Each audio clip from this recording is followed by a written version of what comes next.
we saw in 2016, where Trump was shedding support in more traditional Republican affluent suburbs and then picking up support in working class areas, some of which were more traditionally Democrat. So it seems like he's going to lose more of the affluent suburbs. Can he make it up with more of his, turning out even more of his voters this time around? But Florida, if he pulls Florida out, and Claire's right, this is necessary for Trump. It's not for Biden. Trump has to have this. You can come up with theoretical scenarios where he wins without Florida, but it's very likely not going to happen. But it'll be a story of an incredibly robust state operation in Florida that focused on the Latino vote like a laser beam, and with the idea that they could actually win over Latinos, especially Latino men, and make a difference in a really close election. And it seems as though that theory might be proving out tonight down there. Yeah, they had an aggressive turnout operation, the Trump campaign did as well, and turned out new voters of its own. We're watching as these results come in. Florida polls just closed a few moments ago. Kerry Sanders is in St. Petersburg, Florida, Pinellas County, which is a real crossroads county, Kerry, and a real bellwether there. Absolutely. You know, they say as goes Pinellas County, so goes the state, because in the last 40 years, really since 1980, this county has called the election for who is the president-elect. And so a lot of eyes really on Pinellas County, and the technology is pretty sufficient here to tell us what's going on. Just remember, as we look at this, just because somebody's registered in a party doesn't mean they necessarily voted in that party. But as we take a look at the information that's being put up right now with a 79% turnout of voters here, which is really quite dramatic, we can see that the Democrats have voted with 207,000 plus, the Republicans 213,000. So there was a greater Republican turnout here, especially in a county where it's basically even between Republicans and Democrats. Now look at that yellow line. This is really the most important one that we're looking at. 133,000 plus voters with no party affiliation. Those are likely the ones who are going to make the decision, not only here in Pinellas County, but across the state. 27% of Florida voters have no party affiliation.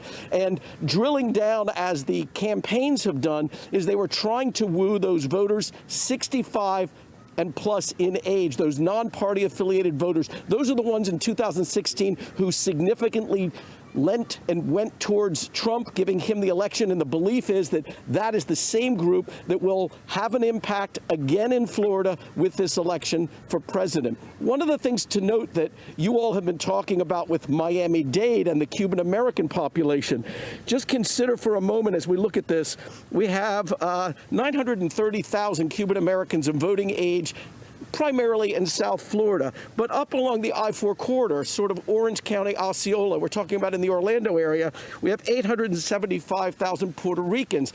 They tend to be Democrats. We have the Republicans who are the Cuban Americans who are primarily Republicans. So as the night progresses, it will be interesting to see whether that Puerto Rican vote winds up in some way canceling out some of that Cuban American vote. All eyes on Florida, though, as you guys have been saying here. Yeah, Kerry, and I'm sitting here looking, 87% in statewide already there. Well, look, I mean, look, here's the thing. We have 1.5 million votes remaining, but I'll be honest, as Kerry was talking, Trump's lead went from 0.6%, and I've just been watching it go. As you can see here, it's now jumped to more than a percentage point. And again, this is because all of this red is coming in. And I'll tell you, the more I look at this, the more it doesn't. Things are not getting things are getting better for Donald Trump. Let me just take you to one county that was a Trump-Obama county that we cared about a lot here, and it was St. Lucie County. This is St. Lucie, I believe, is Vero Beach, right around there, up the Gold Coast. This is a county that Obama carried. So when you win Florida, Obama carried it. Trump narrowly carried it, and he won Florida. As you can see here, Trump's holding his number on this one. Biden's improved. It's another one of these 2-point improvements.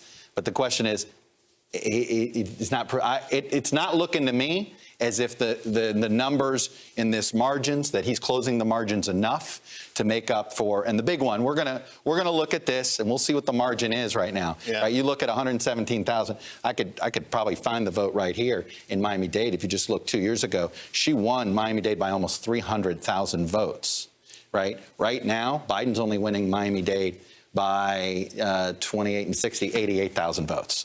All right, think about that. 300,000, 88,000. So he's got, and she lost the state. So he's got to find more than 220. He's got to find some 300,000 extra votes in all these margins, if not 500,000 extra votes. I'm just saying, Florida looks like an uphill climb for Joe Biden. Let's not forget Barack Obama spent a lot of time in Florida here in the last couple of weeks. Yes, he did. I think a lot of questions are going to be asked, though, to go back to did they hear the calls of Miami-Dade enough? Look, the Biden campaign will get criticized if they're not carrying Georgia or North Carolina. The criticism about their Florida strategy will either amp up or down depending on how well they do in neighboring Georgia and up the coast in North Carolina. All right, and we just projected Tennessee going to the president. No surprise there. Donald Trump, the winner of the 11 electoral votes there. Kristen Welker, let's bring you into this Florida conversation. If we go back to the beginning of the evening and Chuck and his path to victory, it didn't seem to loom as large or as important to Joe Biden. Had they already kind of figured they had other paths around Florida? They absolutely have, Lester, and I think that's really the key. Look, I just heard from a Democrat in Florida who's very close to the Biden campaign who acknowledges that this is really an uphill battle at this point, watching these numbers come in. But I've also heard from Biden campaign officials who say they still feel good about the night because they have several paths that do not include Florida, that do rely on Midwestern states. That blue wall that Hillary Clinton was not able to hold back in 2016, that vice president campaigned so aggressively in Michigan, Wisconsin. So those are the states that they're really turning to and focused on. And they say they feel good about. They feel good about the turnout, in the suburban areas that they will need in order to carry that state. And so that's really where their focus has shifted at this point. And look, I've been talking to the Biden campaign and top Democrats about Florida for quite some time. He visited 4 times. So he did make a real push for the state. They, of course, want to win Florida, but again, they have multiple other paths that do not include it, that in addition to those Midwestern states that I just mentioned would include North Carolina and Georgia. And so that is where their focus is going to be at this hour. Lester. Kristen Welker, thank you. We're back after a short break with more election results. Stay with us.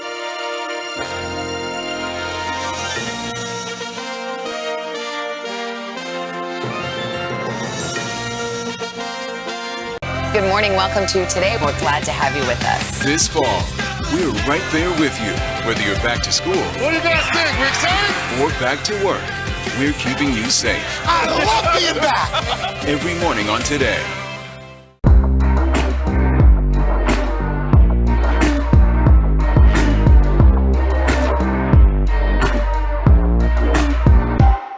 Good morning. Welcome to Today. We're glad to have you with us. This fall, we're right there with you, whether you're back to school. What do you guys think? We're excited? Or back to work. We're keeping you safe. I love being back. Every morning on Today. Police murder of unarmed black men has been an American way of death across centuries. After seeing the most comprehensive police reform bill ever introduced in Congress, I've begun to wonder if now is the time.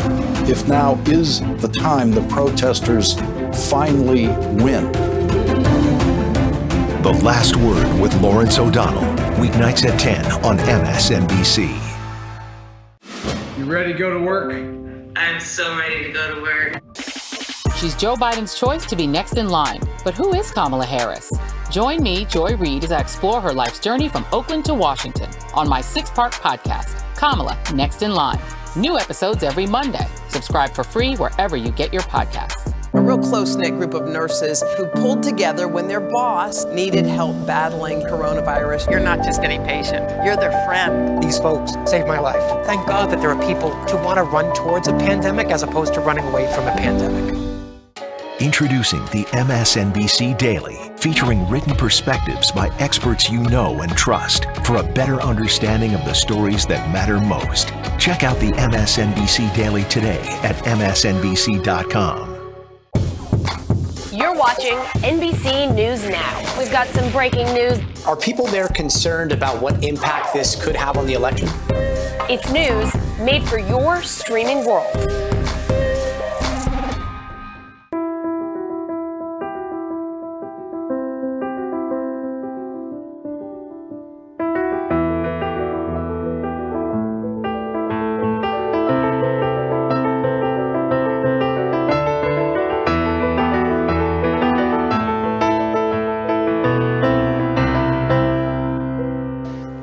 Watch what they do, not what they say.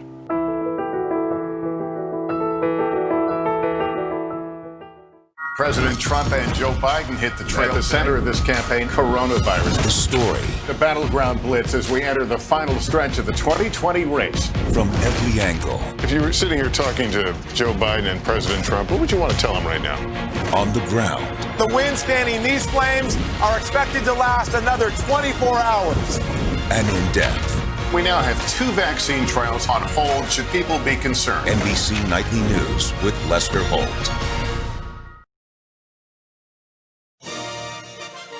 Welcome back. Election night here in the U.S. and standing by live for us is Florida Senator, former Governor, Republican Rick Scott. Senator, good to see you, and I'm sure you're watching those returns in your home state as closely as we are. How do you feel at this moment? Do you feel you're ready to say this is going to go Trump's way tonight in Florida? Absolutely. Look at the big key is Miami-Dade. I've always said Trump was going to do well with his Hispanic vote, and he did in Miami-Dade. It's very important. It was very important to my wins. I won the Hispanic vote in all 3 of my races. Trump did very well with the Hispanic vote. You can't do as badly as Biden did it in Miami and expect to win statewide. So the Panhandle is going to continue to come in. It's going to come in big for President Trump, and I think he's going to have a bigger win tonight than he did back in 2016. And by the way, Trump's on the right side of the issues for Florida. We don't want taxes to go up. We want somebody that's going to stand up against the Castro regime and Maduro. We want somebody that is going to focus on our law enforcement, the economy. Those are the things that Floridians care about. And so that's why Trump's going to win. And by the way, the Democrats didn't have a grassroots effort. They didn't have a great grassroots effort down here. This whole race. And Senator, that's your view of Florida. What about the other Sun Belt states? Is Florida a one-off, or do you see a similar trend potentially in some of those other states? Well, I don't follow them as well. I've been really focused on making sure we keep a Republican Senate. So I hope that David Perdue can win tonight, and then hope we have a good runoff for the second seat in Georgia. I think Lindsey Graham's going to have a big win. I think there's a good chance that Tom Tillis can win now. I think we're going to have a good night for Republican senators because, again, we've got great candidates and we're on the right side of the issues for the Americans. Are there any counties that surprised you tonight, Senator Scott? Anything where you thought that the president would do better or that Joe Biden would do better other than Miami-Dade, which we just discussed? Well, I think if you look at the numbers, we don't have the final numbers for Pinellas and Hillsborough. I think Joe Biden did a little bit better there than a lot of people thought. I think the big thing is probably Pinellas and Hillsborough, where Biden did a little bit better, it appears, than people thought. But he did so much worse in Miami that it's hard to come back from what happened to him in Miami. It's really the key to how I won my races. Is you got to get the Hispanic vote out, and you got to get the Hispanic vote out for you. And that's what President Trump did. I put up an ad to try to help President Trump get the vote out. And today, you saw Republicans came out significantly for him. And so it's just, big turnout. And it was in this case, I think it's going to be a big night for Donald Trump in Florida. All right. Well, Senator Scott, thanks so much for talking to us. Good to have you on. Thank you, sir. Nice seeing you. Honestly, there's not anybody who is more aware of how you win Florida in a tight race. Rick Scott, 3 races in the last decade, decided by President. Let me just pause a second and note that we have this Senate call from Kentucky. Mitch McConnell, the incumbent, will hold on against Amy McGrath. All right, and we'll also have another call from West Virginia. President Trump will take it as expected. All right, we will take a break and be back with more of NBC's Decision 2020 election night coverage.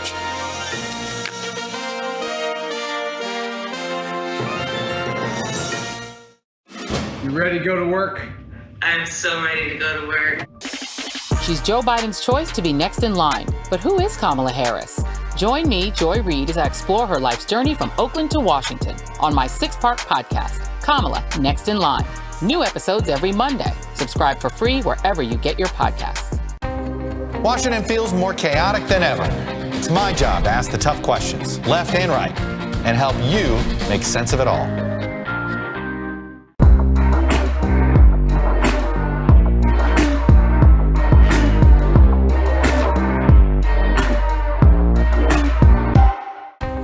Washington feels more chaotic than ever.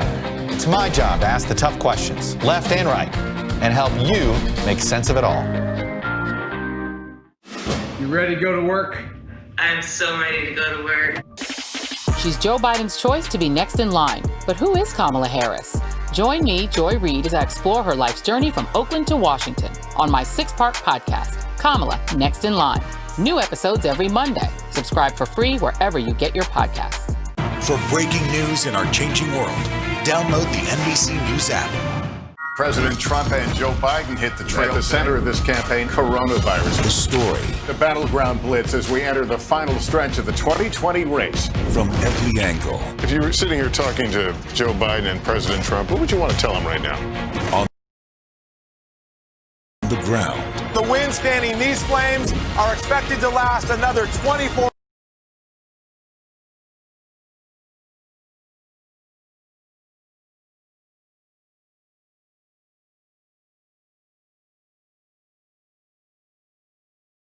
in 2016. So a lead that he has right now of about 150,000 or more could be pretty healthy. And some of this might be fueled by what happened when the polls closed at 8 o'clock in the last remaining jurisdiction, which was in the Panhandle. And with the Panhandle being very conservative, that seems to have given Trump a bit of a boost and put him ahead of Biden. And, you know, it's going to be hard for Biden to catch up unless some of these other bigger cities in the southern part of Florida still have some more votes to count. Okay, Eric, a lot to break down here and a lot more to come on America Votes 2020. We will go back to Farah Nasser in Washington, D.C. just after this break. Stay with us.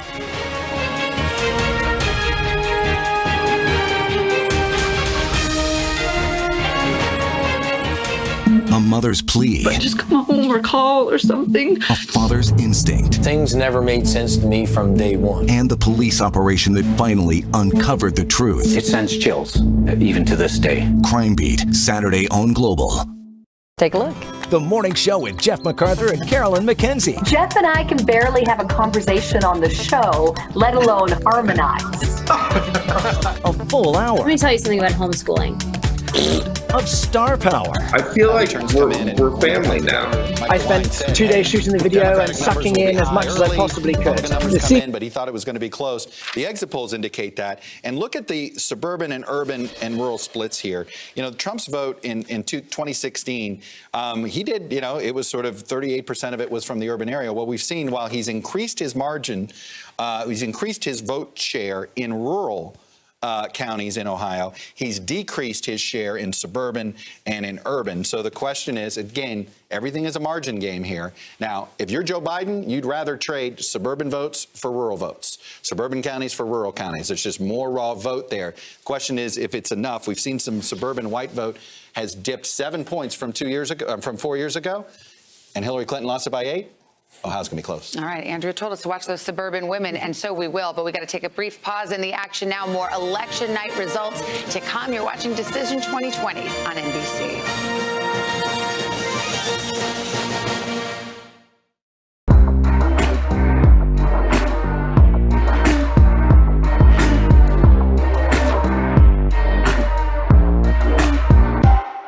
Good morning. Welcome to Today. We're glad to have you with us. This fall, we're right there with you. Whether you're back to school. What do you guys think? We're excited? Or back to work. We're keeping you safe. I love being back. Every morning on Today. Police murder of unarmed black men has been an American way of death across centuries. After seeing the most comprehensive police reform bill ever introduced in Congress, I've begun to wonder if now is the time. If now is the time the protesters finally win. The Last Word with Lawrence O'Donnell. Weeknights at 10 on MSNBC. You ready to go to work? I'm so ready to go to work. She's Joe Biden's choice to be next in line. But who is Kamala Harris? Join me, Joy Reid, as I explore her life's journey from Oakland to Washington on my 6-part podcast, Kamala Next in Line. New episodes every Monday. Subscribe for free wherever you get your podcasts. A real close-knit group of nurses who pulled together when their boss needed help battling coronavirus. You're not just any patient. You're their friend. These folks saved my life. Thank God that there are people who want to run towards a pandemic as opposed to running away from a pandemic. Introducing the MSNBC Daily, featuring written perspectives by experts you know and trust for a better understanding of the stories that matter most. Check out the MSNBC Daily today at msnbc.com. You're watching NBC News Now. We've got some breaking news. Are people there concerned about what impact this could have on the election? It's news made for your streaming world.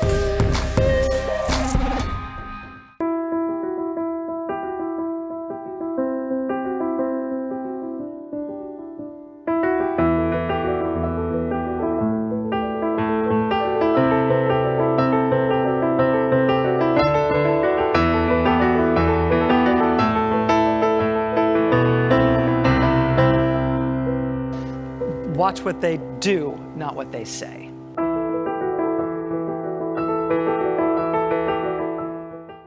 President Trump and Joe Biden hit the trail. At the center of this campaign, coronavirus. The story. The battleground blitz as we enter the final stretch of the 2020 race. From every angle. If you were sitting here talking to Joe Biden and President Trump, what would you want to tell them right now? On the ground. The winds fanning these flames are expected to last another 24 hours. And in depth. We now have 2 vaccine trials on hold. Should people be concerned? NBC Nightly News with Lester Holt. Welcome back. Election night 2020. Let's show you where things stand now. Too close to call in Florida. You can see the numbers right there. North Carolina also too early to call in North Carolina. Polls have closed in Ohio. It is too early to call. We've seen some interesting exit polls so far. Pennsylvania, that's going to take a long time. It is far too early to call that one. And in Georgia, this is a race that Democrats are pinning their hopes on, hoping to turn that red state blue this year, but it's too early to call. South Carolina, it is too early to call. And in Virginia, the presidential race too early, but Biden still hanging on to a lead there.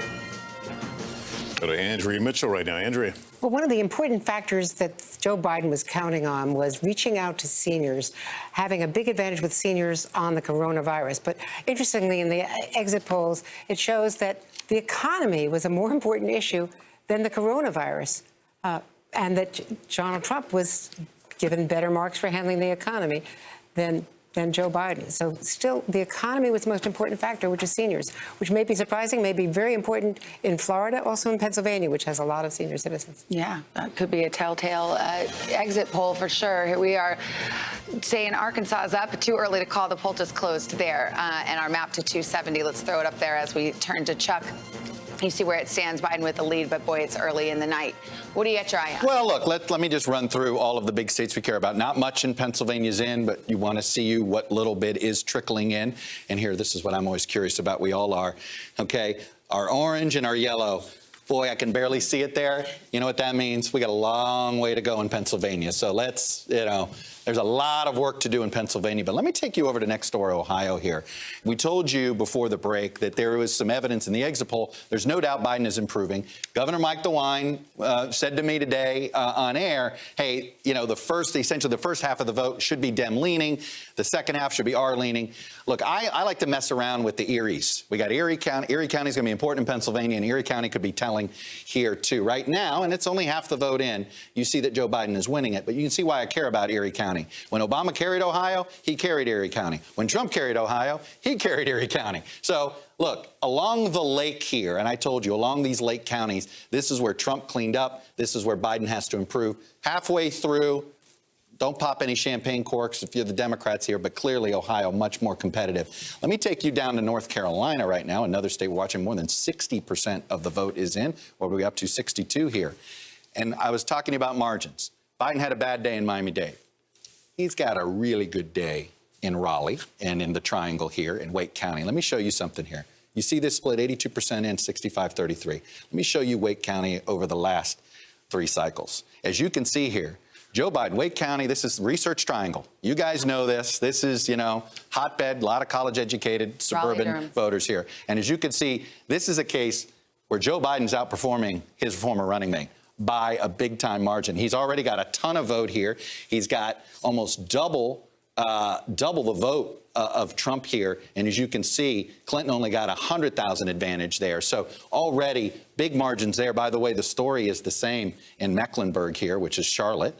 I'll show you, as you can see here, he's just already overperforming big time Clinton and Obama. So when you look at what's going on in North Carolina, again, show us a red county, because you're telling us this election is going to come down county by county. That's Who right. runs up the score in well, their look, and counties? I always like to spend time out here in these more rural counties. These are big Trump counties, so we can see, is he hitting his numbers here, right?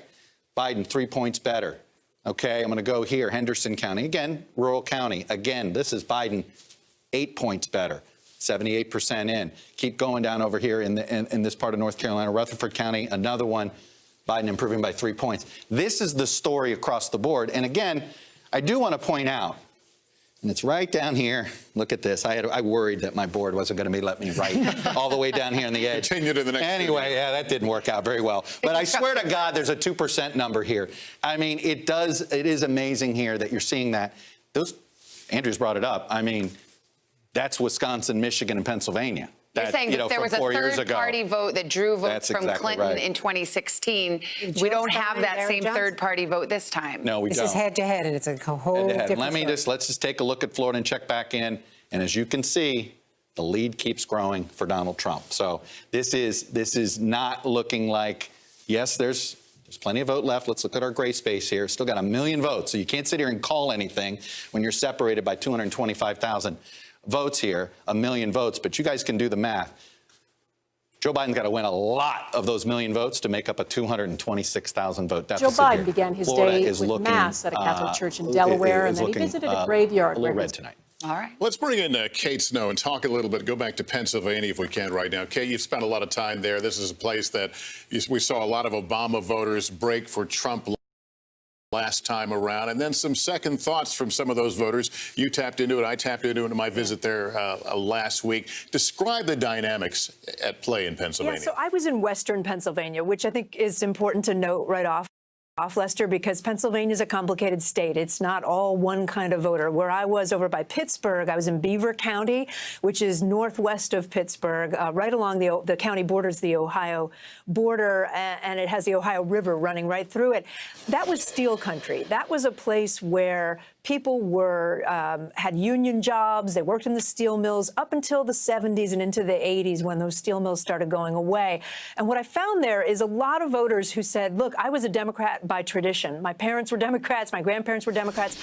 But in recent years, those Democrats, even if they're still registered Democrat, have really swung. The county went for President Trump back in 2016 by 19 points. This was a place where people really were drawn in by President Trump's message. So even if they're nominally Democrats, they're now voting for President Trump. So what we were looking at is, are they still going to be with President Trump, and in what kind of numbers in Beaver County this time around?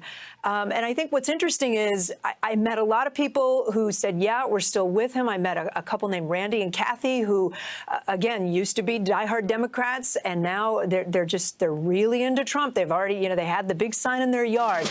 But then I also talked to a woman named Marion Wise who voted for Trump.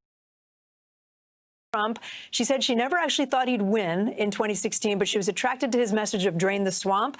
And now she's completely disenchanted with him. She's just over President Trump and not going to go there. So I think that's going to be a big question, is those red counties, those counties that we think are going to go red for President Trump in Pennsylvania, particularly in the West, perhaps also in the Northeast. There are a lot of rural areas of Pennsylvania. What are they going to do on this election night? Is it going to look like what you're seeing in Florida, where red counties get even more red? Kate Snow, thank you, Kate. All right, the economy, the big issue Andrew just mentioned, showing up in the exit polls. Senior business correspondent Stephanie Ruhle with us. What are you watching? What are you seeing tonight, Stephanie? Savannah, we know that people vote based on what affects them, not offends them, and that absolutely means money. Back in February, President Trump thought he'd be running and winning on the economy as his top issue. COVID changed that. And while normally Republicans do very well on economic issues, we've seen Joe Biden start chipping away at the president's lead on the economy because we don't have a national plan to address COVID. And until we address the health crisis, we're still going to be in this financial crisis. Just think about it, Savannah. While a portion of the country is doing well economically, our recovery has been like a K for people who can work from home, who can afford to buy homes or cars, cars while interest rates are so low, or people who are invested in the markets. But for millions of others, they're out of work. And if they're out of work, they're at risk of being without health care. We've got a lot of small businesses at risk. We've got a divided economy at maybe the most crucial time of the year. All right. Thank you very much, Stephanie. We want to turn now to former counselor to the president and manager of his 2016 campaign, Kellyanne Conway. Kellyanne, we've been talking about Florida. It seems to be trending in the right direction for your candidate, President Trump. Are you exhaling yet? No, we know we've got a long way to go. Even in 2016, Savannah, we waited until 2:30 for Secretary Clinton to call and concede. These things can go late into the night, but we do like what's happened in Florida for several reasons. Obviously, it's an incredibly important electoral vote-rich state, but also it's a representation of the country. Many people are moving there from other states, obviously. 70% of Miami-Dade roughly is Hispanic, and we see that Vice President Biden has underperformed there, but we also are looking at some of the exit polls among Hispanics elsewhere. So in Florida, plus 27 for Hillary Clinton, plus 8 for Joe Biden. In Georgia, plus 40 for Hillary Clinton, plus 25 for Joe Biden. Ohio, among Hispanics, plus 41 for Hillary Clinton, now plus 24 for Joe Biden. So I think that the box that people try to put some of us in based on our gender or race or ethnicity or age is really being tossed on its head in this election. Hispanics care about far more than immigration. That is important, but they also care about many other issues. Seniors care more about than just health care, perhaps for Medicare. They certainly care about that, but it's plus. And women care more than just about abortion. I think voters are telling us all, reminding us all, that we throw into our voter cauldron many different issues, ideas, images, and individuals, and we stir it up, and then we make our choice. The Trump campaign very much likes what they see in the day of voting, because we know that the Democrats did a fantastic job banking that early, really first day of early voting. In fact, in places like North Carolina, Georgia, Florida, Michigan, they had huge gains in the first day. If you wanted to vote against Donald Trump for the last 4 years, you were ready. You stood in line for hours and you did it. But you can vote early. You can't vote often. You can only vote against him one time. And we're counting on the people who turned out to the rallies and even those who didn't want to put signs in the yard, stickers on the bumper, to turn out today. But we're patient people. We'll see this through the night or through the week if we need to. And I think just like Chuck Todd was going over, we're looking at some counties as well to see 2016, 2020 performance, but also looking at some surprises. Sometimes voters repeat history and sometimes they make history. Hey, Kellyanne, I'm curious, are you comfortable, considering that some of the exit poll numbers you've seen in the prioritizing of the virus versus the economy, and how that looked in certain battleground states? First of all, you don't have a Miami-Dade and a lot of these other battleground states. That's a unique unicorn you guys created, and I think you guys deserve a ton of credit. This is a 4-year project, so kudos to you and that organization. That is an impressive feat. But I am curious, are you comfortable closing the way the president did on the virus, given what you've seen in the exits in a lot of these other states that where a majority of the voters appear to be on the other side of virus versus the economy? I've always thought the president should go back in time, Chuck, and really talk more about all that was accomplished. He talks about China and European travel being shut down early and how that saved lives. But, you know, we were in lockdown at the White House for quite a while. He couldn't go to Mar-a-Lago, Bedminster, rallies, foreign travel, nothing. No visits to states. There was nothing. And what were we doing? 7 days a week in that task force. My seat was right behind Drs. Birx and Fauci. Actually, I learned a great deal from both of them. And the president signed into law $1 trillion worth in the CARES Act, PPP to help save these small businesses and save American jobs, PPE, billions of masks and gloves and gowns, and of course ventilators, thankfully, for anybody who needed it. So I've always been urging, go back in time and recognize that we women are the chief healthcare officers of our households. We control about 2 out of every 3 healthcare dollars spent in this country. And even if you, as a female voter, say, I'm not particularly worried about me or someone in my household, God forbid, contracting or dying from COVID, I'm worried about other people. I'm not just a direct stakeholder, I'm a shareholder for other people in my life. I'm worried about Aunt Edna in the nursing home. I'm worried about Grandma who we haven't been able to visit. I'm worried about my kids' school reopening too quickly. And I've been a very loud voice about healthcare being a very important issue to women. And I think that going back in time and taking more credit and reminding people all that we did came together. Do you remember, Chuck, in March, the president had a 62% approval rating for handling of COVID? And I remember telling him in the Oval Office, you've never had a 62% approval rating on anything, including the economy, and you've presided over a dynamic economy. I think at that time, the country really was rallying around the flag and saying, let's all come together and watch the mobilization. Now, I think the president's done a great job reminding Americans of the facts that the vaccine development under Operation Warp Speed is tremendous. As Director Collins says at NIH, he's never seen anything come together so swiftly for the government and the private sector. In less time, Chuck, than it takes to have a baby, we've developed a vaccine. We've got 3 or 4 in the final phases. That's great news for everyone. That will help the therapeutics mitigate the virus. The vaccine will eradicate the virus. All right, Kellyanne. And hopefully that will come sometime by the end of the year or early next year. Kellyanne Conway, thank you so much for being with us. I want to get some thoughts from Casey Hunt.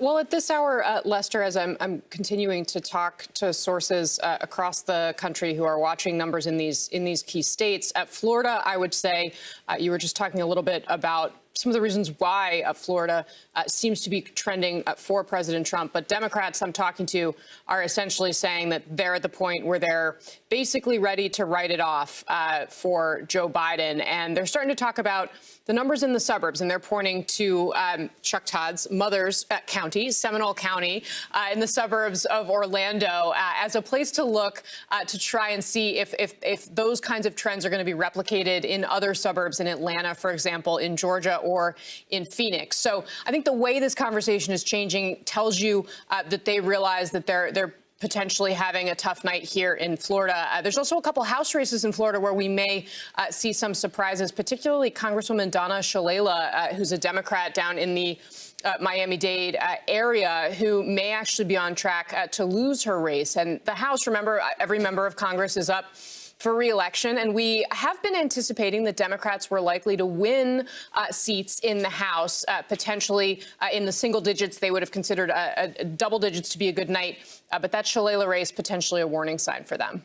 All right, Casey, thank you very much. If you had Chuck Todd's mom in your drinking game, you're having a good night so far. We're going to be back in a moment. More Decision 2020 election night coverage in just a moment. A live look, Senator Mitch McConnell delivering his victory speech. He's headed back to the Senate. Will he be majority leader or minority leader? Only this night, and the voters of the United States will tell. We'll be watching back in a moment. 31 years, Americans have dominated one challenge after. Good morning. Welcome to Today. We're glad to have you with us. This fall, we're right there with you. Whether you're back to school What do you guys think? We're excited. or back to work, we're keeping you safe. The wrong direction number nationally and in Pennsylvania went above 70%. When people say they don't think we're headed in the right direction nationally, at least Pennsylvania voters were saying that. In fact, they were more pessimistic about the nation's direction than Pennsylvania's direction. When you have that dynamic, and you're the candidate of change in a change environment, that's a big advantage that Joe Biden had over Secretary Clinton, and really neither of them could do anything about that. It just happened to favor Joe Biden. Now, you mentioned that we might have some idea of how things are looking in certain parts of Pennsylvania by 11 p.m. Eastern, midnight. As I understand it, some counties aren't starting to count mail-in ballots until tomorrow morning. And obviously, there's been a record turnout, which is very exciting, a record number of people voting by mail. So when do you expect we might know final Pennsylvania results? Well, the absolute final count will take a while. That could take a few days, but I don't think that prevents us from knowing who won the state, right? Okay. We have a couple of things happening. Probably the most scientific will be the exit polls. And I'm hearing good things about at least one exit poll I heard about. I won't reveal what I heard, but it looked good. Okay. So if that's the most scientific. But look, I've been in a lot of elections in Pennsylvania. I've won 6 statewide elections over the last almost 25 years now. And I'm going to be able to get a good indication when I see what happens in some of these small counties. Let's say by 11 o'clock, we know that in Cambria County, where Johnstown is,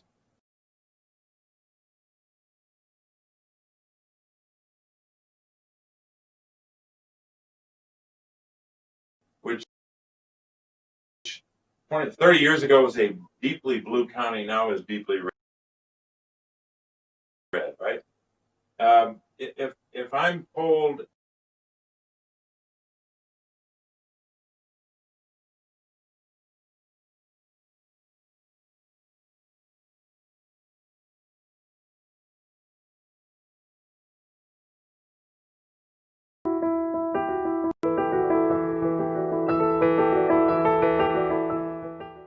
President Trump and Joe Biden hit the trail. At the center of this campaign, coronavirus. The story. The battleground blitz as we enter the final stretch of the 2020 race. From every angle. If you were sitting here talking to Joe Biden and President Trump, what would you want to tell them right now?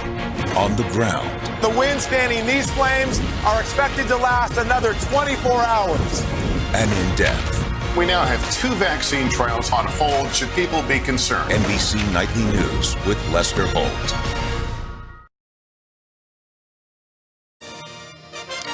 Welcome back. At top of the hour, we're going to have a lot more poll closings, but let's talk about Pennsylvania. Something tells me Andrea Mitchell will be talking about it all night long and then some. And then for several days. One of the really important things about Pennsylvania is that Hillary Clinton only won the suburban counties, the 4 big suburban counties outside of Philadelphia by 180,000 votes. That was not nearly enough to offset Donald Trump's big strength out west, where Casey Hunt was talking about, Kate Snow was talking about, and the rural vote, the steel workers, the energy industry. In any case, what they now think is that the suburban collar counties around Philadelphia will produce a 300,000 vote edge. That's what they really need to do for Joe Biden, and that's what they're looking at.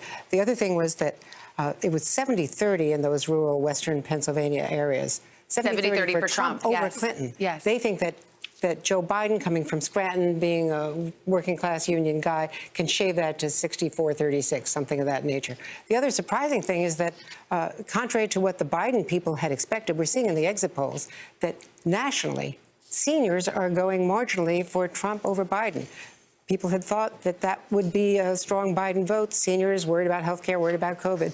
But so far, it's 51-48, something like that. So seniors did not abandon Trump over the coronavirus, but we'll see what happens in the suburbs, as you say. Let's take a look at North Carolina. A fair amount of the votes in there, Chuck. No, a lot of the votes in. Biden's holding a lead here. As you can see, he's got a 219,000 vote lead. I want to show you something here just so you can see how much vote is left. So he's got about a 200,000 vote lead.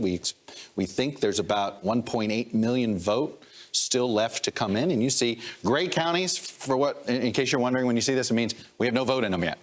If it's gray. So it's stuff like this. Let me just quickly show you something here, just to show you already Joe Biden's vote total here, 2.149, okay, with 70% in. Let me just show you Hillary Clinton.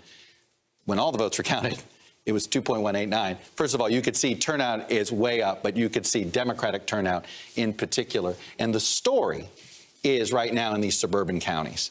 I showed you Mecklenburg here. Right now, he's got a nearly 200,000 vote lead out of there. Hillary Clinton didn't get but 140,000 out of it. And you can see here, he's even outperforming. Let me go to 08 Obama, because 08 Obama carried North Carolina. And as you can see, he got 100,000 out of Mecklenburg.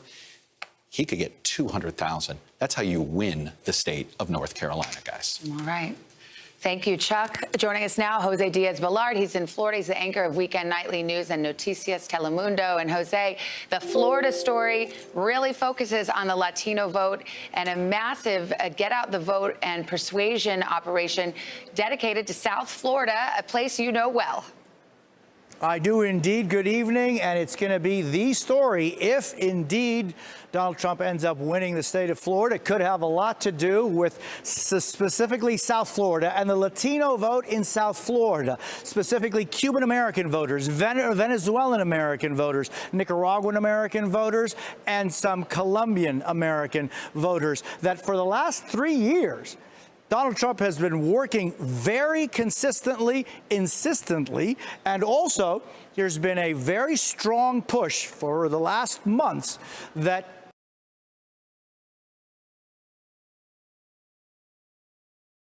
Democrats are socialist, and that attack went unanswered for a long time. Maybe that will have some impact on how Florida ends up. We'll wait and see. All right, Jose, my friend, thank you, sir. Much more to come on this election night. We'll be right back.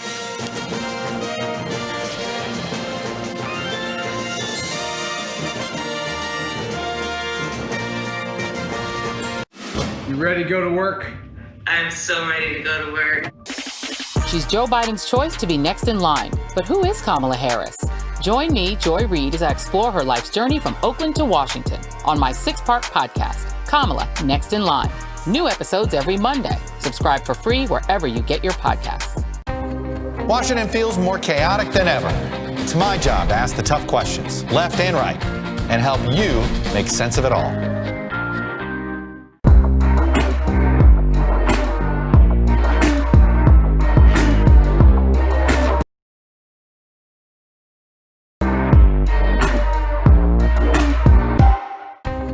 Washington feels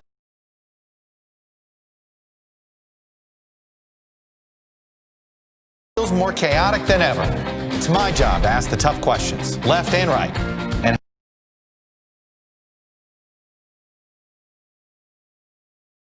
help you make sense of it all. You ready to go to work? I'm so ready to go to work. She's Joe Biden's choice to be next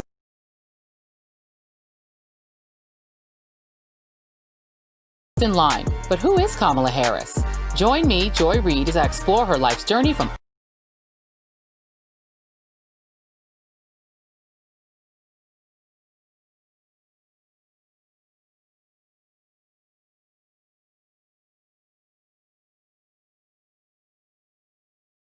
We're glad to have you with us. This fall, we're right there with you, whether you're back to school. What do you guys think? We're excited? Or back to work. We're keeping you safe. I love being back. Every morning on Today. Police murder of unarmed black men has been an American way of death across centuries. After seeing the most comprehensive police reform bill ever introduced in Congress, I've begun to wonder if now is the time. If now is the time the protesters finally win. The Last Word with Lawrence O'Donnell, weeknights at 10 on MSNBC. Good morning. Welcome to Today. We're glad to have you with us. This fall, we're right there with you, whether you're back to school. What do you guys think? We're excited? Or back to work. We're keeping you safe. I love being back. Every morning on Today. Well, we're pushing on toward the 9 o'clock Eastern hour, and there will be a lot of closings coming up at 9 o'clock. Let's walk you through them. Battlegrounds, including Arizona, Michigan, Minnesota, Texas, and Wisconsin. And the fact that we're calling Texas something of a battleground I know we're going to be returning shows to you what an extraordinary year it is. In just a few moments, we will have those poll closings. We are starting to fill out our map already. Some surprises. And one thing that is not surprising, Florida was tight, but so far it is trending in the president's direction. A must-win for him tonight. And as we wait that next big round of poll closings at the top of the hour, we'll pause here briefly. You are watching Decision 2020 on NBC.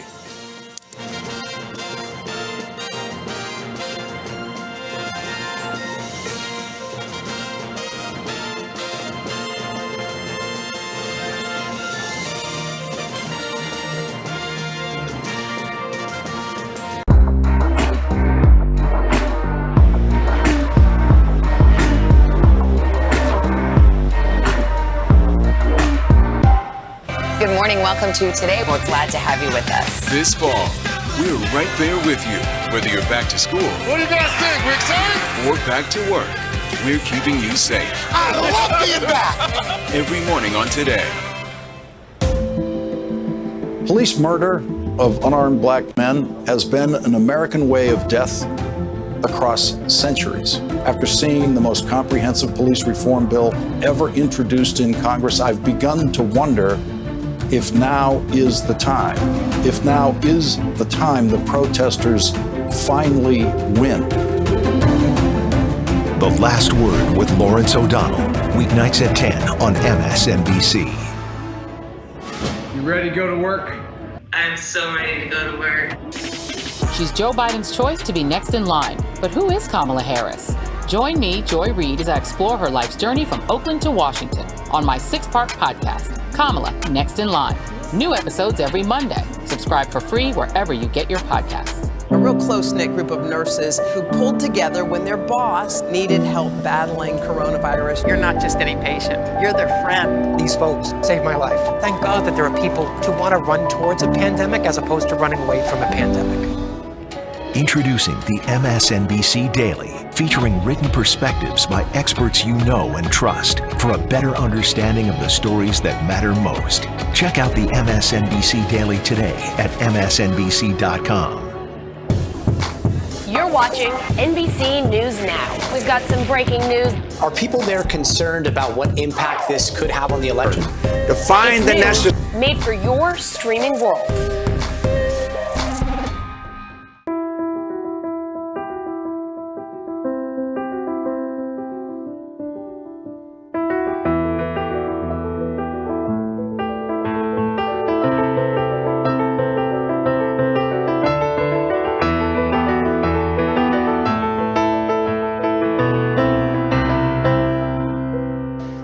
Watch what they do, not what they say.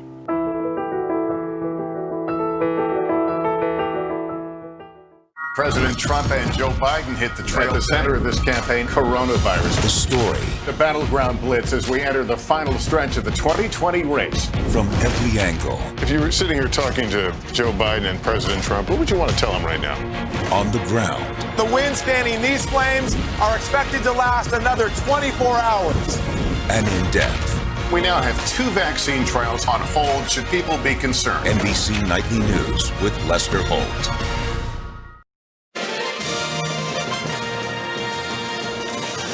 All right, we're about to pick up a little momentum on the evening. At the top of the hour, about a minute away, 14 states with a combined total of 156 electoral votes about to close, including 5 battleground states, Arizona, Michigan, Minnesota, Texas, and Wisconsin. These are all very important states we've been watching and potential paths to victory for both candidates. And let's look at some of the results we do have in. Florida is counting votes fast. It's too close to call there. Pennsylvania, too early to call. In Georgia, it's too early to call. Also, North Carolina, too early. And Ohio, too early. And let's look at Ohio. It is too early to call there, too. And for folks wondering, yes, we had early voting either in person or by mail like we've never seen before. 100 million people voted before Election Day. And if you are wondering, yes, we've taken that into account when we give you that expected vote number. It includes the estimated early vote as well as the day of vote. And we're awaiting those 9 o'clock poll closings. Texas and Arizona, big Latino populations, but a different kind than what we've been talking about in Florida. Andrea, hold that thought because we do want to mention, here we go, Texas, too early to call at this hour. In Arizona, it is also too early to call, as you might expect. Michigan, too early to call. Got some results in from Minnesota. Not many, actually. Too early to call there. Wisconsin, it's going to be a long one. And in New York, Biden will pull that one out and not shock anyone. Colorado, too early, but Biden has a lead there. Kansas, too early. And Louisiana, too early. Biden, though, with a lead. All right, and let's look at Nebraska. Too early to call there. We're keeping an eye on that one particular congressional district that can be quite competitive. In New Mexico, it is too early to call. In North Dakota, too early to call, but the president is leading. Same story in South Dakota. The president leading, too early to call. And Wyoming, it's too early to call. Trump with a lead there. So let's put up our map of 270 and let's see how it shakes out at 9 o'clock Eastern time, 6 o'clock Pacific. And there you have it. Numbers don't quite tell the story. We're going to have to wait for all the votes to be counted. Andrea, we were talking about Texas and Arizona. Now the polls have closed. They'll start counting the votes. The Latino vote, incredibly important there. Incredibly important. And as Chuck was saying, Miami-Dade, Florida, the Cuban-American community is a unicorn. But it's a very different kind of Latino vote in Arizona and in Texas. In Texas, Latinos going by plus 19 for Joe Biden over Donald Trump. In Arizona, Latinos going plus 30 for Joe Biden over Donald Trump. Obviously, a different composition. Only plus 8 for Joe Biden over Donald Trump in Florida. So that shows you the disparity, where you've got different group of Latino vote in Arizona. Out west, you have more Mexican Americans, more from other parts of South America, less of the, obviously, very few of the Cuban Americans, and you have very different ideology and different voting. The Latino vote's going to be big in Arizona and Texas, as is the suburban vote. Exactly. But there's obviously big swaths of rural parts of those states that tend to be Trump country. It is. And Texas is going to be, by the way, we already have a lot of vote in because they do a lot of early voting, but they're going to be in there. But I want to take us to Ohio. because Ohio, believe it or not, has been sitting there. Again, we're still waiting for somebody to win a road game, right? We have yet to have a flip. But as you can see, we got 53% of the vote in. Biden's holding about a 266,000 vote advantage here. And just so you show, we still got a ton of vote, right? Nearly 3 million votes are left to count. As you can see here, the breakouts, just so you can see, 1.3 of the early absentee has been counted. Mike DeWine basically said half the vote was early and half the vote was expected today. Governor of Ohio, on Election Day. So, but let me just tell you, one of the other things we have, if he's going to win Ohio, if Joe Biden's going to make a comeback in Ohio, he's going to have to flip a whole bunch of what we call the Obama-Trump counties. All of these counties here right now, and what you see in the red, if they're red, they're still trending Trump, and if they're blue, they're trending Biden. So we can see here, Wood County, a small county here. This is right now. But you can see Trump narrowly carried it, but he carried it by 8 points because ton of third-party vote here.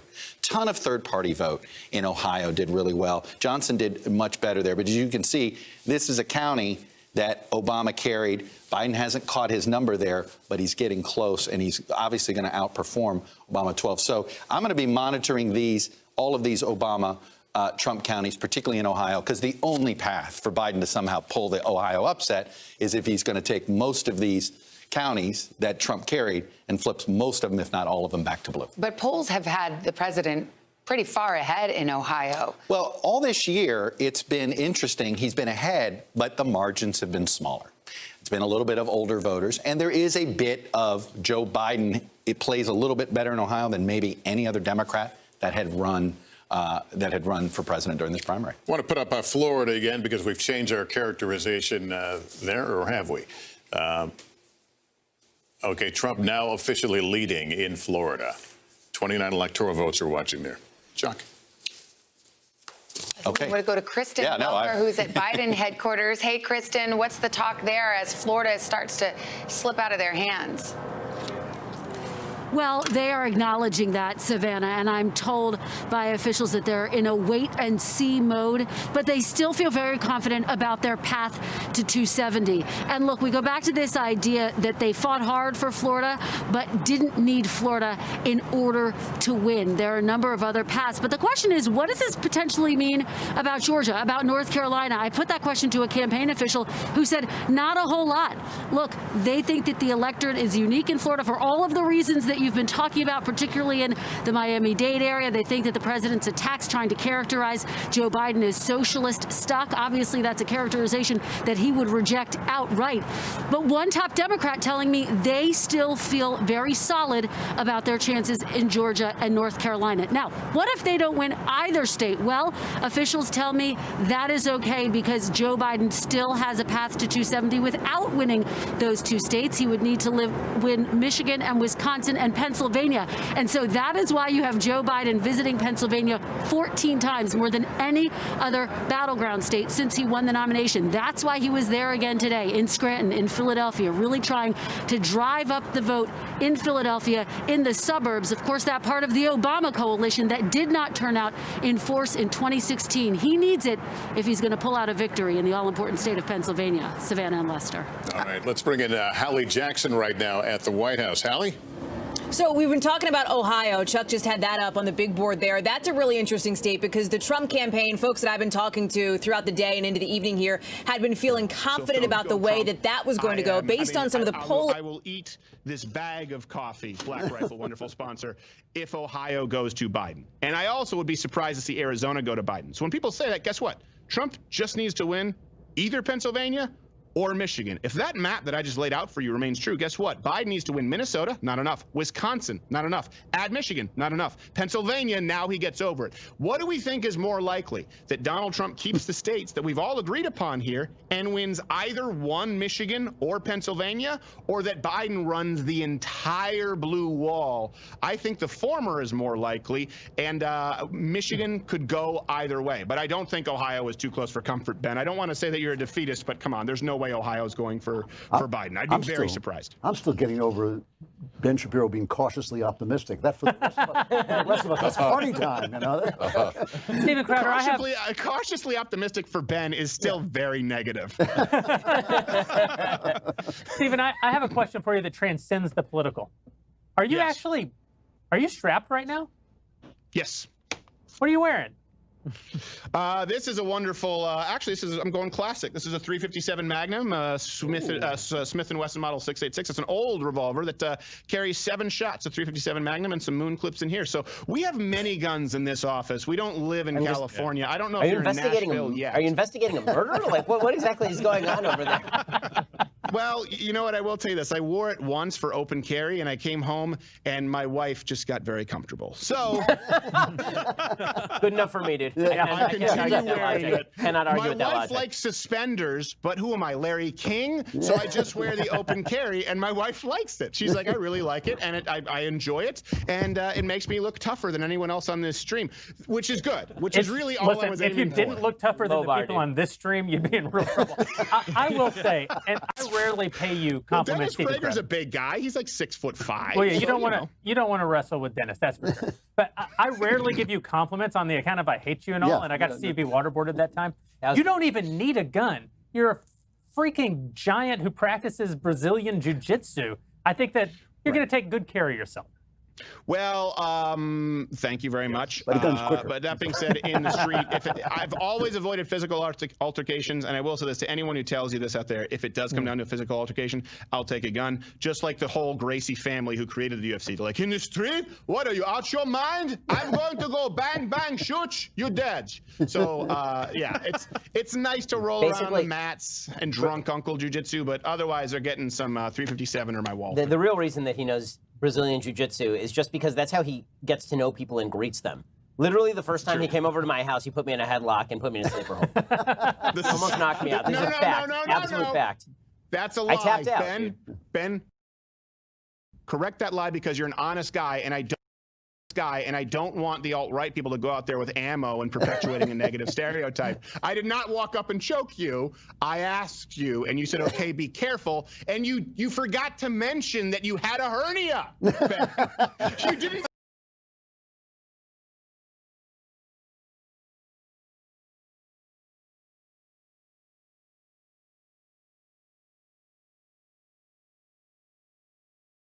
Republicans. John James, I believe, is running ahead of President Trump in Michigan.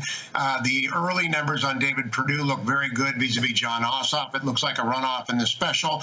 And I spoke to Joni Ernst earlier today. She's feeling very confident in Iowa. Susan Collins is feeling confident in Maine.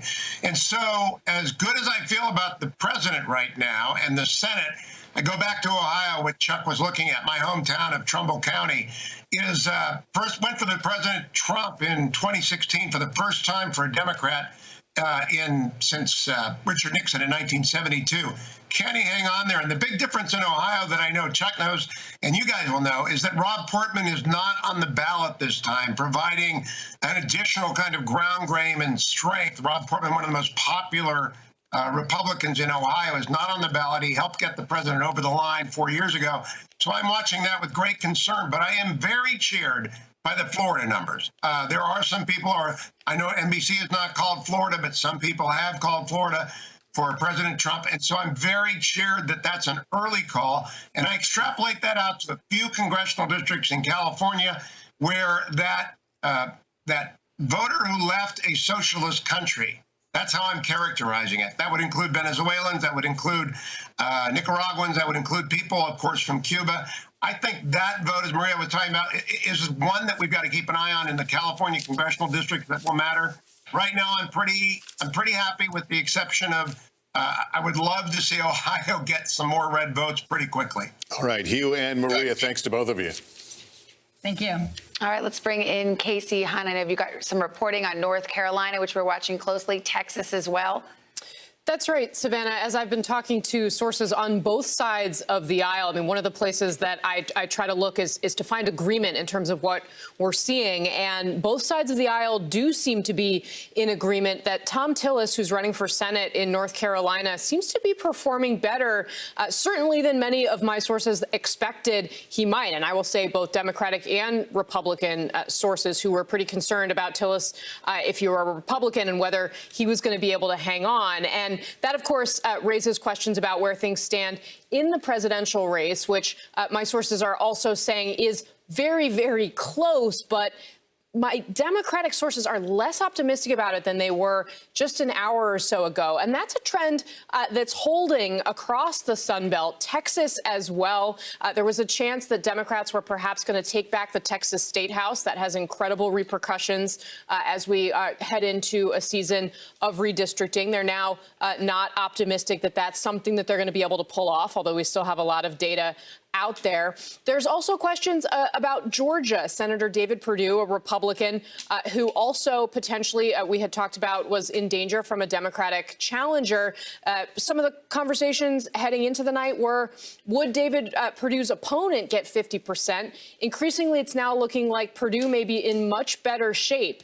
That also raises questions about where the Biden campaign stands in Georgia, although my sources are also saying that there do seem to be a fair number of ticket splitters, people that are voting for Joe Biden, but who are also voting for David Perdue. So that underscores this trend that perhaps people are voting for Republican senators, but are willing to take a look at Joe Biden, Savannah. All right, Casey, thank you. And let's look at some of the Senate races at this hour. There's a hot race going in Arizona between Mark Kelly, the former astronaut, and Martha McSally, the incumbent there. We are awaiting vote. Arizona does almost all of its voting by mail, but hasn't reported votes out yet in any significance. Here in Colorado, Cory Gardner, the incumbent, is widely expected to potentially lose his seat tonight. And sure enough, former Governor John Hickenlooper is leading in that race. All right, let's look at Kansas Senate. Too early in that race.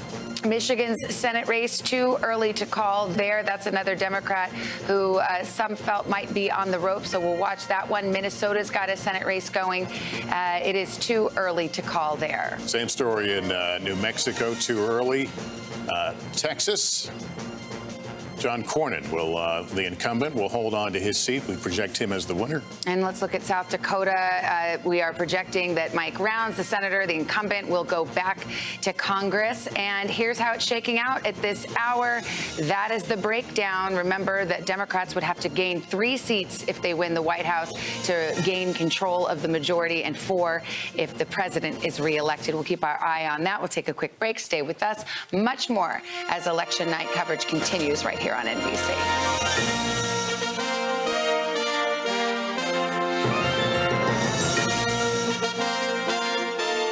Good morning. Welcome to Today. We're glad to have you with us. This fall, we're right there with you, whether you're back to school. What do you guys think? We're excited? Or back to work.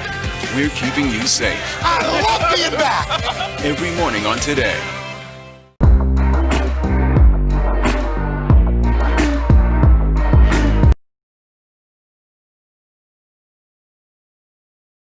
Tom, where's your stream for people to watch it? DailyWire.com. Thank you, Stephen, and thanks to all of our friends at The Blaze and Louder with Crowder. Absolutely. We may check in with you later. All right. Be well, gentlemen. We will see you. Be well. Be well. Hey, Stephen Crowder. By the way, Tom Tillis is running a little ahead right now of President Trump's miracle for Biden to pull that off. Now moving a little bit more north, Georgia also looking very good for President Trump. 35% reporting right now. The president is up about 15 points. Now we're still waiting for more votes to come in from Fulton County, where Biden is at about 80%. That's where Atlanta is. So now the real question becomes, how much ground is he able to make up in Fulton County, Gwinnett County, Marietta County, all Biden strongholds? He's going to have to just hope that voter turnout is high enough to keep him there. The New York Times, though, is projecting, if you believe their projections, 81% chance of a victory for Trump in Georgia. Moving up a little bit more to North Carolina, the New York Times projection there, 86% chance of a Trump victory in North Carolina, 78% of the vote reporting. The president does trail by about 3 percentage points at the moment, but a big part of that is what the expected votes that are going to be coming a little bit later. Florida, again, looking like an almost sure Trump victory. In Virginia, interesting situation playing out. Right when the polls closed, Fox News was the only polling service or only news outlet that called Virginia right away.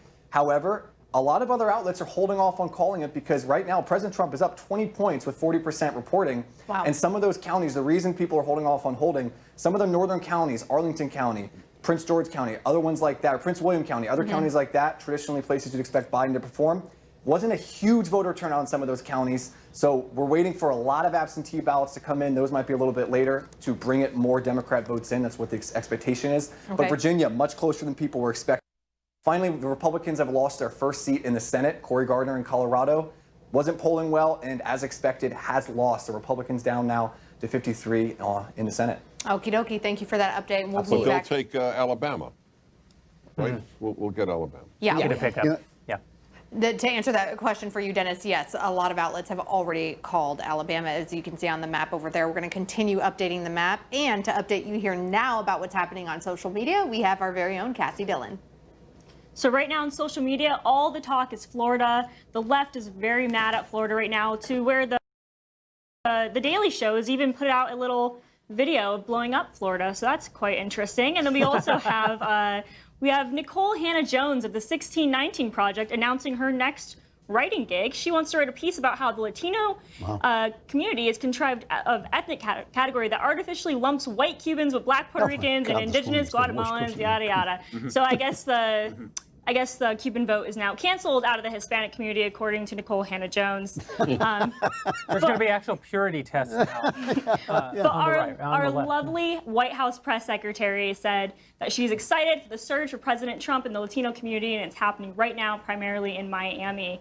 And just one more quick update. It looks like the violence that was happening outside of Washington, D.C., outside of the White House, has now kind of slowed down, and now it's a dance party. And so we'll see how long the dance party continues when we have more results coming in. Cassie, thank you for that. Although I have to say that I've never agreed with the left that words could be violence. Violence is just violence. Like violence is when someone's fist connects with your chin. Now that I've seen that line dancing, I'm willing to reassess all of my previous positions on what constitutes violence and what does not. Here's something interesting. Henry Olsen, who's one of the best poll watchers I know, a very honest, he's a conservative, but very honest, never lets his bias get in the way. He forecast a Biden victory last election. He was the closest to forecasting a Trump victory, and he said Biden's going to be a very comfortable win in the Washington Post. He's dialing that back. Is he? He's starting to. He says I don't like to eat crow, but the more I look at the data, the more I think I was too optimistic for Biden. He's not calling for Trump, but he is dialing it back, and that to me is very encouraging because he's just a smart guy who sees There's an things the way they are. interesting sidebar that I'd like to bounce off you. This is not my own original thought, but I heard this many years ago.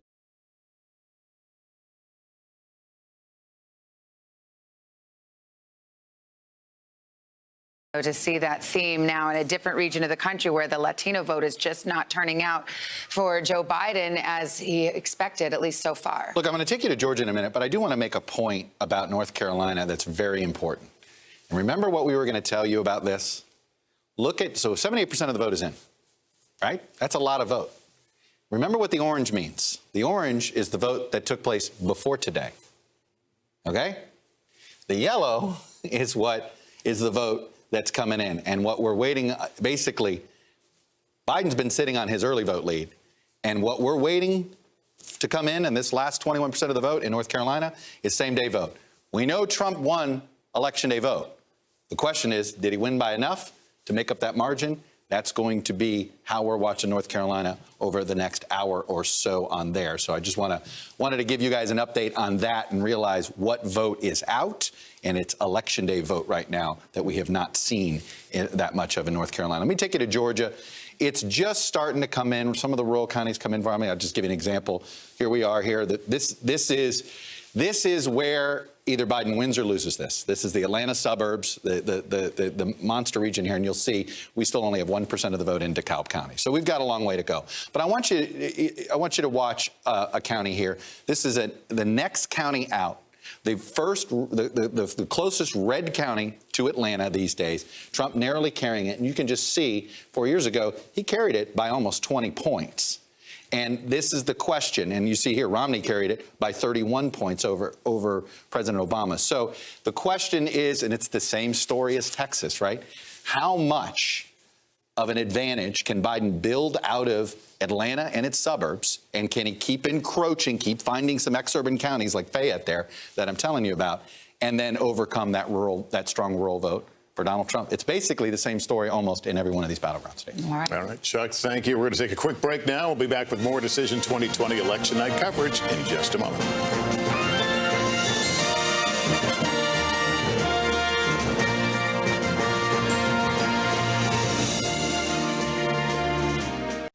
You ready to go to work? I'm so ready to go to work. She's Joe Biden's choice to be next in line. But who is Kamala Harris? That as we begin to come out of this pandemic, when that eventually happens, they will both be quite protectionist in their views because they're going to want to rebuild America's economy just as we want to rebuild the Canadian economy. So both men potentially could be quite protectionist. How might that impact Canada? Yeah. So I think it's normal at times when people are feeling and societies are feeling nervous and insecure to want to turn inward, to want to protect themselves, to want to build walls, whether they're literal walls or whether they're tariff walls. And the job of people like me and my team down here and our officials in Ottawa, but also, frankly, our premiers and our business people across the country, is to bring the facts to the table. And what are those facts? Well, the facts are that our economies, when they're integrated, when our supply chains are working, when we are open to each other, we both do better. We are both more efficient. We create better jobs. We create more resilient jobs, better paying jobs. And those are the facts. And what we noticed through the renegotiation of the NAFTA was that when you brought those facts to the table, both here in Washington, but I think very importantly around the country, with people who relied on trade with Canada for their livelihoods and the livelihoods of their communities, when you brought those facts to the table, people understood. And ultimately, that's why we were successful, because we were able to be united in our voice and speak.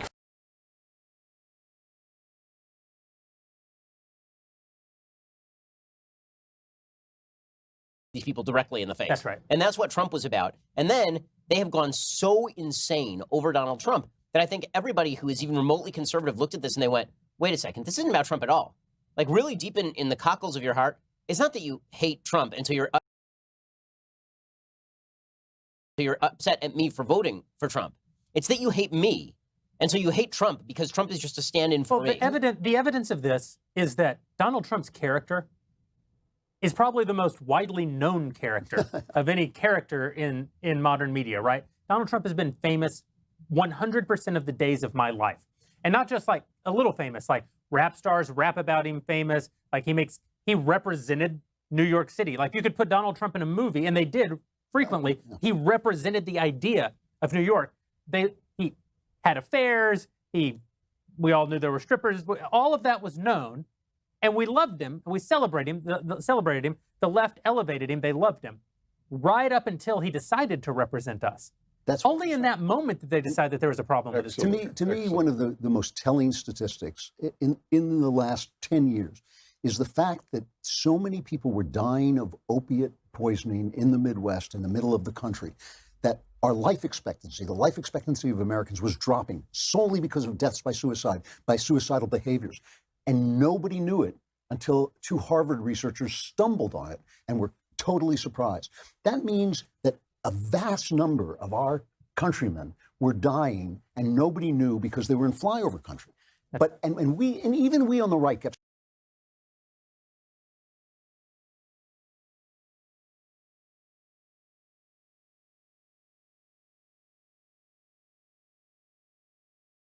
saying yes.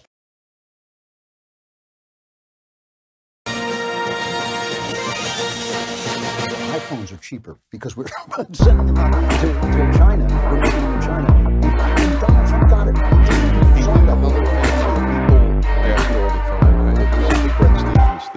Good morning. Welcome to Today. We're glad to have you with us. This fall, we're right there with you.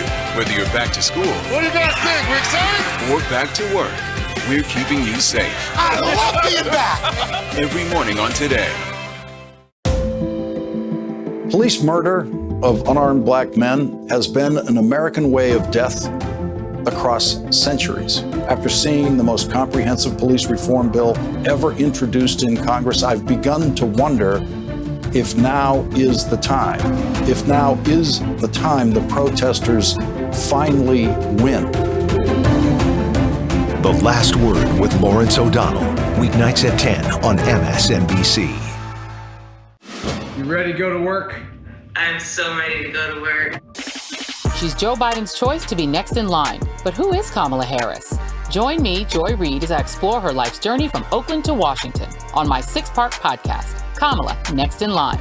New episodes every Monday. Subscribe for free wherever you get your podcasts. A real real close-knit group of nurses who pulled together when their boss needed help battling coronavirus. You're not just any patient, you're their friend. These folks saved my life. Thank God that there are people who want to run towards a pandemic as opposed to running away from a pandemic.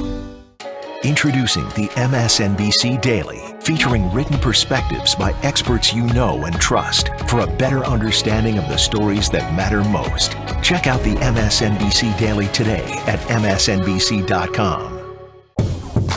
You're watching NBC News Now. We've got some breaking news. Are people there concerned about what impact this could have on the election?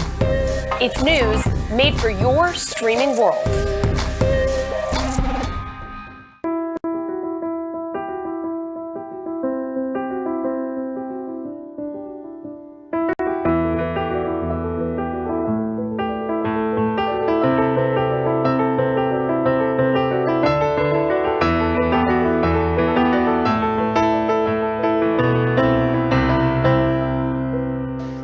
Watch what they do, not what they say.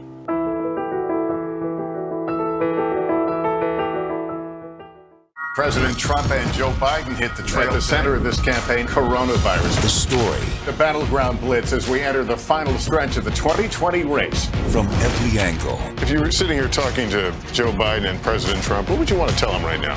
On the ground. The winds fanning these flames are expected to last another 24 hours. And in depth. We now have 2 vaccine trials on hold. Should people be concerned? NBC Nightly News with Lester Holt.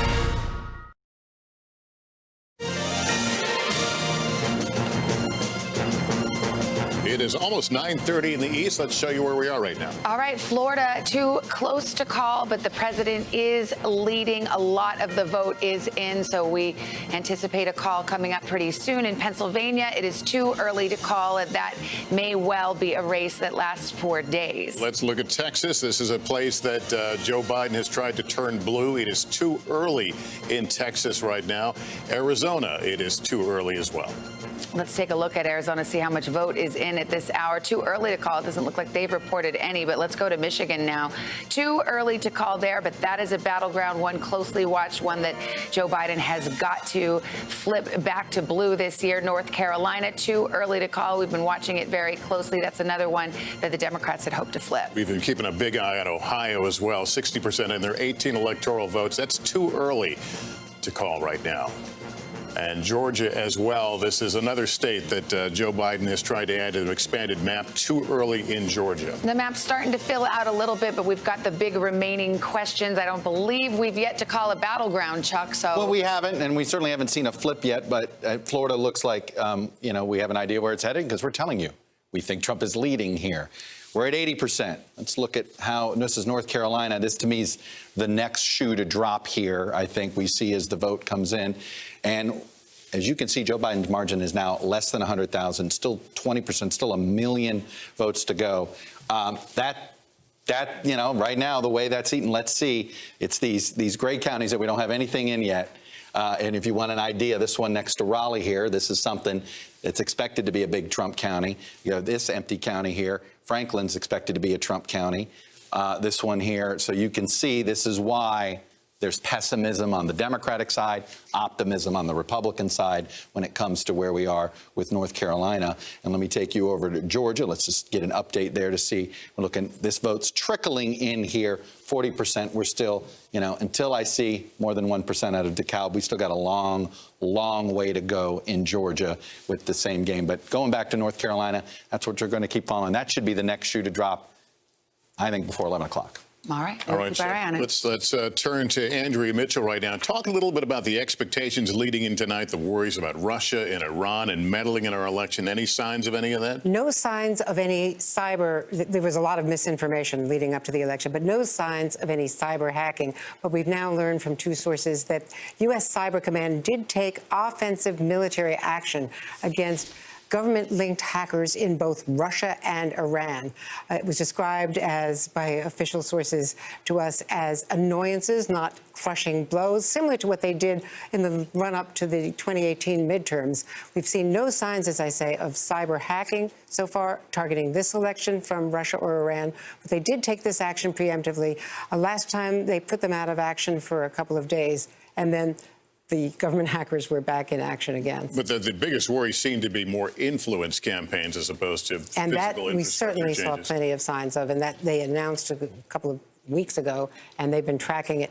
Russia, Iran, and to a lesser degree, China. All right, Andrea. I believe we have a call in South Carolina to make in the presidential race. Again, an expected result. The president will take South Carolina. But well, let's stay on this subject of national security. We've got 4 former secretaries of Homeland Security joining us. Tom Ridge and Michael Chertoff, who served under President George W. Bush, and Janet Napolitano and Jay Johnson. They served under President Obama, and I had the pleasure of speaking to all of you last week. All of you had a concern that Americans feel reassured about the integrity of the election. I'll start with you, Secretary Chertoff. How are you feeling tonight about how the election has played out so far? Well, I think some of the biggest concerns we had turn out not to have come to fruition. I think there was a big concern about violence that might interfere with people's ability to actually go to the polls on Election Day, or interference with the voting process. Or even potentially government agents being present in a way that would be intimidating. And the reporting I've seen suggests that other than a few sporadic instances of potential voter intimidation, largely this has gone reasonably smoothly. So it looks, at least in terms of the issue of getting people to the polling places and getting them to vote, we've avoided any serious problems. Now, of course, we still have the question of the count and the result, and that could very well be on occasion foreseen some more disruption. Well, that brings me to Secretary Ridge, who, by the way, hails from the great state of Pennsylvania, the Commonwealth of Pennsylvania.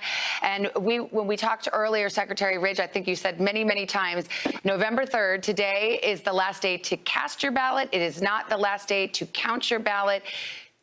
Are you concerned that we may have a days-long, perhaps longer process in Pennsylvania before us? Well, I think we're going to have a day or days-long process in several states. I know there are several states that didn't begin processing ballots until a day or two before the November 3rd, and Pennsylvania today didn't begin processing its ballots until 7 a.m. this morning. But frankly, I think we've demonstrated, and I follow up on my colleague, Secretary Chertoff, what we've seen today, I think, is the respectful presence of Republicans and Democrats at the polls, acting and respecting one another's expression of preference. I mean, we've had very few reports of fraud, very few reports of intimidation, in spite of all the pre-polling anxiety and some communities' fear. I'll give you a perfect example. I decided to vote in person today, showed up at 6:45. By then, there were already 60 people in line. Some people had a MAGA hat on, another couple of people had Biden shirts on, but everybody was there, masked, social distancing, respecting each other's right to cast a vote. I think in considerable measure, it's a good news day for America. We respected each other so far, and I believe we will continue to respect the outcomes in 4 or 5 states who we may not know for a day or two. Well, let's ask somebody who knows a little bit about that, Secretary Napolitano. You had a governor's race in Arizona that got stretched out a little longer than you probably would have preferred. What's your advice to folks who are watching, especially if we do have these states where it just comes down to the wire and it takes some time to count? Yeah, that's right. In 2002, when I ran for governor in Arizona the first time, my opponent didn't concede for 6 days after the election, and we just had to be patient. I actually went to a spa in California and just got out of town for a couple of days. Well, maybe that's some good advice for all of us. Exactly. I'll use a little of that now. But I think the point is that today went well. It went well for America, it went well for our democracy, but now we need to be patient and let the states that are slower to count their votes so that everybody's right to vote is respected. Secretary Johnson, what's on your mind tonight? I agree with my colleagues. We're pleased that there weren't the problems we were concerned about at polling places. Andrea noted a few weeks ago the Iranians had attempted to intimidate voters. We do know that the Russians targeted a vast number of different sources of information. Our government does not know what they intend to do about that. But I think all of us are reassured by the strength of our democracy.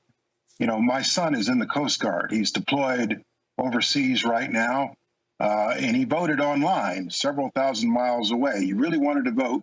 He voted online, and today he got this postcard in the mail to our home in New Jersey. Your ballot has been received by the state of New Jersey. So I feel pretty good about that.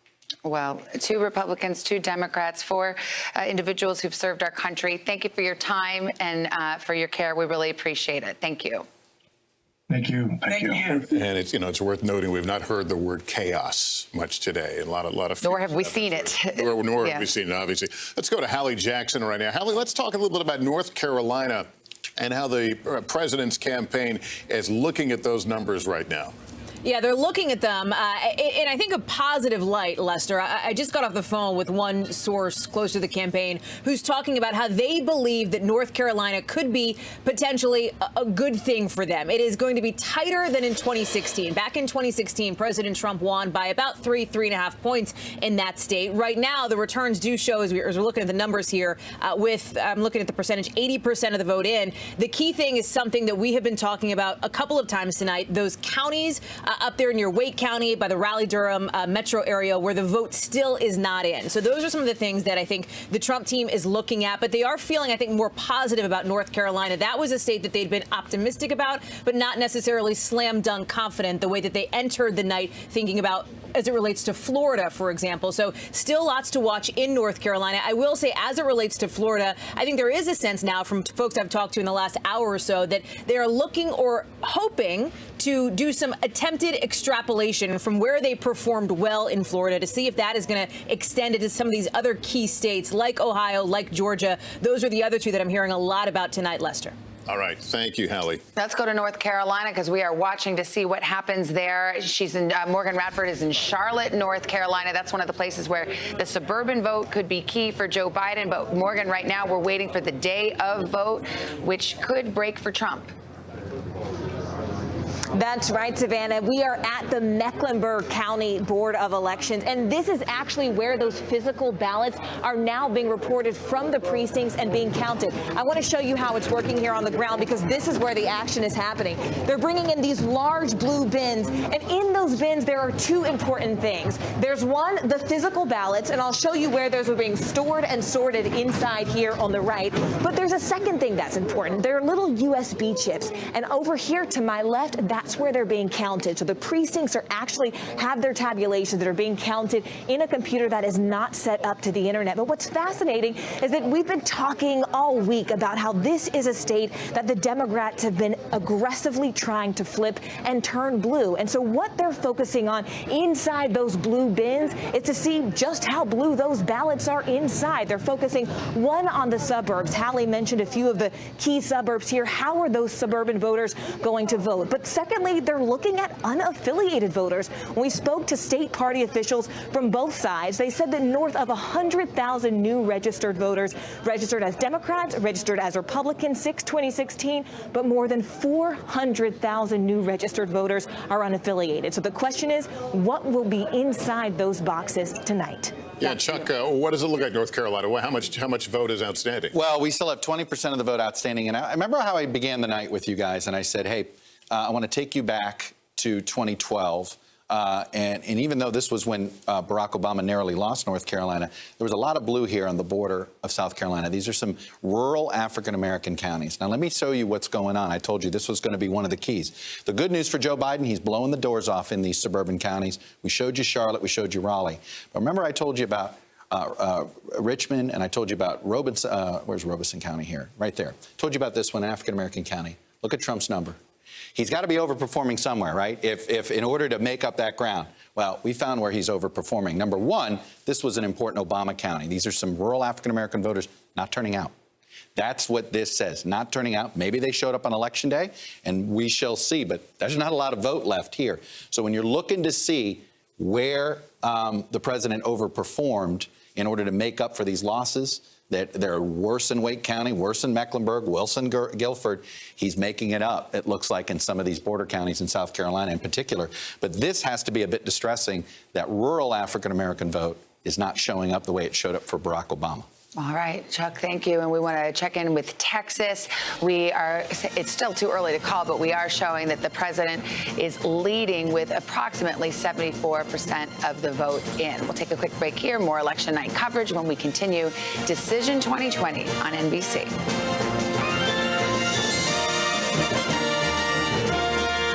Good morning. Welcome to Today. We're glad to have you with us. This fall, we're right there with you, whether you're back to school. What do you guys think? We're excited? Or back to work. We're keeping you safe. I love being back. Every morning on Today. People who kind of expressed his frustrations to us the other day. Much of the protests have turned violent. And the violence, from my perspective, is not really about the social justice issues. It's about a group of individuals, a much smaller group, that is taking advantage of a situation where they can come down and destroy property. I believe that things should be done in a more orderly fashion, and it affected me in a way that it's disheartening that I didn't know my country would delve to this level. And Donna, we should note that actually was not the Trump supporter that I was just referencing. That was a business owner who we met in the city the other day who told us he's just so frustrated because he was right back where he was a couple of months ago, boarding up his businesses. He's a landlord based in Portland. He said he didn't want to board up initially. He didn't want to let, as he said, the small splinter groups within those protests that were really causing the violence and the destruction in the city of Portland during the racial justice movement over the past few months. He said he didn't want to let them win, but he was tipped off by city officials that he had to protect his property in light of tonight and the days to come. So he was begrudgingly out there putting up plywood. And the last person that you just heard from there before I get back to you, Donna, was actually somebody who came up to us during one of our live hits just like this the other day. He said he felt really passionately about what has gone on in the city, and he really wanted to express the way he felt to us. He said as a Black American, he does not feel as though the protests that have taken place in this city, apparently under the guise of the Black Lives Matter movement, represent him and his views. He said he is actually appalled by what he has seen in the streets here. We've heard strong voices and opinions on both sides, and we do expect clashes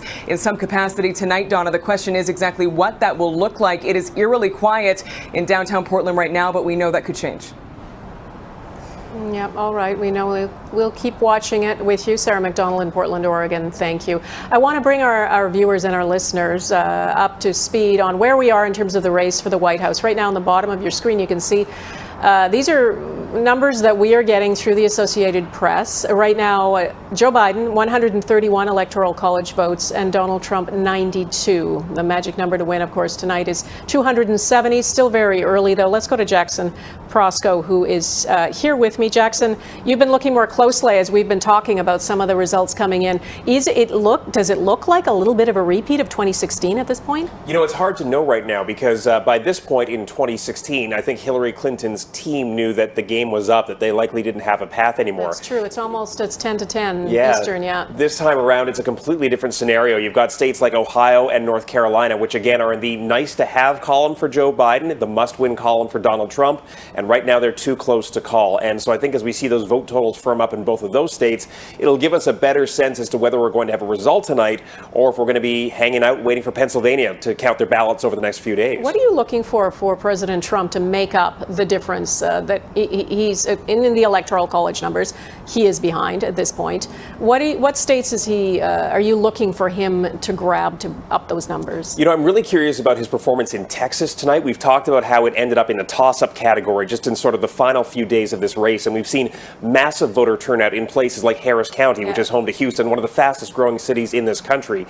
Even if Donald Trump hangs on to Ohio tonight, for example, the shift in votes there, the shift in votes in Texas, tells a story of what's starting to be a rebuke of Trump and the Republican Party, even if it's not enough to put Joe Biden over the top. So in terms of the paths, I think it's still way too early to make sort of decisions about that and understand where we're headed. But when you look at the trends, again, even without putting somebody into a win-lose category, you can still see the undercurrent there starting to shift. All right. All right, we're going to come back to you, Jackson. Thanks. And we will take a quick break now. After that, Tracy Tong will have the latest results and more analysis. Stay with us.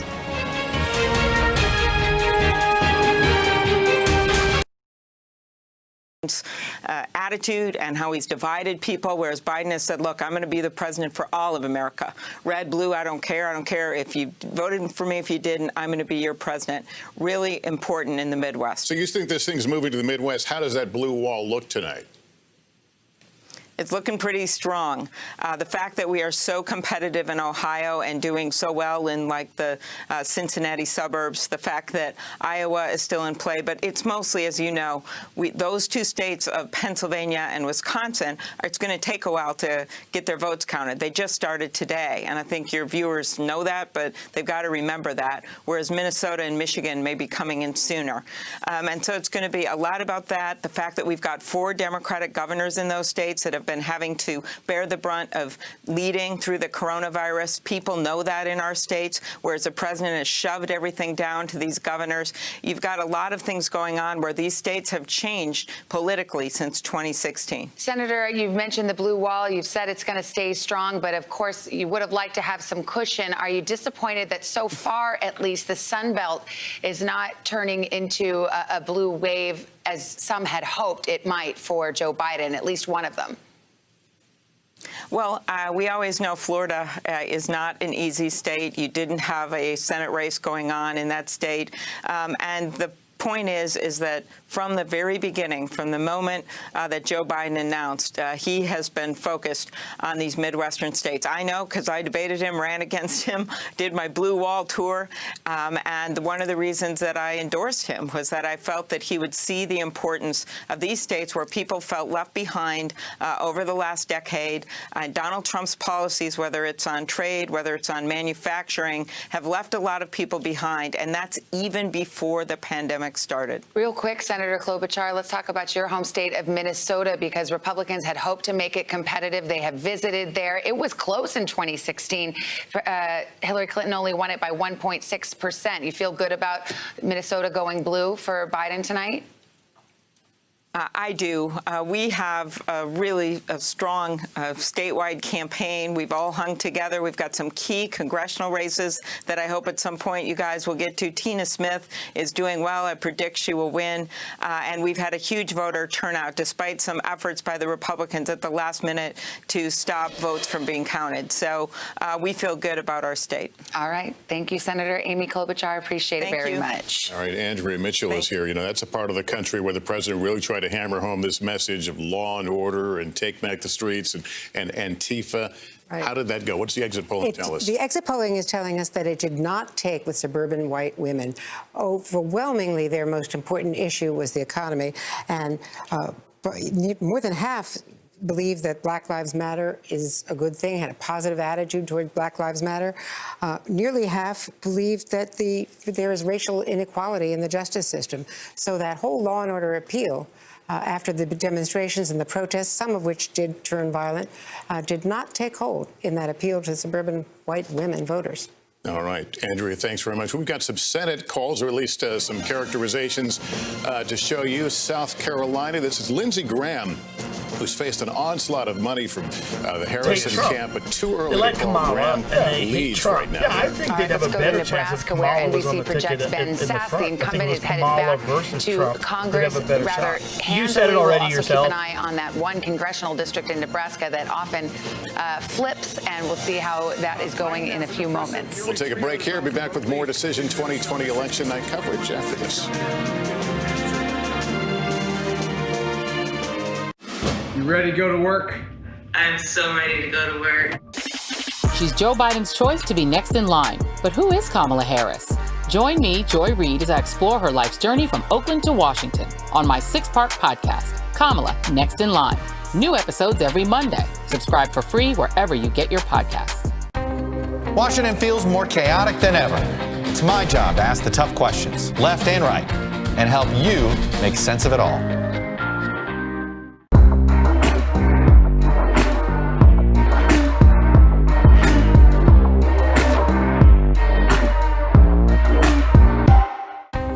Washington feels more chaotic than ever.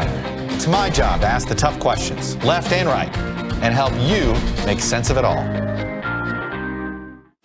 You ready to go to work? I'm so ready to go to work. She's Joe Biden's choice to be next in line. But who is Kamala Harris?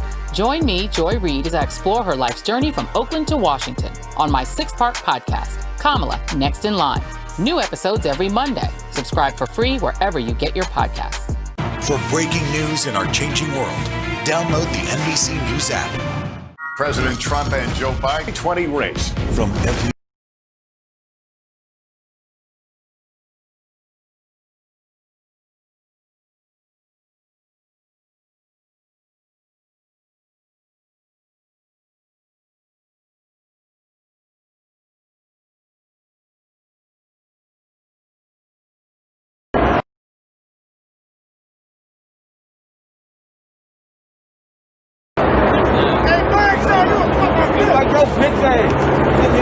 Keeping you safe. I love being back. Every morning on Today. Police murder of unarmed black men has been an American way of death across centuries. After seeing the most comprehensive police reform bill ever introduced in Congress, I've begun to wonder if now is the time. If now is the time the protesters finally win. The Last Word with Lawrence O'Donnell, weeknights at 10 on MSNBC. Good morning. Welcome to Today. We're glad to have you with us. This fall, we're right there with you. Whether you're back to school. What do you guys think? We excited? Or back to work. We're keeping you safe. I love being back. Every morning on Today. Defunding law enforcement, that's bullshit. Literally, I'm getting arrested for no reason.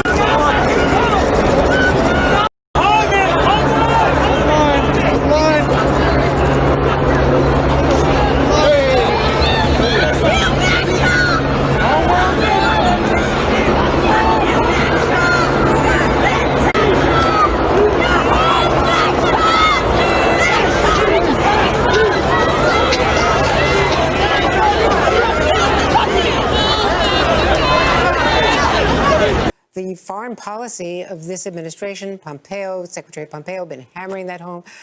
The president has been really disciplined in his message on Joe Biden being a socialist, a false claim, but that really has borne fruit. They were, as we've been pointing out in Miami-Dade in particular, slow to canvass, and it was because of COVID. But that caution on COVID has cost Joe Biden a lot in Florida. All right, let's pick up on that with Chuck Todd, who is at the map. I am. I'm just looking here at North Carolina for everybody here. As you can see, that the Biden lead is down to just 29,000, 84% in. And as you can see, we're still waiting for a lot more of our yellow, and yellow is same-day vote. And again, I will go back to the same area. Basically, the issue is going to be there is some vote in these big blue counties still. There's 17% of vote left in Wake. Guilford, there's 18%. So there's some Biden counties where there's votes out.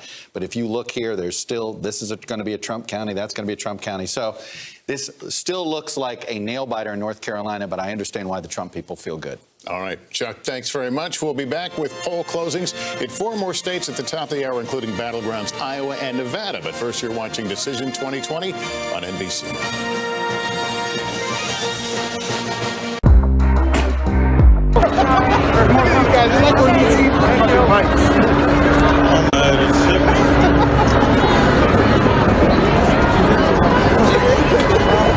My phone dead up. Oh, your phone that I think somebody.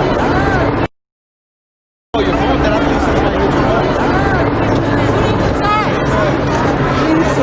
This is what y'all mean when you say highlighters.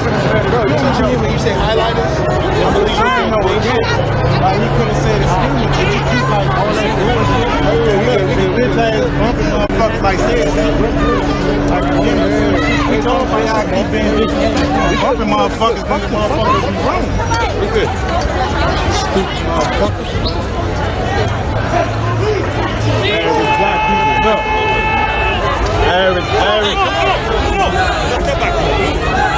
Average stuff, man. You got all the black people. my God, is that a Schwinn? And you got all the black officers risking their lives like ain't shit. You got all the black officers risking their lives like it ain't no problem with the white people killing their black. Nah, this shit blowing me, bro. Nah, cause again, bro, you got this guy right here, bro. He's standing front line, bro, and you got this guy. Again, I don't care, bro. You got this guy right here. He's standing front line. You got this guy right here standing front line. You got this guy right here standing front line.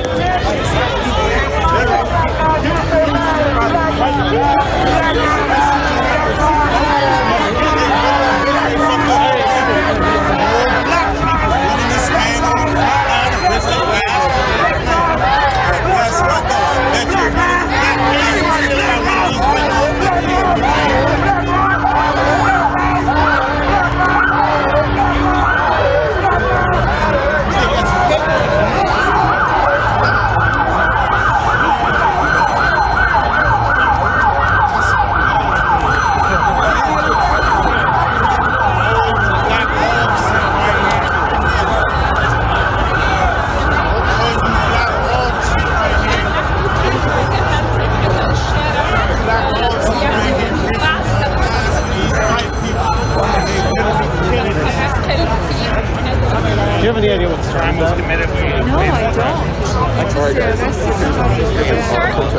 Yeah, I kind of saw him like in cuffs. I have no idea what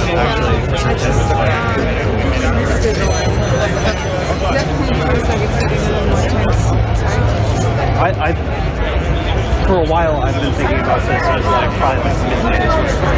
Yeah. Like I still think this is Hey.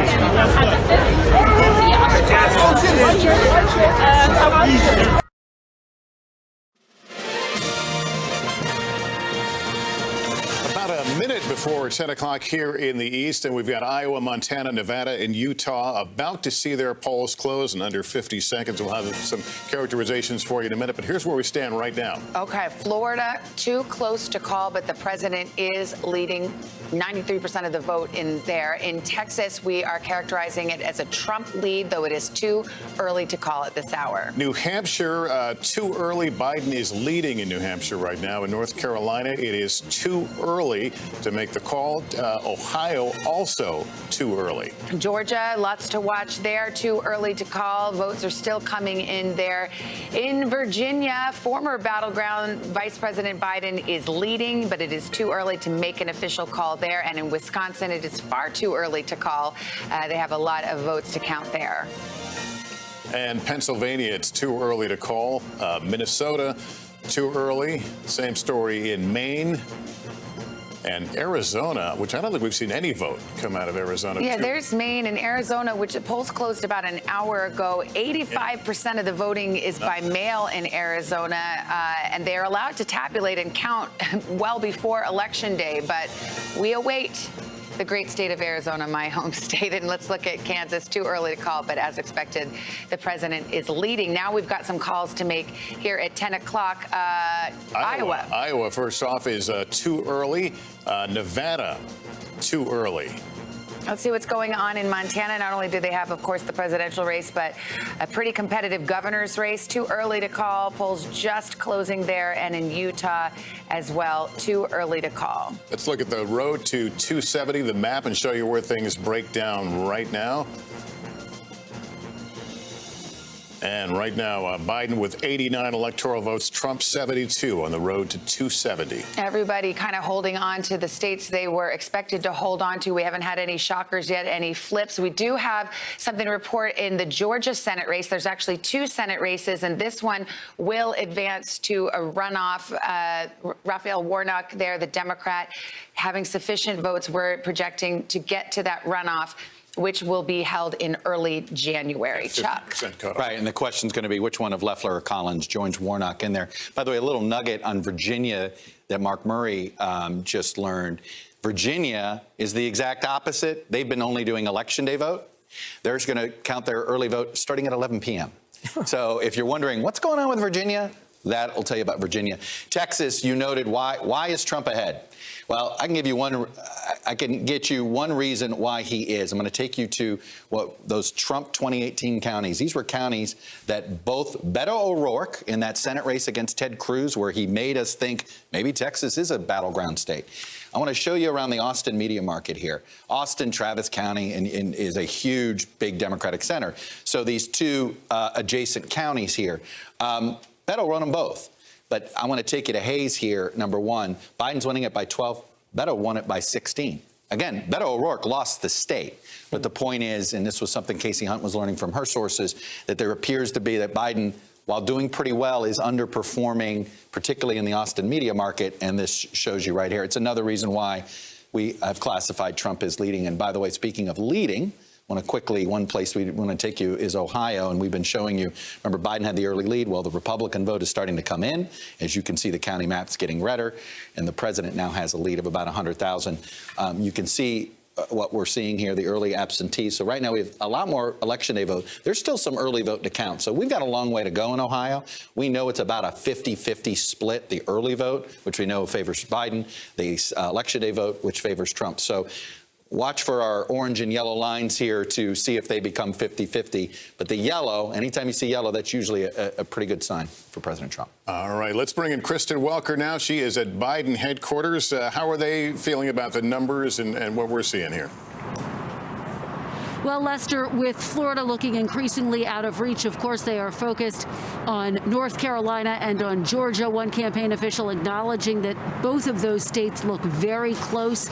But this official telling me we still feel good. We still feel like we have a shot there. So they are focused on those two states. And then, of course, the Midwest, their blue wall. That is where they think that ultimately Vice President Biden will prevail. They are very interested in what they're seeing in Ohio. I've been talking to a number of officials in and out of the campaign, including to Democrats in Ohio, with one telling me that the turnout in some of those Democratic strongholds has been quite strong. And then in some of the swing counties, it looks like Biden is outperforming expectations. Why is that significant? Even if Biden doesn't carry Ohio, they believe it could have implications for the all-important battleground state of Pennsylvania. And that is really where we began this discussion tonight. Why has Biden spent so much time in Pennsylvania over the past several weeks throughout the course of this campaign? Because ultimately it could be make or break for Joe Biden with its electoral votes. That's why he was there today in Scranton and in Philadelphia, urging voters to turn out. Of course, back in 2016, the Obama coalition underperformed, and that's why Hillary Clinton fell short there. So he is trying to win that state back, and without Pennsylvania, very difficult for President Trump to return to the White House. So it is a critical state for him as well. Guys. All right, Kristen, thank you. And that brings us to Jason Miller, senior advisor to the Trump campaign. Jason, it's good to have you with us. So far, it looks like the president is performing well in the states he has to win. He does have to contend with the so-called blue wall, Michigan, Wisconsin, and Pennsylvania. How are you feeling about that? Savannah, good evening. Feeling very, very good. I think Florida is a state that the president is definitely going to carry. Feel good about where we are with Georgia. We also feel good about North Carolina. I think we're going to win by somewhere between 50 and 70,000 votes. Also, when you take a look at some of the rural counties in Indiana, the way that we're performing with those small towns that are about 5,000 or less people, some of that can be extrapolated out and compared to, say, Wisconsin, Michigan. Looking at some of the rural areas, you look at Kent County in Michigan, for example, where we're increasing. So states where we have, or excuse me, counties where we have 75% or more of the vote in so far, we're increasing our margins in Michigan by between 6 and 7%. And I think that one of the big surprises, there are two big surprises, I think, so far. Number one, I think President Trump is going to win Minnesota tonight. You look at the way the data is trending. We feel very good about that state. That's going to be a big shock to Biden and I think to a lot of folks, since we haven't won that since 1972. But the biggest story of the night so far, black voters and Latino voters helping to power President Trump forward, and I think will be the big difference in him being reelected tonight. I know everything seems positive, but tell me the kind of thing that you started this evening wringing your hands over that still sits out there that you worry about. Well, fundamentally, keep in mind that Democrats knew that they were going to have this early vote, the absentee votes. And so we actually saw a lot of those early votes the same way that the Democrats did. What we thought, though, was different is that we would have this red wave, folks who would actually show up on Election Day. And the Democrats essentially had already cannibalized all of their votes. People who are likely Democratic primary voters who were going to vote, people who wanted to vote against President Trump basically did that right at the beginning of the early vote period. So we feel, so we're kind of concerned a little bit about that, but it looks like our models, our predictions for the turnout are looking to be right on track. And Democrats basically shot their wad in the early vote. They just don't have it right now. And that's the difference in the enthusiasm factor. Our folks are going to show up on Election Day. Theirs aren't. Are you ready to claim North Carolina on your map? I think that we will win by between 50 and 70,000 votes. So that's where we're tracking. All of the counties that are outstanding are counties that the president won in 2016. And so if you, again, we're past the polling aspect. I think one of the stories for tonight is that polling is broken. Polling is like Humpty Dumpty. It's smashed into 1,000 pieces. But when you look at the actual votes that are in and our modeling for where we're going to win North Carolina. Jason Miller, thank you for coming on. All right, let's turn to Chuck real quick. Polling is broken. You just heard it from Jason Miller. He said it's like Humpty Dumpty falling off the wall. Are you ready to declare that verdict? I got my issues with some state polling, that's for sure. I mean, I think there is definitely an issue in that there's just no quality control with a lot of some of these pollsters you've never heard of and things like this. There's no doubt. We're finally starting to get some Arizona. Okay. Yeah, see, you wanted to hear some Arizona? By the way, they did the big dump. I told you that's what they do. We went from 0 to 69%, okay? Just to give you an estimate here, as you see, there's a significant chunk. They're doing what they said they'd do. They said they'd be able to handle both their early vote and some of their same-day vote. They'd be processing it together. And as you can see, we got a big chunk of it already out. And Biden has a good lead here. Savannah, as you know, you could argue that it's a one-county election because Maricopa, one instance in the last decade where some statewide candidate lost Maricopa County, which is home of Phoenix, arguably the largest suburb in America, and somehow won statewide. But that person lost about like 1,000 votes. So as you see here, a 10-point lead right now in Maricopa with 77% in. And just so you can see, Donald Trump carried Maricopa. Mitt Romney carried Maricopa. John McCain carried Maricopa. Obviously, he was an Arizona native. So, look. How much of Maricopa County is in? 77%. Okay. So, this is a good chunk. This is a big lead. Look, they needed something in the Sun Belt right now. I know the Biden folks are feeling a bit antsy. North Carolina's making them antsy. Georgia, we still got a lot of vote for that to come in. We know Florida appears to be gone. I know we haven't officially called that yet. So, early on right now, and it's a lot of vote in, Arizona looks like it may actually make pollsters feel better. Let's turn to Casey on that. I am from Arizona, so I know that, yes, while Maricopa County and Pima County are important, so are all the other counties, and they're largely red counties. What are you hearing, Casey? Well, Savannah, my sources are saying that they expect, and Chuck touched on this, to have a little bit of a roller coaster here in terms of counting, that it'll look good initially for Joe Biden, that then we may see them start to count some votes that may turn this toward Trump, and then there could be another batch that'll swing us back again. So my sources are urging patience on that front. But I will also say that there does seem to be a difference between how Mark Kelly, who's the Senate candidate in this race, the Democrat, is doing versus how Joe Biden is doing. My Republican and Democratic sources are expecting that Kelly's going to do better than Joe Biden. And I think the big question mark right now is what is the impact of the Hispanic vote in Arizona? We obviously have talked a lot about the unique qualities of the Cuban-American community, the Venezuelan-American community in Miami-Dade. Remember, of course, we've talked at length about how that really swung for President Trump. But Democrats think that that swing was big enough. They're nervous that it could replicate itself with other Hispanic communities. They've seen a little bit of it in Texas, and they're concerned about it in Arizona in the context of the presidential race. So I'm watching to see in Arizona if we actually get a split result here, if we see a Democrat win the Senate seat and potentially see President Trump carry the state at the presidential level. Savannah. All right. Well, they have spent a lot of time, the president's campaign has spent a lot of time in Arizona over the years. We've got a new call to tell you about. It is too early to call in Ohio, but we are characterizing it a bit more, saying that the president is leading. Let's go to David Plouffe and Mike Murphy, two strategists, one Democrat, one Republican. So we've got the whole campaign covered here, although I will say Mike Murphy, Republican, who does not support Donald Trump. Mike, what are you seeing? What is giving you pause tonight? Well, I think the Democrats wanted a quick knockout in the Sun Belt, particularly in Florida, perhaps in North Carolina or Georgia. And we have to wait on North Carolina or Georgia. But Florida's interesting, even though it looks like Donald Trump is going to be president for life of Miami-Dade County, which is what bailed him out in Florida.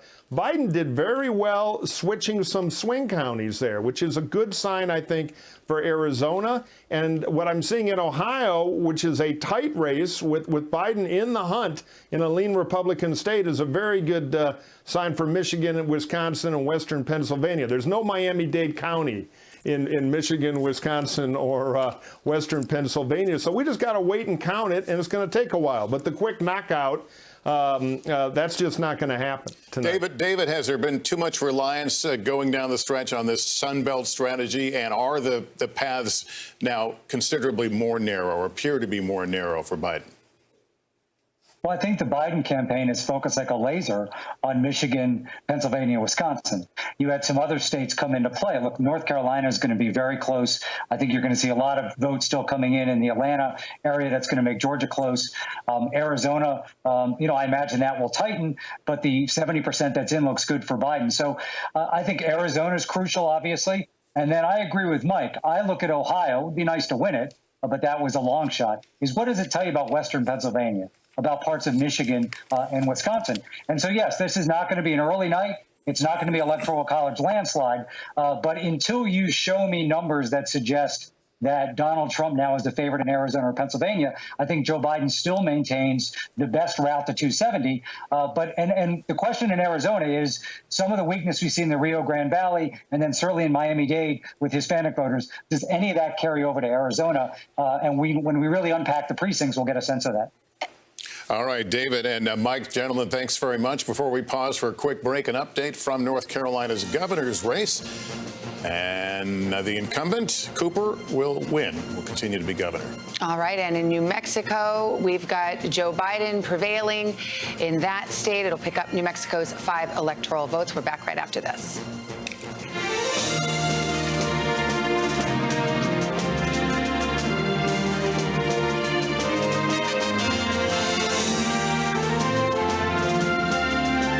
Good morning. Welcome to Today. We're glad to have you with us. This fall, we're right there with you.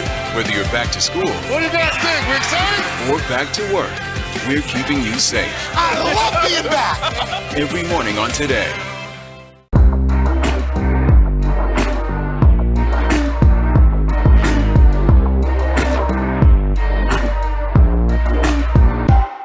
Good morning. Welcome to Today. We're glad to have you with us. This fall, we're right there with you.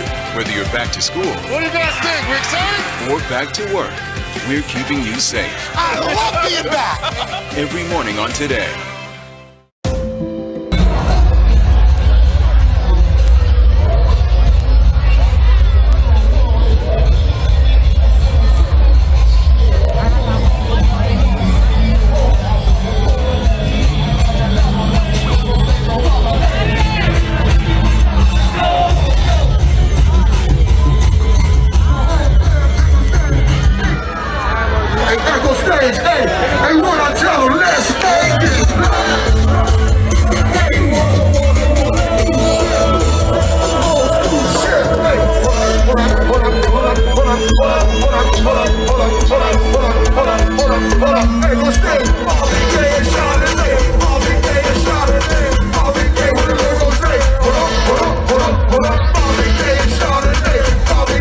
Pulled together when their boss needed help battling coronavirus. You're to not you. just We any want to go patient. You're to their Pennsylvania friend. now. Mike Armstrong is standing by there. Just before we talk to you, Mike, I just want to bring people up to date on the Electoral College numbers that you'll see at the bottom of your screen. 131 for Joe Biden, 98 for Donald Trump. That hasn't really moved. These are AP numbers that we're getting. That hasn't moved in the last little while, even though it's 10:16 Eastern and a lot of the majority of polls across the country have closed except for some on the West Coast in Alaska and Hawaii. Mike, let's talk about Pennsylvania for a second.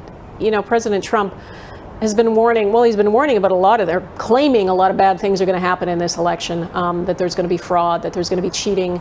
Particularly in the last couple of days, he talked about cheating in Philadelphia. No one had any evidence or knew why he was talking about that. Has anything apparent happened? The Lieutenant Governor tonight is saying that things have gone very well today. There was a robust turnout and they had few disruptions. There are 718 polling places in this city. The mayor had a special election task force put together that was police officers and assistant DAs that they could deploy quickly together if there were disruptions. They did have a few. There were some people alleging that they were poll watchers. They had to be kicked out of polling stations. But certainly, Donna, we didn't have anywhere near the chaos that some predicted. And by someone, I do mean the president. You know, we know there are lots of lawyers standing by. I mean, that's not unusual for presidential elections because there are always legal challenges, but it's expected there might be more this time than usual. There was a motion filed in the state legislature in Pennsylvania today that shows how granular these issues can be. Tell us about that. Yeah, it's super interesting. This is Montgomery County outside Philadelphia, actually. One of the things they were doing when people would drop off their early ballots, they would weigh the ballot to see how much it weighed, to see if it had that secrecy envelope on the inside. So they were doing that, and they were also checking for signatures to make sure there were signatures on them. If they weren't there, they were contacting the people who had dropped off the ballot to say, hey, we think there might be a mistake. Well, the Republican law, there's a lawsuit filed today trying to disqualify mail-in ballots where they provided that service. They're calling it pre-canvassing and saying that those ballots have to be thrown out because you're not allowed to check ballots until 7 a.m. on Election Day. So it really does show you how granular, like how down in the dirt these arguments can get. Yeah, and in a state like Pennsylvania, where it can be so incredibly close and so critical, every vote really does matter. Yeah, and we're seeing that tonight, as a matter of fact. The early ballots that still aren't in are probably going to have a big impact on the numbers we're seeing right now. Now, I know you spent some time in the state, and you went to Scranton, which is Joe Biden's childhood home. And the former vice president has gone there a couple of times. He went there again today. Tell us what happened. Yeah, a very special moment. We met Ann Kern, actually, a couple of weeks ago. She lives in the home where Joe Biden was born, where he lived until he was 10 years old. He went back in 2008, and he actually signed the wall in a bedroom upstairs saying Joe was here. And today he went back, and he signed on the wall, from this house to the White House, by the grace of God, and signed it Joe Biden. So a very special moment. And, you know, if Joe Biden were to win tonight, that would be a very special home, probably in every tourism book you'll ever see for the town of Scranton anyway. Yep, and, you know, Scranton and the rest of that state could be the key to his political future, too. Mike Armstrong in Philadelphia tonight. Thanks. We're going to take a short break. We'll be back in a moment.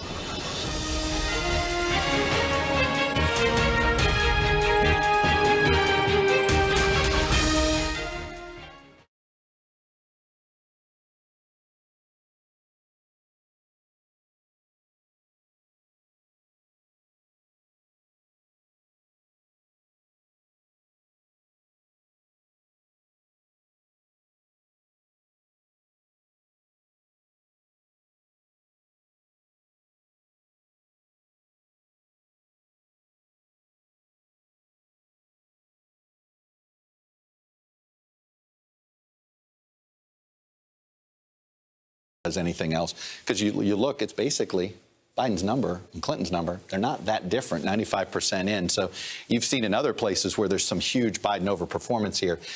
These border counties along South Carolina are going to be, if the Democrats, if Biden comes up short, I would argue that's where he's going to find the votes that he should have gotten in order to get this, in order to make North Carolina happen. Okay. Yeah, Minnesota. Let me quickly ask you about Minnesota. Jason Miller came on and suggested that the Trump folks feel good about Minnesota. Look, they talk. We'll see. I mean, we only have about a third of the vote in, and just so you see, this is Election Day vote. So it's, you know, let's look at some of the big. I mean, look, if Biden's got a big lead right now because Hennepin County, that's Minneapolis, and we've got most of the vote in. So, yeah, as the rural counties come in, this state's likely to get closer. It was a 3-point race last time. We'll see. Okay, we'll see. I've always been a bit of a skeptic for the Trump campaign to get over the top in Minnesota. But again, it does, Minnesota's a state that is certainly trending long-term towards the Republicans. Yeah, and the Trump campaign certainly visited Minnesota many times and made an effort there. We've had two tales of that. Amy Klobuchar of Minnesota said the Democrats will hold. Jason Miller of the Trump campaign says all in the same half hour. There's an important Democratic Senate seat there. Yes, there is. So we'll check in, and there's a lot of Senate races. In fact, a hot one out in Montana, Andrew was just reminding me of. We'll check in on that one as well. Take a break right here. We continue with our Decision 2020 election night coverage right after this break.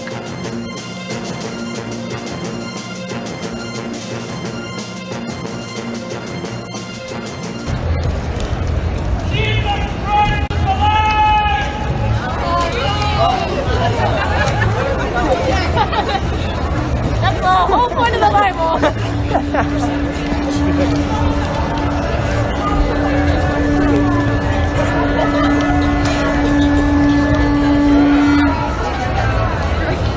Jesus Christ can save you tonight. Jesus Christ is real. Yep, yep.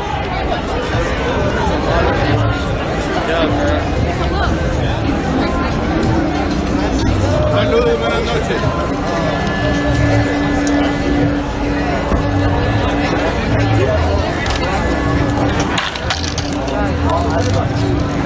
Down in Michigan.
Good morning. Welcome to Today. We're glad to have you with us. This fall, we're right there with you.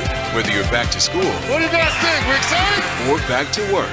We're keeping you safe. I love being back. Every morning on Today.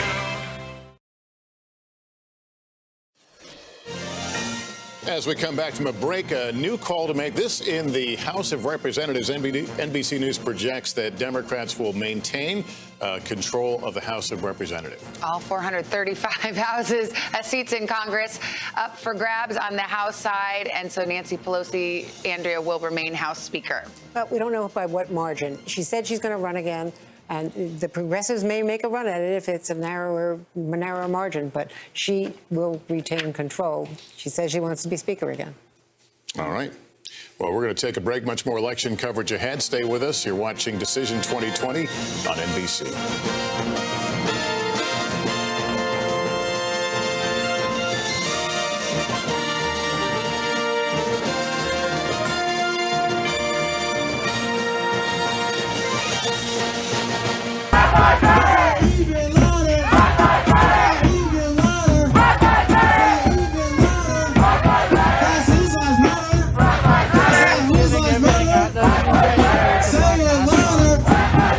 Say it louder.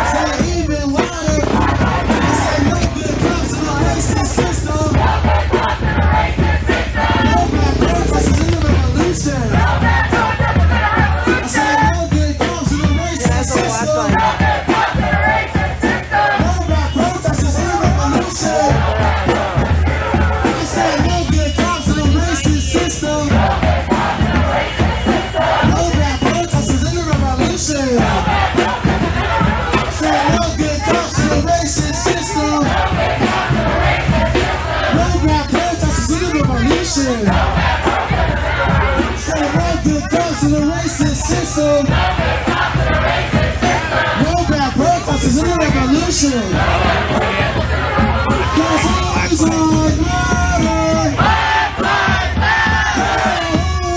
That way I can illuminate them with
please share this stream. If you're watching on Facebook, please share this stream. If you have already, thank you so much. We're still shadow banned, so if you don't share the stream, then most people aren't going to see it. There won't be as many people in the chat to interact with. So the interaction. It does have a lead there, and North Carolina is getting just a little bit more interesting. It is too close to call there, and we've been watching that one real closely tonight. Ohio would be bonus category, and right now it's too early to call. Too early in the Georgia presidential contest as well. All right, let's keep it going. Here we go in Virginia. Too early to call, but Vice President Biden does have a lead there in Wisconsin. We can call it way too early to call. They still are counting votes there. Pennsylvania, they'll be counting them for a while. Too early in Pennsylvania. Minnesota, which we were discussing a few moments ago, that's too early as well. All right, let's go to Maine, which divides its electoral votes by congressional district. We're calling that too early to call, but we did see a split decision in 2016 with Donald Trump picking up one electoral vote there. We'll see what happens. And Arizona, too early to call. The vote is coming in fast and furious. Vice President Biden with a lead there in Arizona at this hour. Let's take a look at Iowa right now. Too early to call.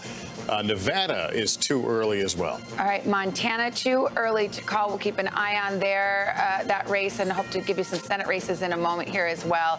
And in Utah, as expected, President Trump wins. So that brings us to 270. So let's add them all up, and here's where they stand right now. Biden leading 98-92 on that road to 270. Let's go to Chuck and see. I knew it. You were looking at North Carolina again. I think we got to right now. 89% in, 42,000 votes. But what does that 89% translate to? 641,000 estimated votes still to count. So that's not an unreasonable a deficit to make up. The question is there going to be enough vote in different places? So first you try these blue counties here. This is Asheville, 92% in, so stragglers. Guilford still sitting at 84%. This could be a decent chunk of vote for Biden. Charlotte, here, Mecklenburg County, as I showed you before, not too much. Let's see what Wake looks like. We still haven't seen some Wake numbers. So I have a feeling now, North Carolina, I think the last time I said, we might finally see some action. Yeah, we're going to see action. It's called, we're not going to call that race tonight. Like it looks more and more like North Carolina is one of those that you're going to have to wait to see all the vote coming in, because it does seem as if there's enough in different red and blue areas to make you think that thing is going to be very, very tight. However, the Democratic Senate candidate, Cal Cunningham, is underperforming Biden. So I would just say, while Biden may have a chance there, it looks a little tougher there for Cal Cunningham. Looks probably a little better for Tom Tillis. 75% in. I just want to keep track here in Arizona as we keep going. We think about 800,000 vote remains. This is a ton to make up. This is almost like a 2-to-1 that he's got to make up. This is very tough. Arizona, the first, it could be the first state we're dealing with that looks like a state that might actually flip from 2016. Long way to go. Obviously, we want to wait for more of that vote in. But that's the first one of the Sun Belt. And it's been the one that Biden consistently led in the polls in, probably more so than any of these other Sun Belt states. How much is that driven by the Senate race there? Well, look, is it driven by the Senate race? Is it driven by what's been happening over 4 years? I mean, certainly Mark Kelly, ultimately, I think this is about Democrats just realizing that there's opportunity in Maricopa with these suburban, in the same way we saw basically the Denver suburbs take Colorado from a red to purple to blue. The Northern Virginia suburbs, and it turned it from, it was red when I first moved there in the early 90s, to purple to blue. That's what both in Arizona and Georgia, that Democrats think, Maricopa and Phoenix, they think that's the key to turning Arizona blue, and of course the Atlanta suburbs. So the question is, are Phoenix and Atlanta ready to join Denver and the Washington, D.C. suburbs? And that's what we're going to find out tonight. Perhaps tonight we'll have the answer for us. Hallie Jackson's over at the White House. What have you been hearing from your sources inside the Trump campaign? Let me jump off of something that Chuck was just talking about as it relates specifically to Georgia, because the characterization from one person that I spoke with tonight is that folks are not feeling panicked yet. They're looking at Georgia. They are perhaps not feeling as good as they had been earlier in the day about it. But at this point, that is when they're watching, because of specifically what Chuck was talking about there, the suburbs around Atlanta, the way that the president could perform. They're specifically looking, and you heard Jason Miller talking about, for example, black and Hispanic voters in Georgia. They're specifically looking at the performance that the president will have among black voters there. So that's something that they're keeping an eye on. There is a lot of, again, we have not called Florida yet here at NBC News, but there is some, I would say, preemptive dunking from members of the Trump campaign about that state. There is really a sense that I'm starting to pick up from talking to folks tonight that this is a little bit how it went in the early hours of election night 4 years ago, if you remember, feeling like the polls were wrong, feeling like they were the underdog campaign that was able to come from behind and win 4 years ago. And there are people, listen, the president has surrounded himself this year with the same sort of cast and crew that he did 4 years ago in large part. So there are a lot of people who are holding on to that memory and wondering if tonight is going to end up having the same result for President Trump. When you talk about the mood sort of more broadly, the president is spending election night here at the White House. Listen, any other election night, I would be standing here in front of you from, the election night watch party, if you will. We're not doing that tonight because of, obviously, the pandemic. Things have changed quite dramatically over the last 9 months or so. There are about 250 people, according to one attendee, inside the White House right now, inside the East Room. They're watching one of the cable networks, the president's preferred channel, frankly, at least most of the time, which is Fox News. They're watching that on the big screens, cheering when some of the races get called there, having some snacks. Members of the Trump cabinet are there, members of the Trump family as well. And right now, the sort of energy in the room, we're told, is very positive based on some of the things that we're seeing. Now, might that change as we start to get in more vote from Arizona? That is definitely one that we're drilling down on with sources tonight. That was one of the states that the folks that I've been talking to in the Trump orbit hadn't been feeling very, very confident about. They were feeling what I would say hopeful, optimistic, but not extremely confident. And there now seems to be perhaps some reason for that we're seeing in the numbers that have come in, at least so far tonight. All right, Hallie, thanks. Let's go over to Kristen Welker at Biden headquarters. How are they interpreting all this?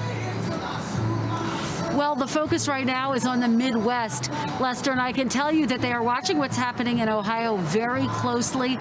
They say, look, if Biden can't pull out a surprise win there, it could have implications for the other Midwestern blue wall states that Vice President Biden has fought so hard to try to win and to try to win back from the Republicans in 2016. So they are particularly encouraged by the fact that there's been a strong turnout in key parts of Ohio, suburban urban areas.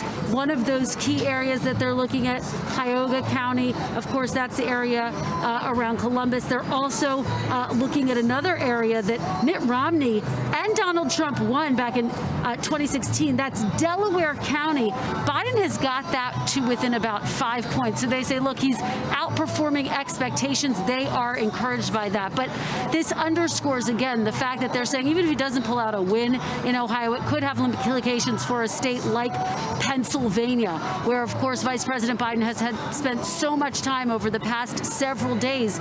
And it could have implications for other Midwestern states, Michigan, Wisconsin. Of course, Biden has made multiple trips to those key states in the closing week of this campaign. One important note about Pennsylvania that it might be worth reiterating. Remember, Pennsylvania does not start to count its mail-in vote until today. And so state officials there have been urging patience and essentially saying, look, we feel confident we can get all of the votes counted by Friday in the coming days, but they're not going to have all of those votes counted by the end of tonight. So you could have a scenario where, for example, President Trump is up and then it starts to tighten. So that is what they are looking at. That blue wall they are hoping will hold for them. Yeah, in fact, Pennsylvania can't start counting its mail-in votes until polls close, so not until tonight, and they can accept ballots as long as they're postmarked by Election Day up to Friday, so it could be a long one in Pennsylvania. Let's go over to Kelly O'Donnell. She's in Columbus, Ohio for us. Kelly, there's a lot of back and forth. Biden seeing some sweet spots in Ohio, but the Trump campaign feeling very positive that they're going to hold on to Ohio. Exactly, Savannah. In talking with senior elected Democrats, they do see some hopeful signs in a couple of the key counties that Chuck has been talking about that had gone for Republicans that they believe are trending toward Joe Biden. And you're looking there at educated women voters, more affluent voters. One of the stories of Ohio is how the story of who the Ohio voter is changing for both parties. You have some of the more working class, traditionally Union or Democratic voters in times gone by that are now more in the Trump mold. And what the Trump campaign has tried to do in Ohio, as they have in other key battleground states, is to identify people who fit their type of voter profile, but who have not been casting ballots in years past, to squeeze out new votes among those types of voters in rural areas and in some of the exurbs. And that's where they see some confidence. In talking to a senior Republican in Ohio who's been looking county by county, and you know, when you speak to other elected officials, they know the map in ways from their own races that lay people certainly can't fully appreciate. Let me interrupt you. Looking at it. Let me interrupt you here because I believe we've got some Missouri. Oh. Okay, Donald Trump, the projected winner in Missouri. That's brand new. Chuck? Well, Missouri at one time used to be a swing state. It wasn't that long ago, but it's just not enough. This has become a very much more the rural numbers just start to produce. But I want to go back to Ohio and just button up Ohio here a little bit. It does look like Donald Trump is on his way to winning. And remember, I told you it's all about the lake here. I know that's black on the board, but I swear to God, the water is blue. On there. And I told you about these Democratic counties from 2018. 2018, a pretty good Democratic year overall. So let's look at the Trump Dem counties. And as you can see, there were 1, 2, 3, 4, 5, 6, 7, 8 counties that Sherrod Brown, the Democratic senator who won re-election in Ohio in 2018, carried. And as you can see here, this was going to start with Biden needed to carry these, and they're just not happening. Erie County, I told you Erie to Erie. This was an important one. Sherrod Brown carried it. Joe Biden trying to be the same type of Democrat didn't happen. You look over here in Ottawa, it's close, and it still be. There's more time. There's a lot more vote out there that could end up making that. But you see, this generally is the problem. Look at Ashtabula County. This was one Trump won big. And he's winning it bigger this time. So there is some evidence, and it's something Jason Miller brought up, that in some of these Midwestern rural counties, they are bringing out some more vote. So we shall see. Sure, one other thing. Just quickly, I want to go back to the board here because I think we've got a call. Another call in Illinois here. Okay. Joe Biden is the projected winner in Illinois. That's 20 electoral votes in his column. Chuck. But I wanted to go back. This if I were to show the most, if you're the Biden folks and you're wondering, boy, why didn't they pull off Ohio? Delaware County was one of the swing counties we were watching. This was one, he won big the last time, but this was one we were seeing. Is it going to go all the way blue?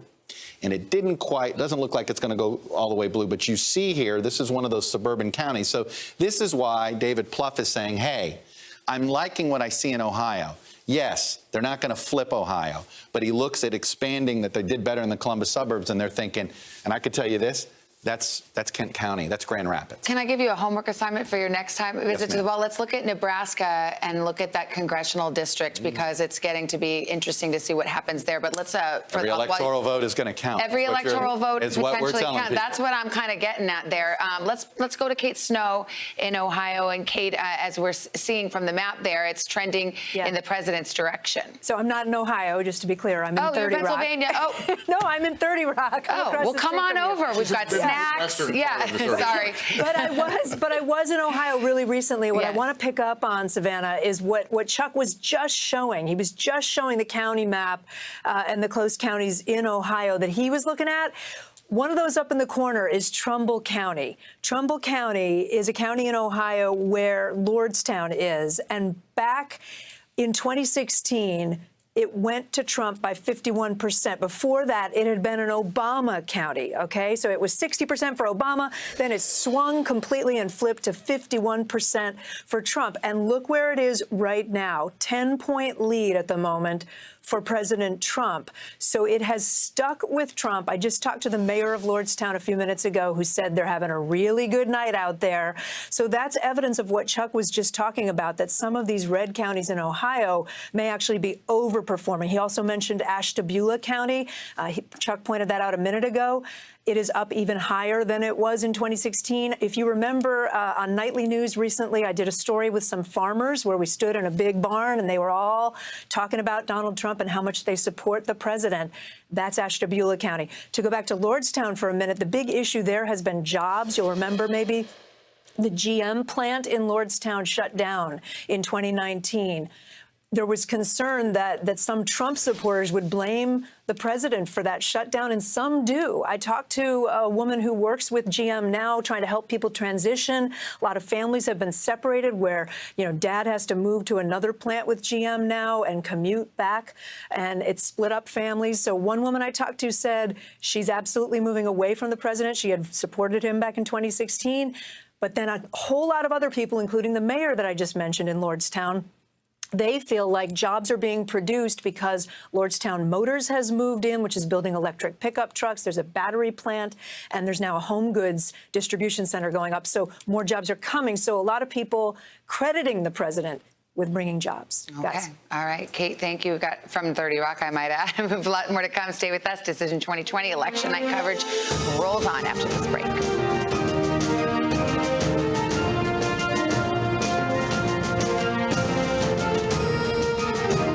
Good morning. Welcome to Today. We're glad to have you with us. This fall, we're right there with you.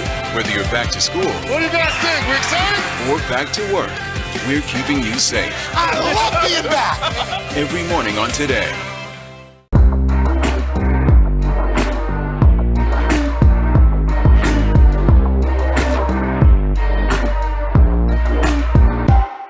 Good morning. Welcome to Today. We're glad to have you with us. This fall, we're right there with you. Whether you're back to school. What do you guys think? We're excited? Or back to work, we're keeping you safe. I love being back. Every morning on Today. Police murder of unarmed black men has been an American way of death across centuries. After seeing the most comprehensive police reform bill ever introduced in Congress, I've begun to wonder if now is the time. If now is the time the protesters finally win. The Last Word with Lawrence O'Donnell, weeknights at 10 on MSNBC. You ready to go to work? I'm so ready to go to work. She's Joe Biden's choice to be next in line. But who is Kamala Harris? Join me, Joy Reid, as I explore her life's journey from Oakland to Washington on my 6-part podcast, Kamala Next in Line. New episodes every Monday. Subscribe for free wherever you get your podcasts. real close-knit group of nurses who pulled together when their boss needed help battling coronavirus. You're not just any patient, you're their friend. These folks saved my life. Thank God that there are people who want to run towards a pandemic as opposed to running away from a pandemic. Introducing the MSNBC Daily, featuring written perspectives by experts you know and trust for a better understanding of the stories that matter most. Check out the MSNBC Daily today at msnbc.com. You're watching NBC News Now. We've got some breaking news. Are people there concerned about what impact this could have on the election? It's news made for your streaming world.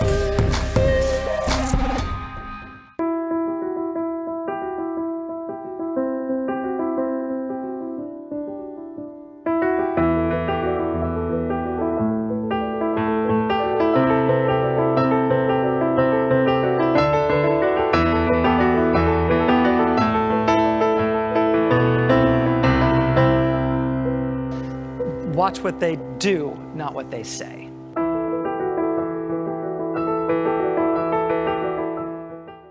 President Trump and Joe Biden hit the trail. At the center of this campaign, coronavirus. The story. The battleground blitz as we enter the final stretch of the 2020 race. From every angle. If you were sitting here talking to Joe Biden and President Trump, what would you want to tell them right now? On the ground. The winds fanning these flames are expected to last another 24 hours. And in depth. We now have 2 vaccine trials on hold. Should people be concerned? NBC Nightly News with Lester Holt.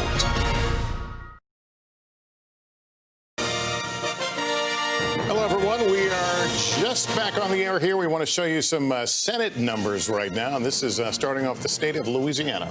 All right, that's Senator Cassidy headed back, and we've got an upset. This was the most vulnerable senator probably in the United States Senate. The Democrat from Alabama, Doug Jones, has lost. Tommy Tuberville, the Auburn coach, takes that race. So that's a gain for the Republicans in the Senate. Dick Durbin will have another term in Illinois. We project he will win. In Arizona, too early. Mark Kelly, though, leading Martha McSally right now, and this is a race that could be affecting what we're seeing on the presidential side in Arizona. Let's go to Arkansas. Tom Cotton, the incumbent, headed back. He wins that one. West Virginia, same thing. The incumbent returns. Shelley Moore Capito easily defeating her opponent there. All right, and to Georgia, Purdue, too early to call in that race, but this has been a race that certainly has drawn a lot of national attention, as has this one. Lindsey Graham and Jamie Harrison, a lot of money spent in that race, but right now too early to call, but Graham leads. Same story up in Maine. It's a two-way race right now, essentially, between Senator Collins, the incumbent, and Sarah Gideon, although there are other candidates and they have ranked choice voting. So I'll just cut to the chase. It could be a while in Maine. It's not going to be tonight. That's what you could say. Not tonight. Okay, so go Betty bye if you're waiting for Maine. Mississippi Senate is too early to call there. Mike Espy, the congressman, trying to take on the incumbent Cindy Hyde-Smith. Marshall leading in Kansas right now. That race is too early to call. In Michigan, also too early to call. That's one that folks had their eyes on, potential Republican pickup. We'll see if that holds. Here's Minnesota. A lot of talk about Minnesota tonight. It is too early to call. Let's go to the Iowa Senate race. Another one where Joni Ernst, the incumbent, looking to hang on against a challenger, Teresa Greenfield. Too early to call there. We'll watch that one. And here's how the Senate breaks down right now. Dems 41, 40 seats for the Republicans. All right. This was the one I just assigned to Chuck Todd. Nebraska, projected winner of 3 of 5 electoral votes. Do I have that right? That's what it right says. now, right. Yes. Well, You're awaiting the congressional district. Well, there's 2, right. So that sounds like we're not ready to call the first either, which would be Lincoln, but that's going to probably be Republican. But Omaha is the second congressional district. Polls have indicated that Joe Biden had a pretty a lead there that looked like his leads in Wisconsin or Michigan in that 5 to 8 point range, but you had the actual congressional race itself. The former Democratic congressman endorsed the incumbent Republican congressman over the Democratic nominee. So there's a lot of potential split ticketing. I don't think anything is a slam dunk there for the Democrats nabbing one electoral vote. And hey, we know every electoral vote counts. And if you've ever seen those 269 scenarios, this is why Nebraska 2 and Maine 2, and by the way, we have a long way to go in Maine getting their vote. Some of this vote is same-day vote. We don't have some of the mail-in vote. I see you turned in extra credit. Andrea, what are you watching in these Senate races we just talked about? Well, I'm looking at Georgia, and where you've got 2 Senate races, and now you've got Reverend Raphael Warnock, who just had an explosion of support. And he's in the runoff now against Kelly Loeffler, who is the incumbent, the appointed incumbent. That really is a much better looking race for him in the runoff that'll be January 6th because Doug Collins, the strong Trump supporting House member from, you remember, House Judiciary, who was so strong during the impeachment hearings, a really, really strong Republican. He's had a controversial record, very outspoken against Ruth Bader Ginsburg, talking about QAnon. So he is not in that runoff. And Reverend Warnock, who comes from the Reverend Martin Luther King's church, has just had a really big rise to get into that runoff. The second race is Ossoff. Yeah. Well, can I just say the importance of Warnock in this runoff? So there have been 2 Senate runoffs this century. Or two Senate runoffs since Andrea and I have been covering Senate in Georgia, okay? Each time the Democratic nominee was a white nominee. They've not had a compelling African-American nominee in one of these runoffs in Georgia. And before, it had just, the Democrats ended up just sort of fading at the end. Warnock, and he's not just, this is the pastor at MLK's church.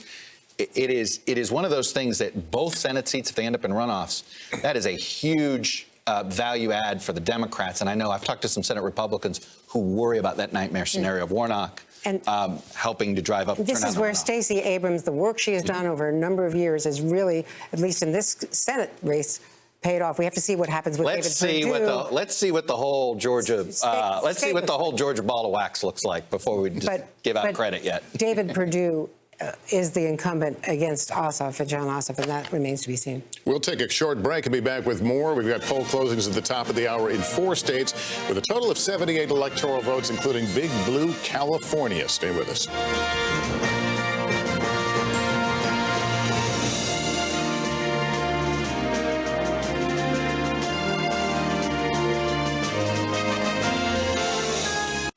You ready to go to work?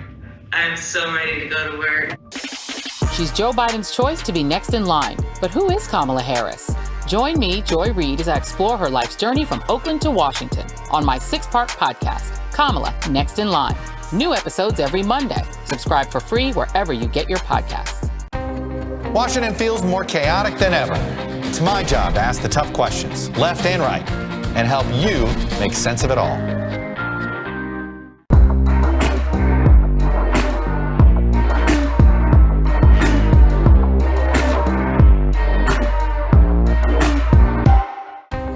Washington feels more chaotic than ever. It's my job to ask the tough questions, left and right, and help you make sense of it all. You ready to go to work? I'm so ready to go to work. She's Joe Biden's choice to be next in line. But who is Kamala Harris? Join me, Joy Reid, as I explore her life's journey from Oakland to Washington on my 6-part podcast, Kamala Next in Line. New episodes every Monday. Subscribe for free wherever you get your podcasts. For breaking news in our changing world, download the NBC News app.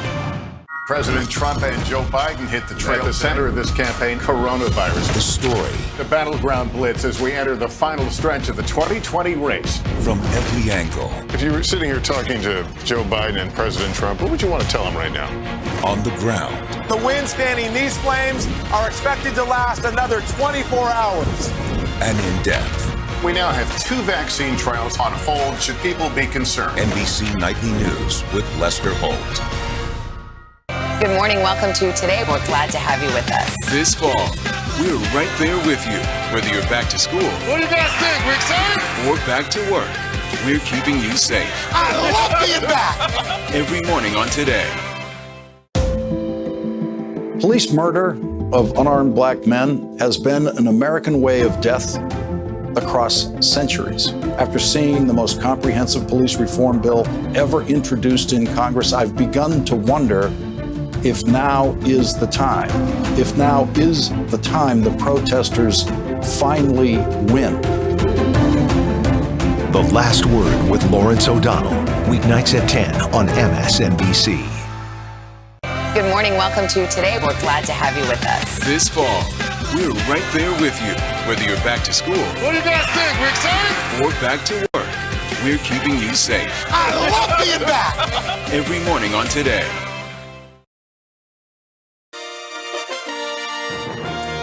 Got a couple presidential calls to make right now. First, in Mississippi, NBC News projects that Donald Trump will win in the state of Mississippi. In Wyoming, President Trump takes it, which brings us to the map of 270, the road to 270. It's starting to fill out. We're just a few minutes away for some poll closings in the West and a big call in South Carolina to make. Yeah, Lindsey Graham is going to hang on. Of course, he got hammered by a lot of spending from outside. Jamie Harrison and the criticism over Senator Graham's positioning on the nomination of a Supreme Court justice during an election year, but he will hang on, the projected winner in South Carolina.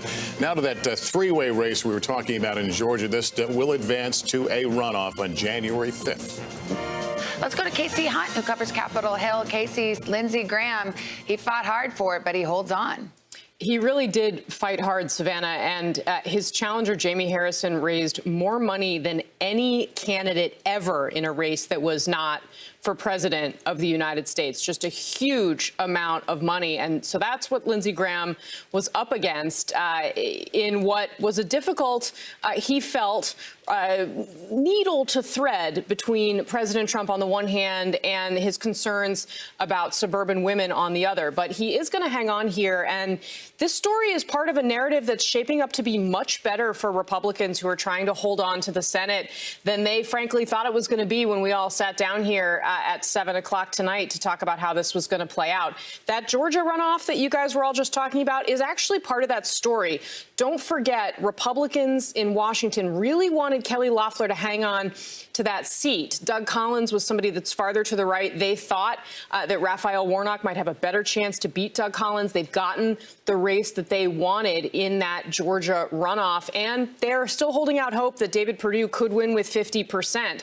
So we are looking like the Senate is all still very much on the line. Again, better looking for Republicans than they thought. Maine is another one to keep an eye on. Senator Susan Collins seems to be significantly outperforming President Trump in Maine, which is what they needed. Still, obviously, a very long time to count in that race. But overall, across the map, this is not the wipeout that some Republicans feared at this hour. All right, Casey, we'll keep our eye on it. Republicans picked one up in Alabama, but lost one in Colorado. So we'll continue to do the math, crunch the numbers, and keep you posted on that. All right, for those of you in the Eastern and Central time zones, your local news is next. For everyone else, a brief pause as Decision 2020 election night coverage continues here on NBC.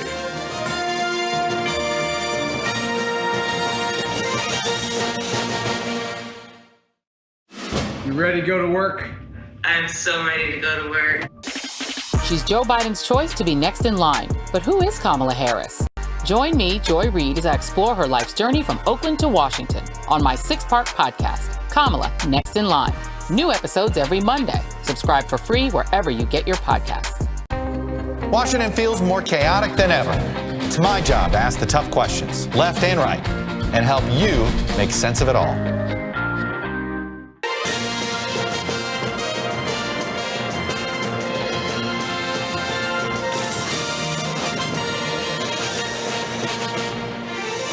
Everybody, our election night coverage rolls on. It is 11 o'clock in the East, 8 o'clock in the West, and we have a bunch of results to report to you, including some poll closings. California just closed. Joe Biden, the projected winner there. Out West, Oregon, Joe Biden expected to win handily there. Oregon's 7 electoral vote. Biden will sweep the Pacific Coast as we're projecting that he will win in Washington, the state of Washington as well. Idaho, too early. Trump leads there, however. We started the night talking about Florida. We'll start talking about Florida. It is too close to call at this hour, but the president is leading there. Republicans feeling good about that. In Texas, a similar story. It is too early to call, but the president has taken a lead in Texas. We've been carefully watching North Carolina. That is still too close to call, but you see the numbers on the screen there. Also in Ohio, too early to call. Let's go to Georgia. Democrats had high hopes here. It's too early to call. We'll see how that one shakes out. We've seen a couple of the Senate races advance to a runoff in January. In Virginia, it's too early to call, but Vice President Biden is leading in that race. Let's take a look at a pair of the states in that blue wall the Democrats are hoping for. Wisconsin, too early. Pennsylvania, too early as well. And in Minnesota, where there's been a lot of talk tonight about whether or not this one will flip, right now, too early to call. But you see with the votes in the Vice President Biden with the lead there, and in Maine, where they have a ranked choice voting, so it could be a while. It's too early to call. Not a whole lot of vote left in Arizona. We're watching that. It is still too early to call. However, Biden is leading in Arizona. Iowa, too early right now. And let's go out west to Nevada. Too early to call. We'll keep an eye on that one. Vice President Biden had been leading in polls in Nevada prior to this day. Let's look at the map to 270, starting to fill out in ways that we expected. Chuck, we haven't had a shocker yet. No, we haven't. We think one might be coming, but I just want to update folks on the blue wall on the northern states here, just to show you. Wisconsin looks really tight, 43% in. None of the early vote yet, right? And these are states that we don't expect to see much of the early vote tonight, but I just wanted to show you that. Pennsylvania, another one, just to show you again, it's almost, there's a little bit of early vote. We know some counties are going to do it, but it's almost all the yellow is to today's vote. So that's something I think is worth letting you know about here. But let's take a look at Arizona. I want to take a look at the states that we're all waiting on here. Didn't mean to be in that county. Here we have maintaining there a 200,000 vote lead, waiting for 25% of the state. But this is all early. And, you know, I've had people go, how come you guys aren't calling it? Or that seems to be a big lead. And it's like, we want to see some of today's vote.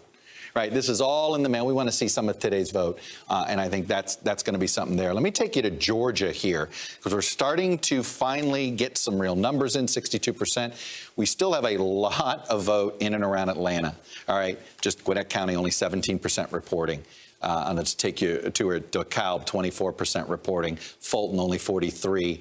Cobb, 54. So as you see, some of the outer suburbs are reporting in here. So I think we all want to wait to see what does this race look like when at least half the Atlanta vote and the Atlanta suburban vote is in. That's not yet in. And just to give you a quick update on North Carolina, as you can see in some of these places, we're still waiting for the same vote. I was at 84% in Greensboro, Guilford County, the last time we checked in on this. But the president's lead has expanded as more of the rural counties come in.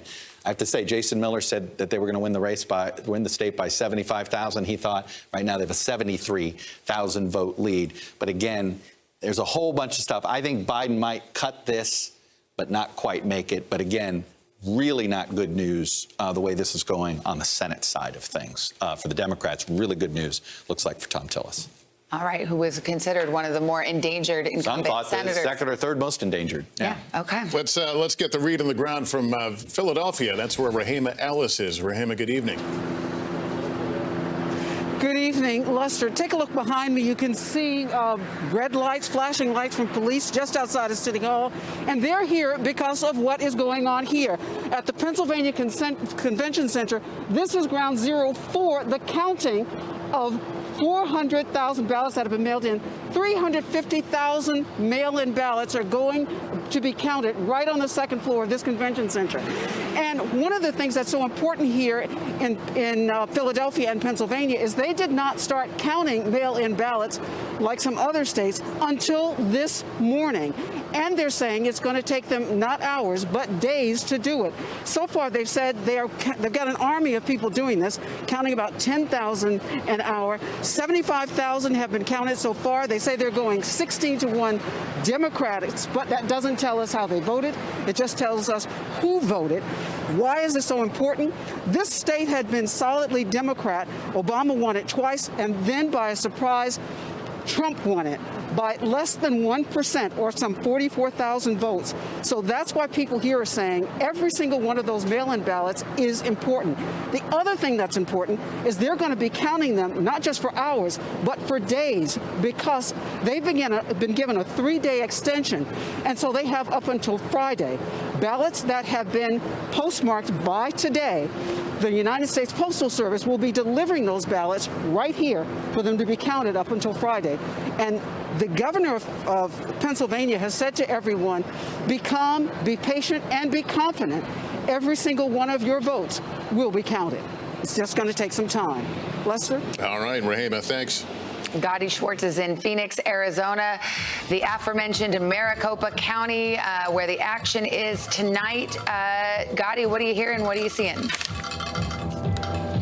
Yeah, Savannah, just a little while ago, we saw a pretty remarkable scene, some ground game, strong ground game during the middle of a pandemic. Right now, we are at a grassroots kind of watch party. You can see this Zoom screen behind me, but just a little while ago, we saw hundreds of cars of these organizers and these Latino-based community groups coming together, dropping off their canvassing gear, then going home and joining this virtual dance party to watch some of those returns come in. They have been working here on the ground in Arizona for over a decade now. In fact, that Maricela, she was just telling me, the one in the black right here, she started at the age of 12 years old, marching against Joe Arpaio, and she has been working just along with a lot of the other people here to try to vote Donald Trump out of office. They are optimistic because they say that since 2016, the state of Arizona has changed quite a bit. For one,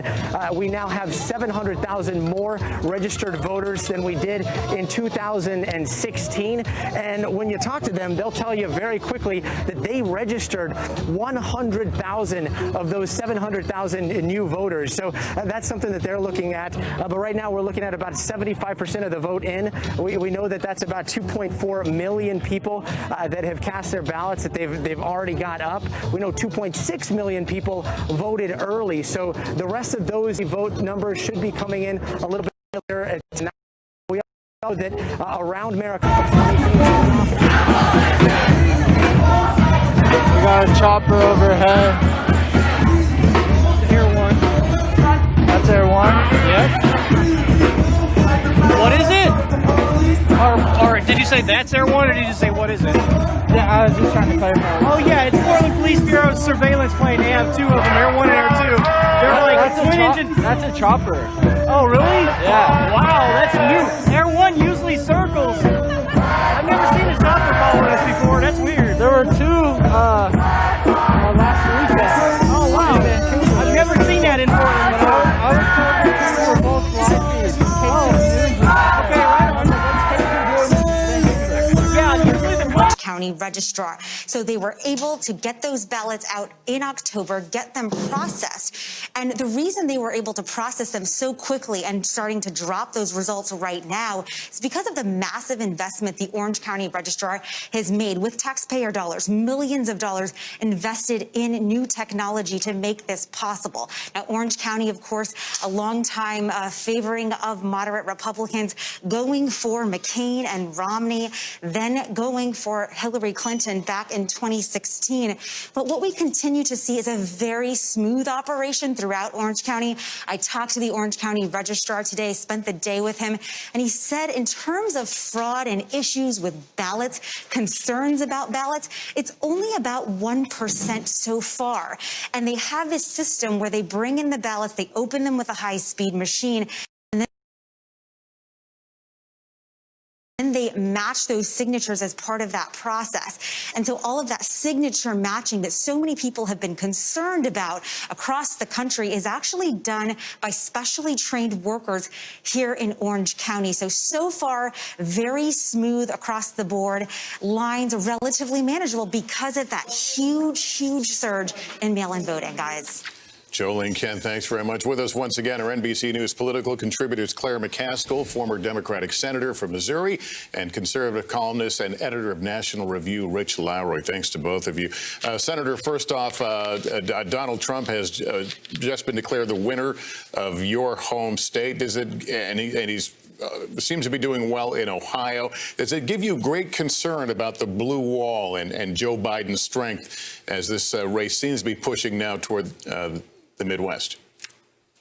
No, because you have to remember that Donald Trump won Missouri by almost 20 points 4 years ago. And he won Ohio by, I think, close to 10, 8 or 9.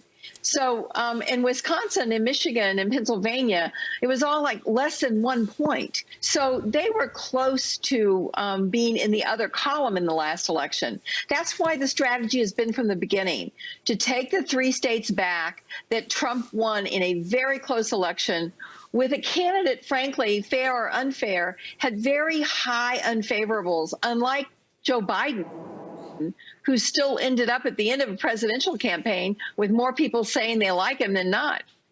Let's go to you, Rich Lowry. The president had us a path to 270. It requires an inside straight of those Sun Belt states. So far, so good in terms of the results we've seen. However, Arizona might be giving the Trump campaign a few heart palpitations at the moment. How do you see it?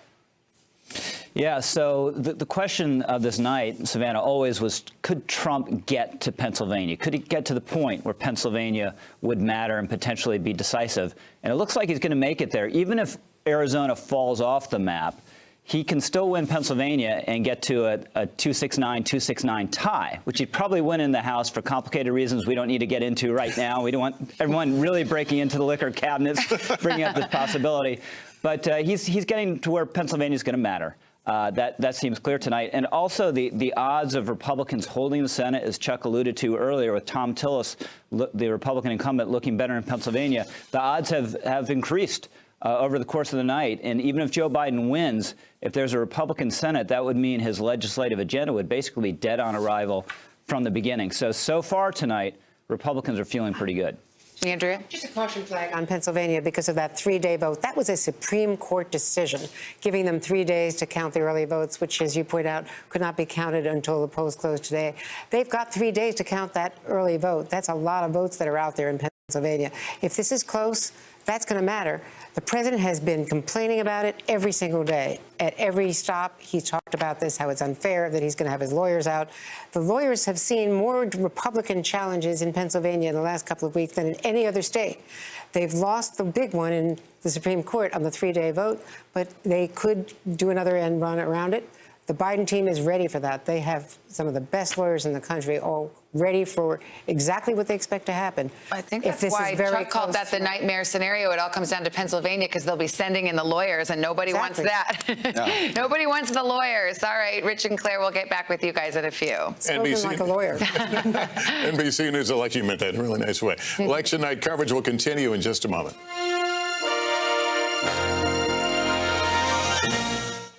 Good morning. Welcome to Today. We're glad to have you with us. This fall, we're right there with you. Whether you're back to school. What do you guys think? We're excited? Or back to work, we're keeping you safe. I love being back. Every morning on Today.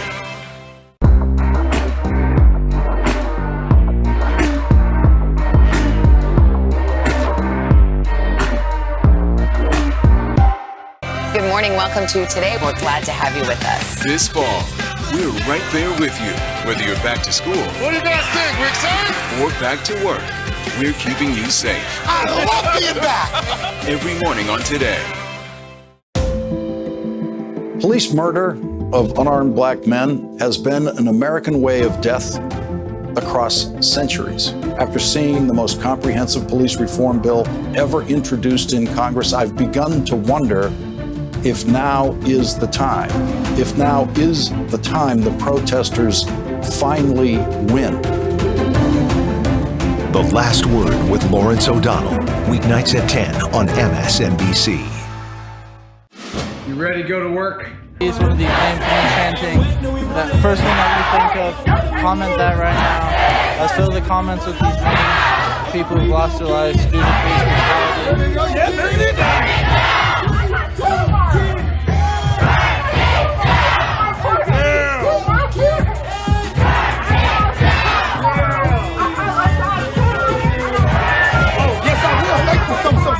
I'm the audio on Woke right now.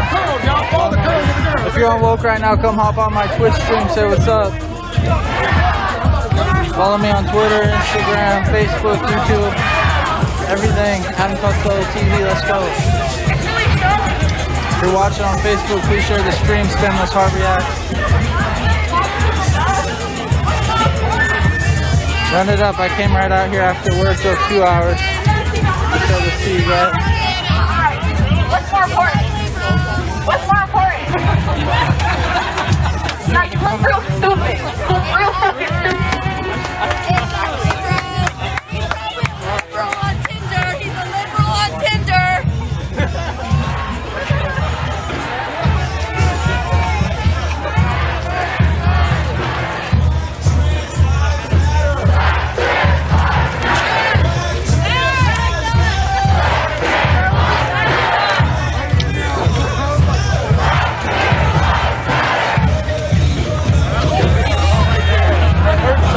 Elijah McClain, Kevin Peterson Jr.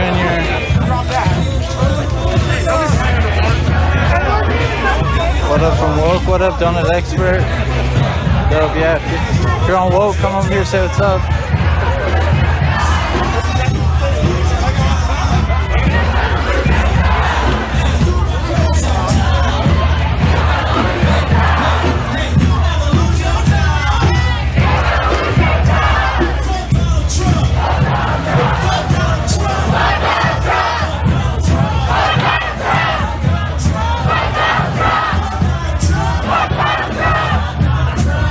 So for anyone just tuning in, there's been a mass gathering in Portland as we come to November 3rd and election results start getting counted.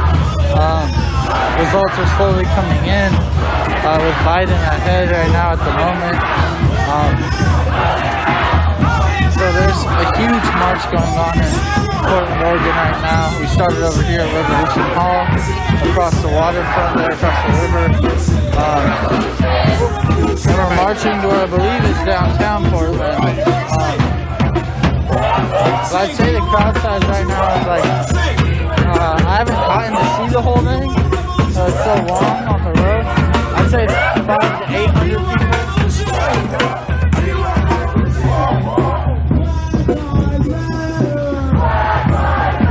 There's nails in this tree. I stepped on them.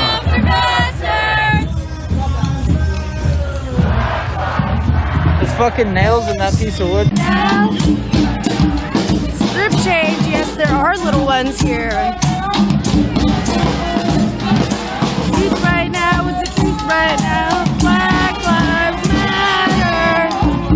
Butte County was one that we were really interested in because this is a county that Trump flipped very narrowly, and he arguably flipped it because because Gary Johnson got 4%. And as you can see here, Joe Biden doing well. Dubuque County is a traditional Democratic county. A lot of union workers over here. This is where Donald Trump, though, overperformed. Is this early vote or day of vote you're looking at? This is a 50-50 right now. We're seeing in Iowa. They've mixed it up a little bit. It's slightly more early vote than same-day vote. So, look, Iowa's facing up to be fairly competitive. And keep an eye on this because the Senate race and this presidential race will be in sync. The two candidates will be off by a point at best. Okay. All right. Joining us now is Democratic Senator Chris Coons of Delaware at Biden headquarters in Wilmington tonight. Senator, thank you so much for being with us.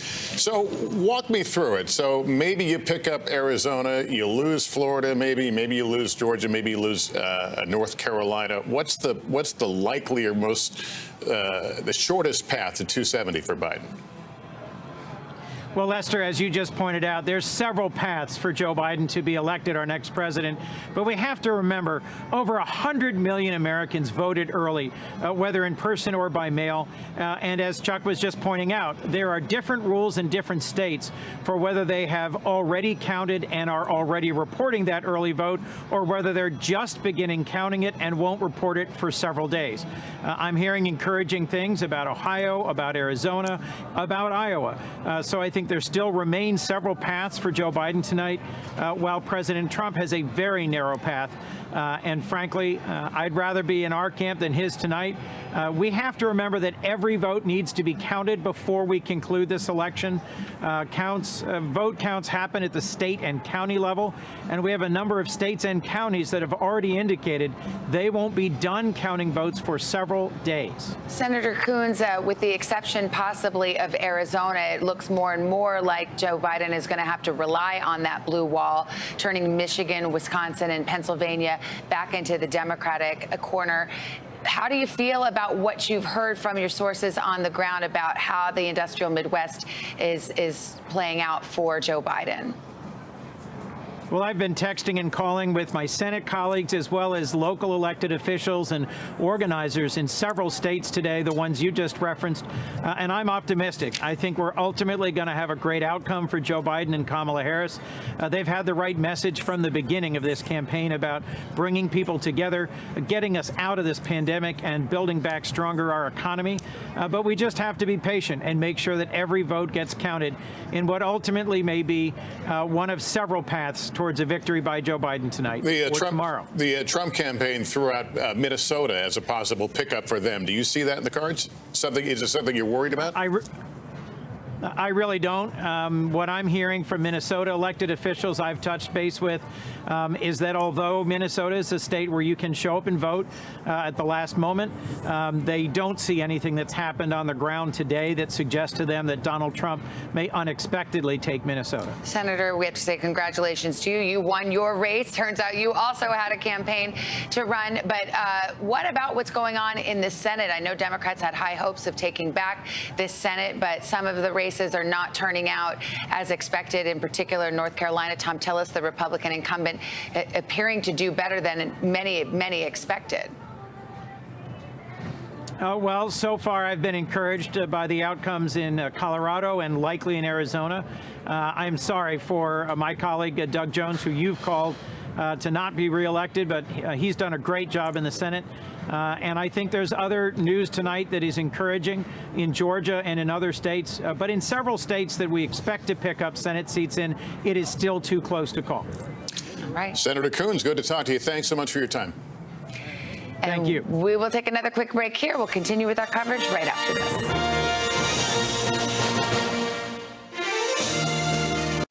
You ready to go to work? I'm so ready to go to work. She's Joe Biden's choice to be next in line. But who is Kamala Harris? Join me, Joy Reid, as I explore her life's journey from Oakland to Washington on my 6-part podcast, Kamala Next in Line. New episodes every Monday. Subscribe for free wherever you get your podcasts. Washington feels more chaotic than ever. It's my job to ask the tough questions, left and right, and help you make sense of it all.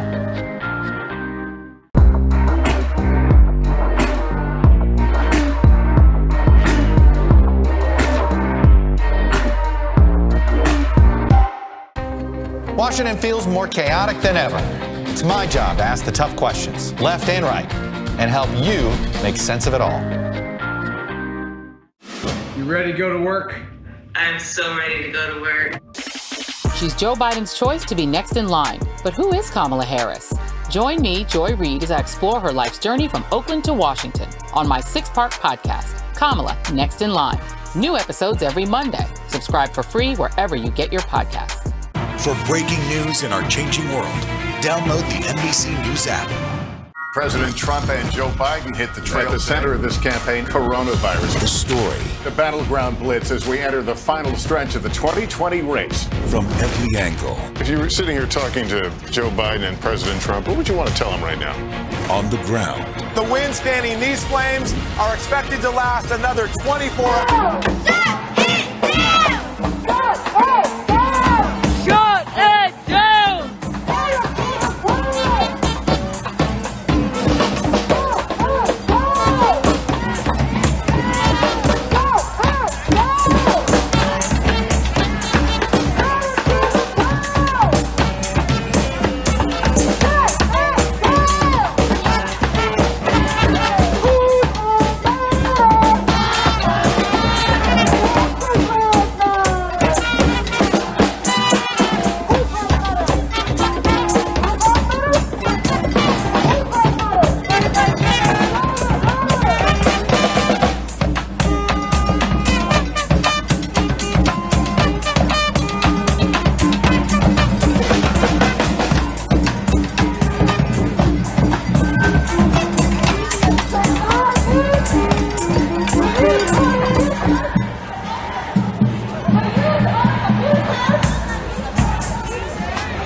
In 2020 on NBC.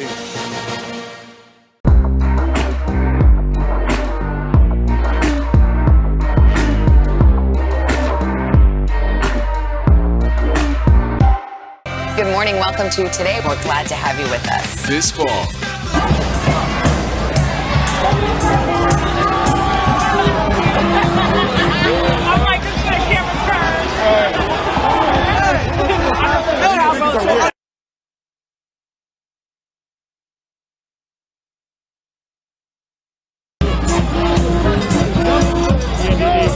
Huh? ENDD. Yeah.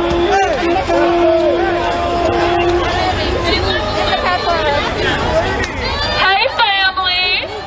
Hey, family.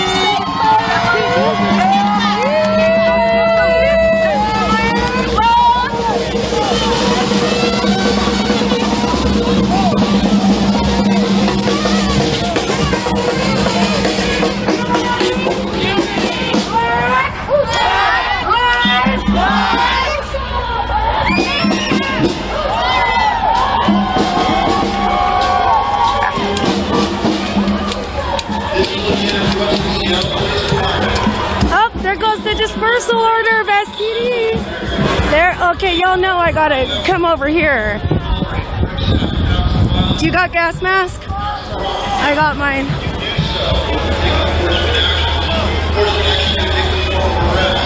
There goes the dispersal order from SPD. Dispersal order from SPD. In order for us to support freedom of assembly and free speech, we need you to keep moving. You cannot block arterials or major intersections. It creates a public safety hazard.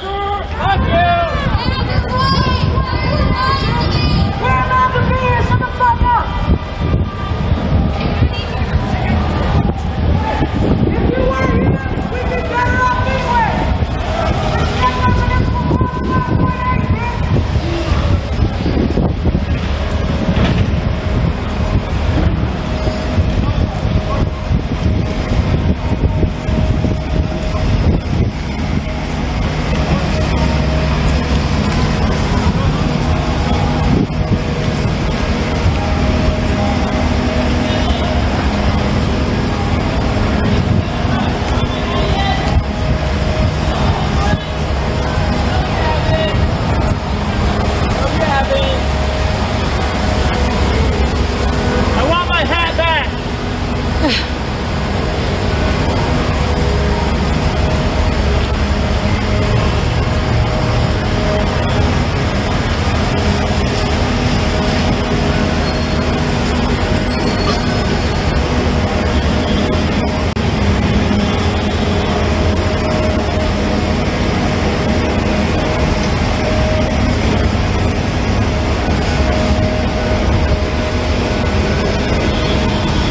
Too close to call at this hour, but the president does have a lead. And in Texas, it's too early to call, but the president has taken a lead there as well. Another closely watched state, the state of North Carolina, that is too close to call. Ohio, it's too early in Ohio, but Trump leads there.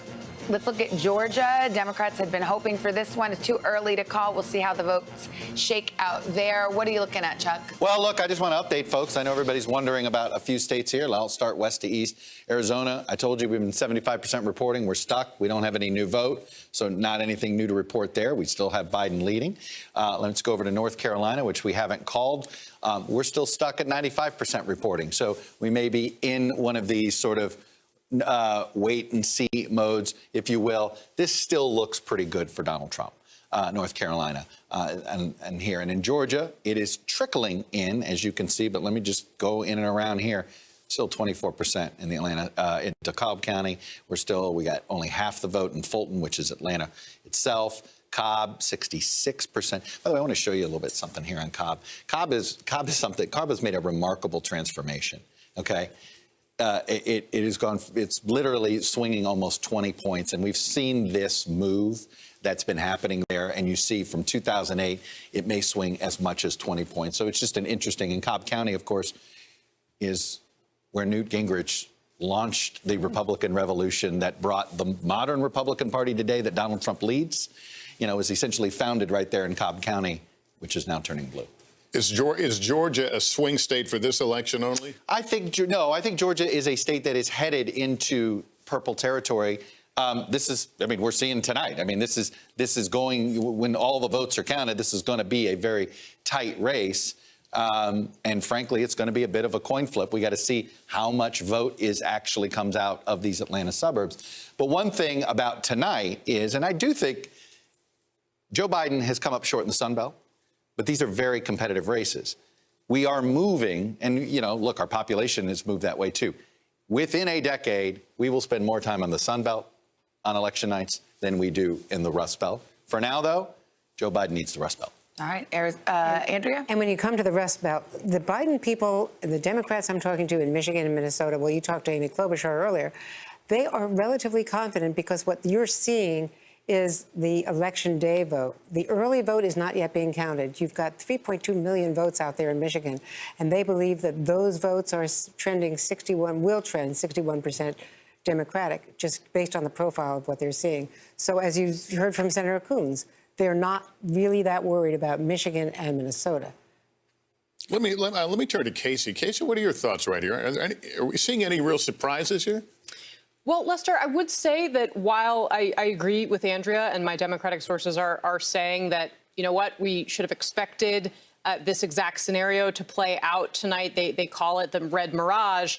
The reality is this is a more disappointing night for Democrats than they were hoping it would be from a big picture perspective. And that's for these states that we've been talking about in the Sun Belt. They really thought North Carolina, frankly, was a place where they could edge it out by a point.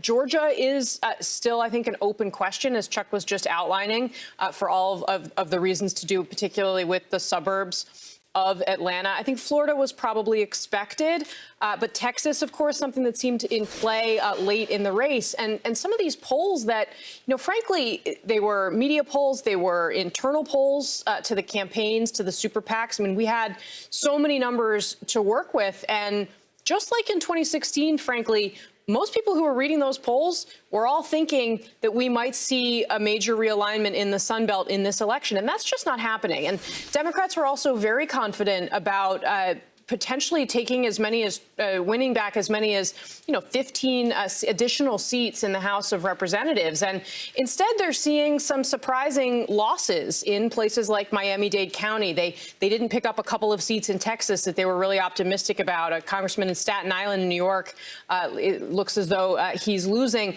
These are all signs that the country is as divided as ever, that this is not some sort of overwhelming across the map rebuke of President Trump, and it is in fact going to be kind of prolonged fight that many people expected, clearly, that the Biden campaign was anticipating. And that's not to say that Biden can't still pull this out, but it's a tough thing. All right, Casey, thanks very much. We're going to pause here briefly to allow some of our stations to rejoin our coverage.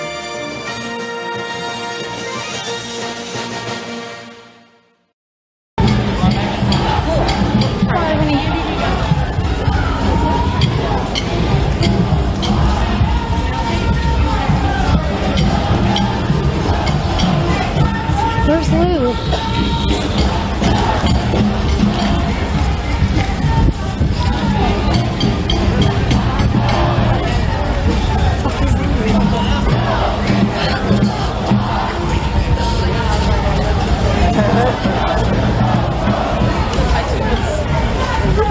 Sorry, guys. This racist system's got to go! This racist system's got to go! You can't stop the revolution! You can't stop the revolution! Fuck Trump, we don't do what they want! Fuck Trump, we don't do what he wants! I did get a notification when you went, okay. I guess for some reason some people aren't getting notifications. You're the is my friend, I need to find her.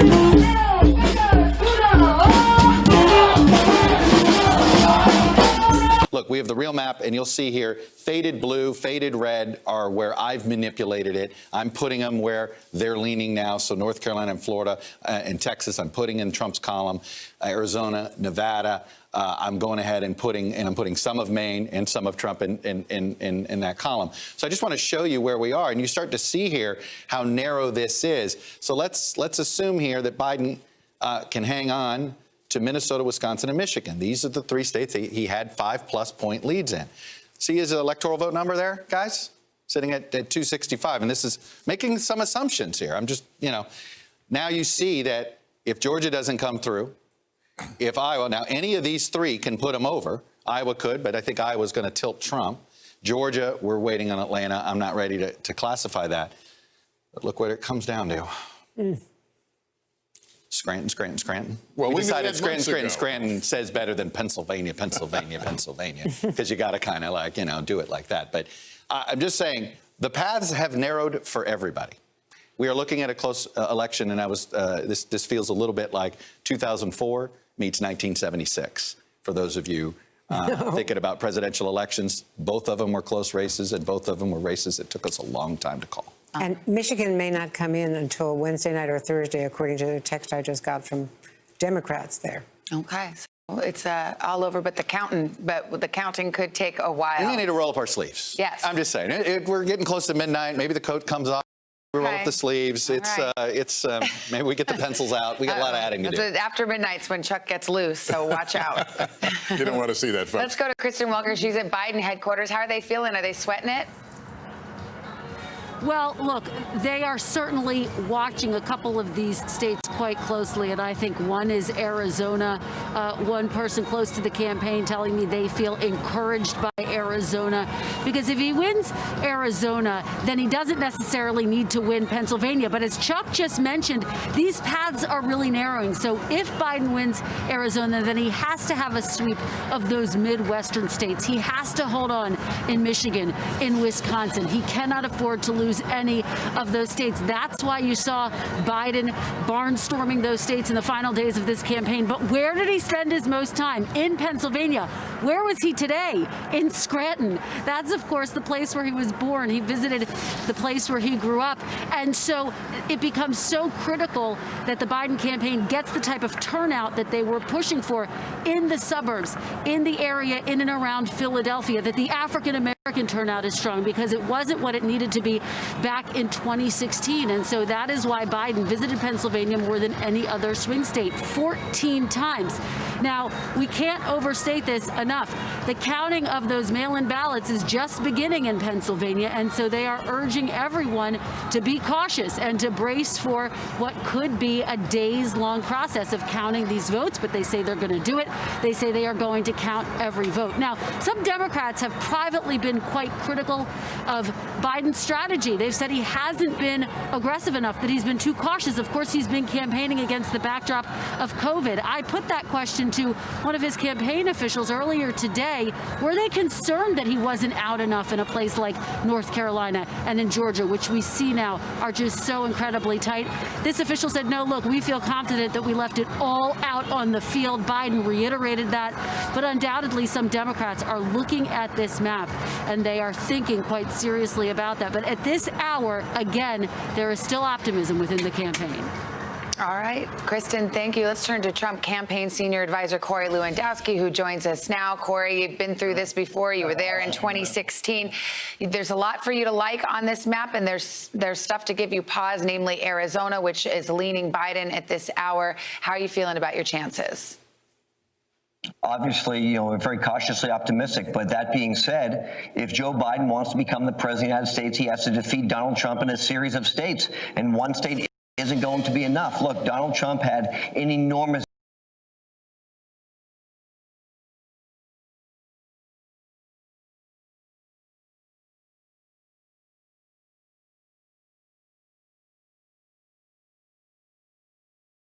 victory tonight in the state of Florida. He's up over 400,000 votes in what has historically been the battleground of battleground states. And let me just remind the viewers that the last 6 people who won the state of Florida went on to become the president of the United States. So we feel very good about where we are right now. We feel very good about the campaign that we've run, and we look forward to having all the votes counted. Are we going to hear from the president tonight, win or lose? Well, look, I think it's still very early in the evening. If you guys remember, 4 years ago, I don't think the AP officially called the race till sometime after 2:30 in the morning, and then the president spoke sometime around 3 a.m. So, look, obviously, the AP is the final arbiter of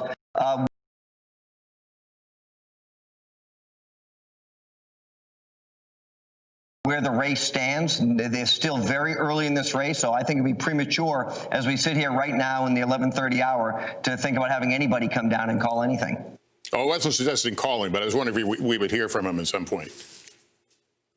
Yeah, I don't think that's been determined yet. I think we're going to wait and see some more of the results as they come in. But I can tell you, as we sit here right now, we're very comfortable knowing that we're going to win in the state of Texas. We have won the state of Ohio. We've tracked this very, very closely. I know the network's uncomfortable in calling some of these states, but we feel very comfortable with our position in Georgia, our position in North Carolina. And as we continue to go through this exercise, we know that the message that Donald Trump has given the American people over the last 4 years is resonating, and that's why he's continuing to win. If it comes down to Pennsylvania, Corey, it could be a few days, could be longer. Those mail-in votes, they have time to count them. They couldn't even open them until tonight after the polls closed. Is the president prepared to be patient to make sure that every vote is counted?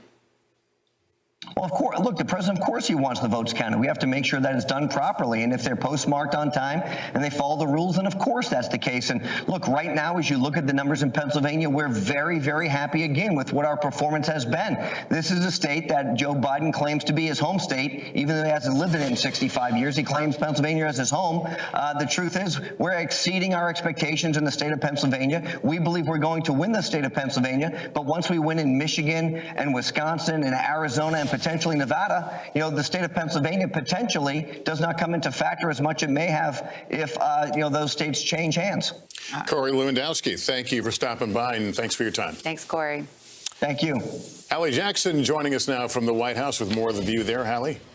Interesting to hear Corey Lewandowski there, of course, the president's former campaign manager for a period of time in 2016 and somebody who's been involved in an advisory capacity now. Talk about how optimistic they are, particularly in the state of Pennsylvania. I have to tell you, the vibe that I'm getting tonight from a lot of conversations with sources late into the evening here has been very sort of 2016 deja vu, at least at this hour. I just got off the phone with somebody close to the campaign who is feeling better than they would have hoped, better than they would have expected when we had talked, a few hours ago, right before polls started to close there. There is a sense that they are seeing some of these numbers, some of these early numbers from places like Pennsylvania. I would include places like Michigan in there as well, from what I'm hearing from sources, where they are feeling encouraged by the margins being somewhat similar to what they saw in 2016. A sense that, again, the polls may have missed the mark in some of these states.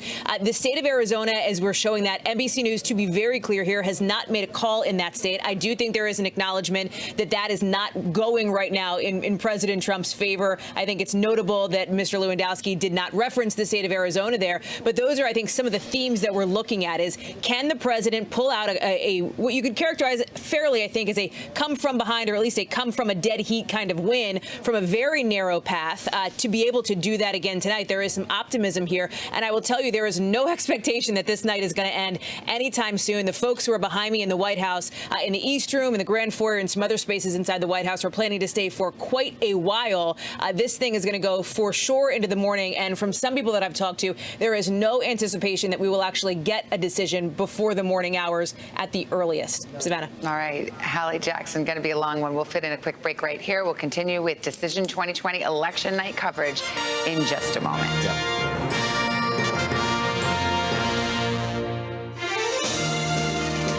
Good morning. Welcome to Today. We're glad to have you with us.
quiere intervenir, todos le tiran la bicicleta.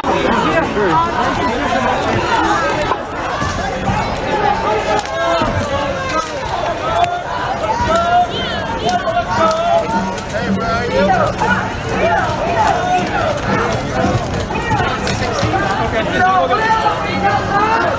All right, I'll see you there.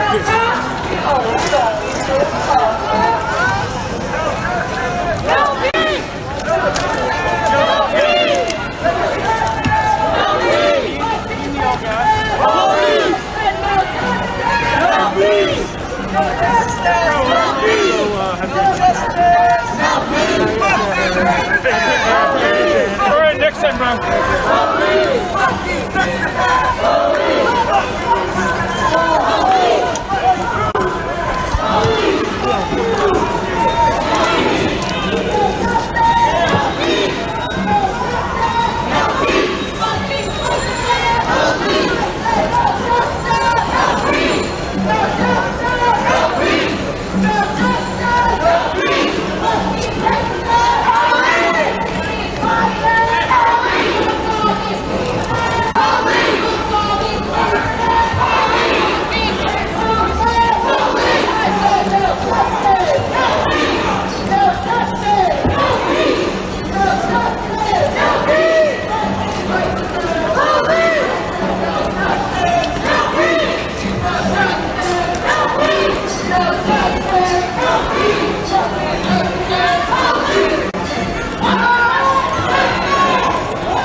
President Trump that they just didn't expect. And there was overconfidence in the Senate. On the Senate side, there's overconfidence among House leaders. I think that's something really to keep an eye on in the coming days.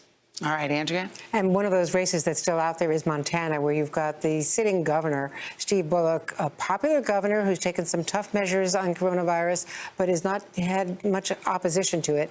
He's running for the Senate. They really fought hard to, Chuck Schumer did, to get him into the Senate race. He did not want to run. And remember, he ran for the presidency briefly, and he's running against an incumbent, Steve Gaines. That is a close-fought race, and we're going to have to see late in the day what happens in Montana. We're seeing a quick pattern, by the way, in the Senate races and the presidential, and frankly, we're seeing it in some House races. Everything is blue and red.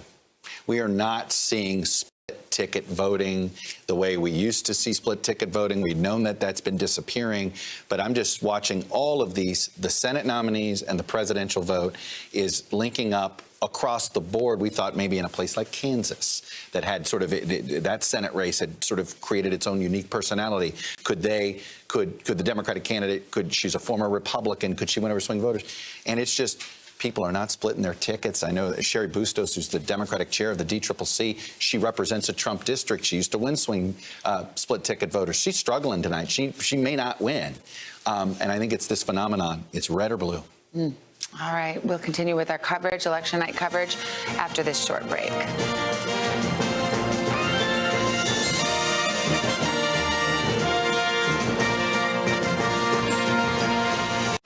You ready to go to work? I'm so ready to go to work. She's Joe Biden's choice to be next in line. But who is Kamala Harris?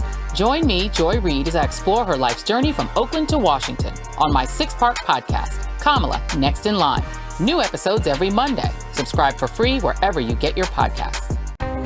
Washington feels more chaotic than ever. It's my job to ask the tough questions, left and right, and help you make sense of it all.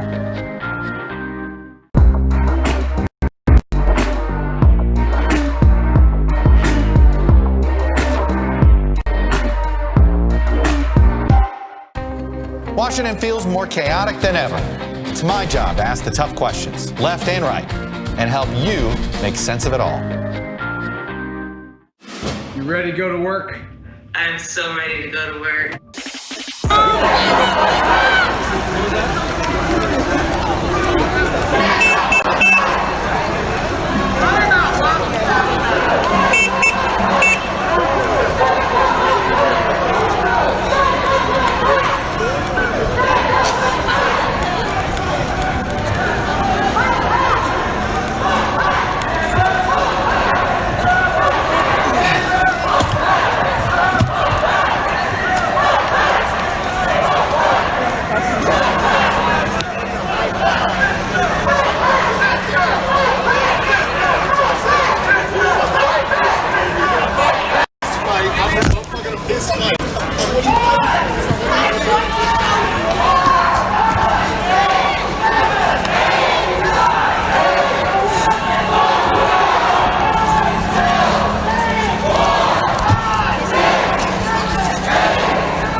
So where are we and what are we waiting for? Here are some of the big ones we're still waiting on. Pennsylvania, it is too early. We knew that would be a long wait. Ohio, too early. Trump leads, however. And in Florida, the president leads there. That is too close. We've got much more ahead. Stay with us. You are watching Decision 2020 right here on NBC.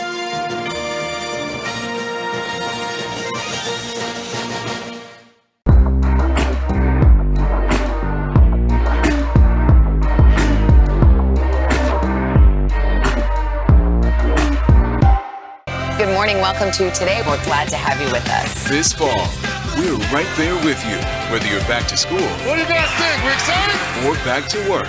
We're keeping you safe. I love being back. Every morning on Today. Police murder of unarmed black men has been an American way of death across centuries. After seeing the most comprehensive police reform bill ever introduced in Congress, I've begun to wonder if now is the time. If now is the time the protesters finally win. The Last Word with Lawrence O'Donnell, weeknights at 10 on MSNBC. You ready to go to work? I'm so ready to go to work. She's Joe Biden's choice to be next in line. But who is Kamala Harris? Join me, Joy Reid, as I explore her life's journey from Oakland to Washington.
Call now for President Trump in the state of Ohio. NBC News projects that Trump will win Ohio and take its 18 electoral votes. It's a state that Joe Biden thought he might have a chance in and paid a visit there recently. He did pay a visit there quite recently. It was less of a battleground than it's been in years past. Chuck, Ohio going to President Trump, that was on his must-do list. It's definitely on his must-do. And as you can see, he's starting to pad a little bit of a lead here. It's up to 8 points, which is getting close to what he won it by with Hillary Clinton. I can show you here from 4 years ago. He's already surpassed his number. Biden is doing a little bit better in Clinton because he's getting some of that third-party number here. But you can see is the predictions about Ohio, say 6 weeks ago, a lot more accurate than they were perhaps 6 days ago. Let's go through the northern tier here a little bit. Minnesota. Joe Biden's building quite a bit of lead here, 63% in. We still see it as a lot of today vote there, but we still have no St. Paul. I'm not, we'll see, but I know the Trump campaign thinks there's something there. We're not quite seeing it there in Minnesota. Check out Wisconsin here a bit. It's a narrow lead for the president, but just a reminder here how much of this is today's vote. And just so you see, so right now he leads by 109,000 votes. I just want to take you to Milwaukee County. We expect a lot more than that. Right now, there's only 36% in. Just to give you a sense of how much vote is in Milwaukee, it was a bad turnout, but let's go to 2012. You're looking at some 400,000 to 500,000 voters there. And so we still have a long way to go. Barack Obama won it by nearly 200,000 votes. So my point is, as you can see, one Milwaukee would suddenly give Biden the lead in Wisconsin. We're dealing with a lot of today vote, a lot of rural vote there. Let me take you quickly to Michigan. We're also seeing half the vote in. Appears to be mostly today vote. As you can see here, the yellow is today, the orange is the mail vote. So we still got a lot to wait for there that may, we think, end up leading Biden. I'll take you to one county that stuck out to me here a little bit because it was so big for Trump, and it tells you it's today's vote. Macomb, famous Macomb County. This is the home of the famous Reagan Democrats. Obama won this county 2 cycles ago. It is a swing county. Trump won it last time. We expect it to be very close. Whether it's Biden or Trump, we expect to be close. The point is, this is what you can see. This is today's vote, and what we're waiting on here, obviously, in this county, we haven't gotten any of the mail vote at all. So it's just sort of a reminder. Michigan, I mean, look, I don't have any confidence in knowing anything about Michigan before the Today Show. So that's one that's going to be gray for quite some time. Wisconsin, I had a source tell me that we may see all that Milwaukee vote before 5 a.m. And we should know, by the way, that today's show is 7 hours away. So we're not talking about hours and hours and hours. But Michigan Democrats don't think you're going to see that till Wednesday night. There you go. Okay. Let me go to Casey and circle back to Ohio. What's the significance of that, other than putting a lot of electoral votes in the president's column, in terms of where this night goes? Well, I think underscoring this idea that the president seems to be matching his performance in 2016 with his performance in terms of percentage of the vote. And that seems to be playing out also in Iowa, according to sources that I'm talking to there.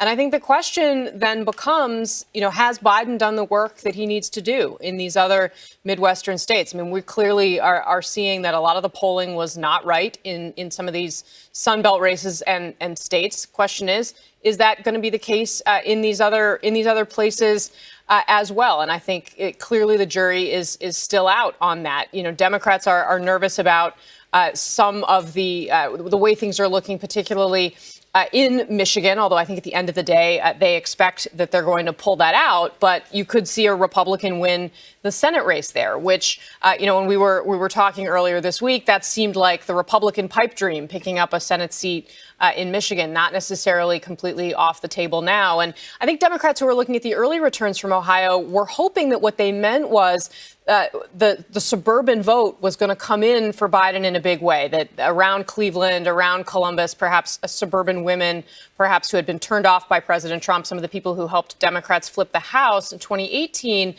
would show up in a big way for the former vice president. And it seems now that we have a more complete picture of what's happened in Ohio, that's really not the case. So that's something that's got, I think, Democrats a little bit on edge as we head into what's looking increasingly like a pretty long process of counting ballots in this, what they hope is a rebuilt blue wall. That seems like it's going to be the question we're trying to answer here for a while. And we're just flagging that Alyssa Slotkin, one of the Democratic women, Michigan, elected in 2018, CIA background, Pentagon background, she's down considerably, and that's because it's same-day vote, not early vote. She's told her supporters in a live stream, we're not going to see results tonight, we'll reconvene tomorrow. Okay, so they're calling it at night because profile. they feel like this early vote is not going to get counted tonight, Exactly. so you're not going to have an accurate reflection of what's going on in Michigan. We've got another call here. You see it on the screen there. Virginia, NBC News projects that Joe Biden will win Virginia's 13 electoral votes. In Idaho, the president has won Idaho's 4 electoral votes. In Georgia, it's a squeaker. It is too early to call. We await, last checked, a lot of votes still coming in the Atlanta suburbs, which could be telling. Let's go to North Carolina, too close to call. That is also a squeaker, to use the technical term. Pennsylvania goes without saying at this point, too early to call there. Maine is too early to call as well. We'll keep an eye on that one. In Arizona, it is too early to call. However, we are projecting that Joe Biden has a lead there. Minnesota, it is too early to call. Michigan, too early to call as well. And let's go to Texas. Too early to call, but the president has jumped out to a lead there in Texas, so we continue to watch that one. In Wisconsin, too early to call. We were just discussing that one with Chuck. Iowa's too early to call, as is Montana. Nevada, we're just starting to see our first votes coming in from Nevada. That's too early to call. Hawaii. Yeah, Nevada was one mentioned by Corey Lewandowski of the Trump campaign as a potential pickup for President Trump. We'll see if that plays out. The polls haven't suggested that. And in Hawaii, too early to call. We just got a poll closed there. So let's look at where that stands in the race to 270. Joe Biden leading right now, 205 to 136. Okay, let's join up with NBC News contributors Hugh Hewitt, who's host of the Hugh Hewitt Show on Salem Radio Network, and Maria Teresa Kumar, who's the president and CEO of Voto Latino. Maria Teresa, how are you feeling at this hour? I think that we knew coming in that it was going to take all night, if not a couple of days after this. So we've been preparing for this at Voto Latino. What I do see is that the Latino vote has basically helped clinch the state of Arizona, both for the Senate and for Joe Biden. And North Carolina is going to be close because, again, the Latino vote. But something to keep in mind, in Pennsylvania and Michigan and Wisconsin, we are right now talking about the people that have voted today, but we are not necessarily counting everybody who early voted. And what we know from really good sources is that most Republicans actually were saving up to vote in person today, whereas in Pennsylvania, for example, there are roughly 2.4 million mail-in ballots, 2-1 going for Joe Biden. So this is going to be a nail clincher. I don't agree with Chuck. I don't think we'll know on the Today Show either, but we should make sure that every single vote is counted. I do like all the product placement for the Today Show, though. So thanks to everybody. Well, I just assume I'm going to be woken up here. That's why I keep bringing it up. Yeah, I'm going to kick you. Yeah, I guess nightly news stands for nothing around here. Oh, wow. Let me.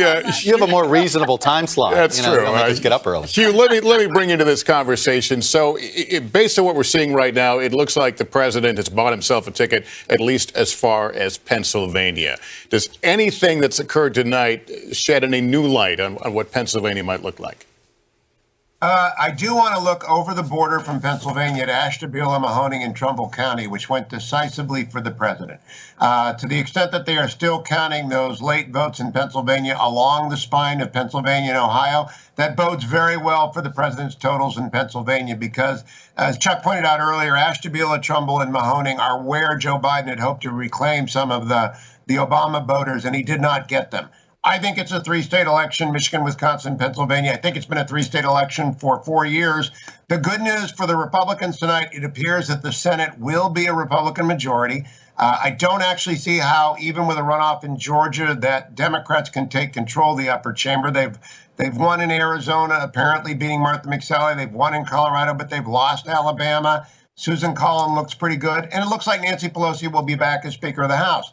So all told, the deeply divided cliche is going to be with us for another 2 to 4 years as no matter who wins, Biden and Trump. And I think it's a coin flip right now. I don't think we know. I don't think anyone can say with certainty. But the president, there certainly is no red wave. There certainly is no blue wave. There is, however, Mitch McConnell sitting there in Kentucky, fairly certain he's going to be running the Senate for another 2 years. All right. Thank you to both of you. We'll check back in. Gabe Gutierrez is in Milwaukee. And what are you hearing there, Gabe? Hi there, Savannah. Well, behind me is where hundreds of election workers are trying to count those absentee ballots that we've been talking about. You just heard Chuck saying we might not hear results here in Wisconsin for the next several hours, and that is what we're hearing from local election officials. Of course, Savannah, you know that Wisconsin is one of those states that does not allow absentee ballots to be counted before Election Day. Well, that process started today. They've been counting about 1,500 to 2,000 absentee ballots an hour. Now, Savannah, President Trump had been trailing here in the polls over the last several weeks, but we spoke to many of his supporters over the last several days, and they insist do not count him out. A message that he's been repeating constantly here in Wisconsin over the last several weeks is that of law and order, and it does resonate with his base here. Of course, Wisconsin, Kenosha, 45 minutes south of Milwaukee, where I am right now. More than 2 months ago, the shooting of Jacob Blake. President Trump has been hitting hard that campaign theme of law and order. Also, another major issue here in Wisconsin is the pandemic. Of course, Wisconsin, one of those states that is seeing a surge in cases. About 85% of the COVID hospital beds in this state remain full. Certainly, it's a major issue for voters here in Wisconsin. And we spoke with supporters of Joe Biden who came to vote this morning that said for them it was the critical issue. But again, also the economy, also top of mind here in Wisconsin, of course. But we are awaiting those results, Savannah, now with the race shifting like it has, and more attention now placed in Wisconsin. We're expecting those results in the next several hours, possibly by 5 a.m. Savannah? All right, Gabe, thank you so much. I was just looking over at Chuck because I wondered if anything's shaking in Well, Georgia. I saw just another news organization seemed to be indicating some movement toward the Democrats, and I just haven't seen it yet. So I'm just We're still waiting curious. for that vote in the Atlanta Still wait, I suburbs. mean, literally, Atlanta hasn't moved.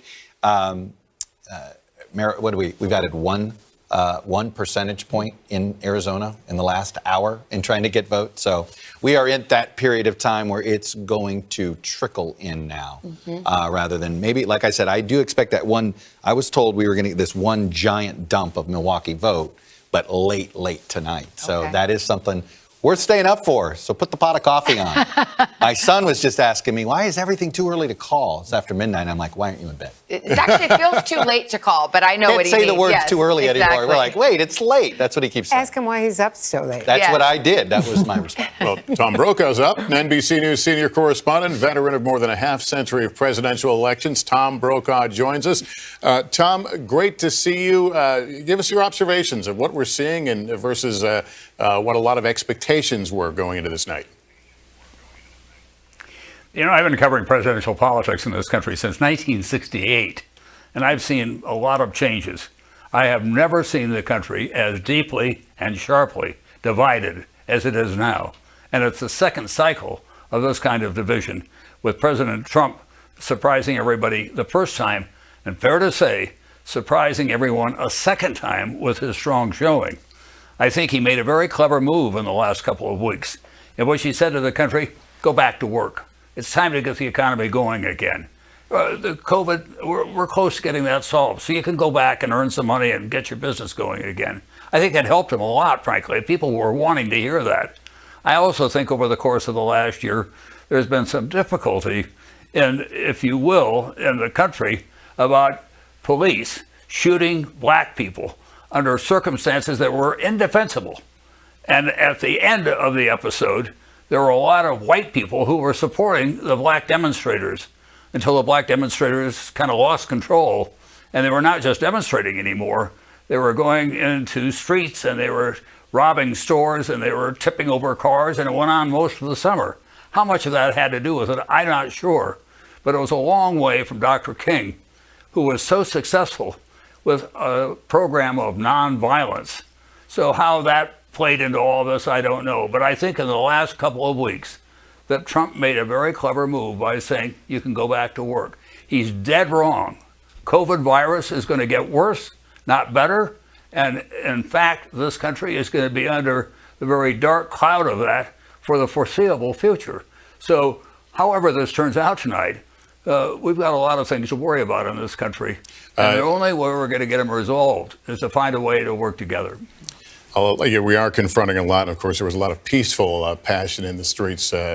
Tom, thanks. And we should note that while some important things have gone Donald Trump's way, this is we are not. No one's near 270 right now, so a lot to cover here. A lot of votes to be counted yet. Break now. Decision 2020 election night coverage continues in just a moment.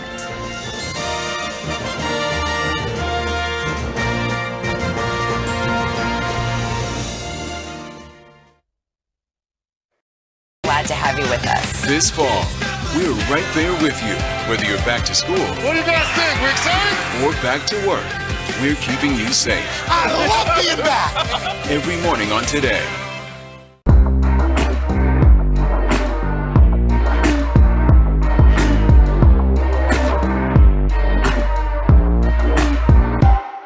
Good morning. Welcome to Today. We're glad to have you with us. This fall, we're right there with you, whether you're back to school. What do you guys think? We're excited? Or back to work. We're keeping you safe. I love being back. Every morning on Today. Police murder of unarmed black men has been an American way of death across centuries. After seeing the most comprehensive police reform bill ever introduced in Congress, I've begun to wonder if now is the time. If now is the time the protesters finally win. The Last Word with Lawrence O'Donnell, weeknights at 10 on MSNBC. You ready to go to work? I'm so ready to go to work. She's Joe Biden's choice to be next in line. But who is Kamala Harris? Join me, Joy Reid, as I explore her life's journey from Oakland to Washington on my 6-part podcast, Kamala Next in Line. New episodes every Monday. Subscribe for free wherever you get your podcasts. A real close-knit group of nurses who pulled together when their boss needed help battling coronavirus. You're not just any patient, you're their friend. These folks saved my life. Thank God that there are people who want to run towards a pandemic as opposed to running away from a pandemic. Introducing the MSNBC Daily, featuring written perspectives by experts you know and trust for a better understanding of the stories that matter most. Check out the MSNBC Daily today at msnbc.com. You're watching NBC News Now. We've got some breaking news. Are people there concerned about what impact this could have on the election? It's news made for your streaming world.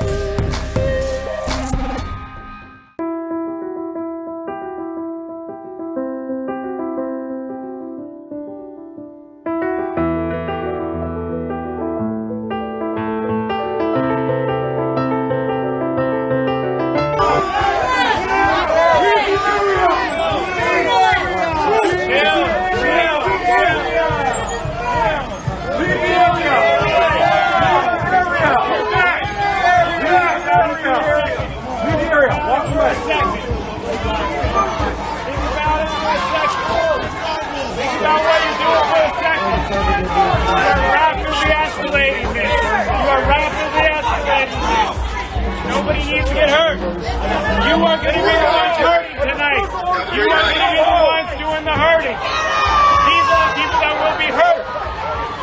I'm exercising my First Amendment right. I do not want to see these people hurt by you. You have all the force. You have all the force of violence.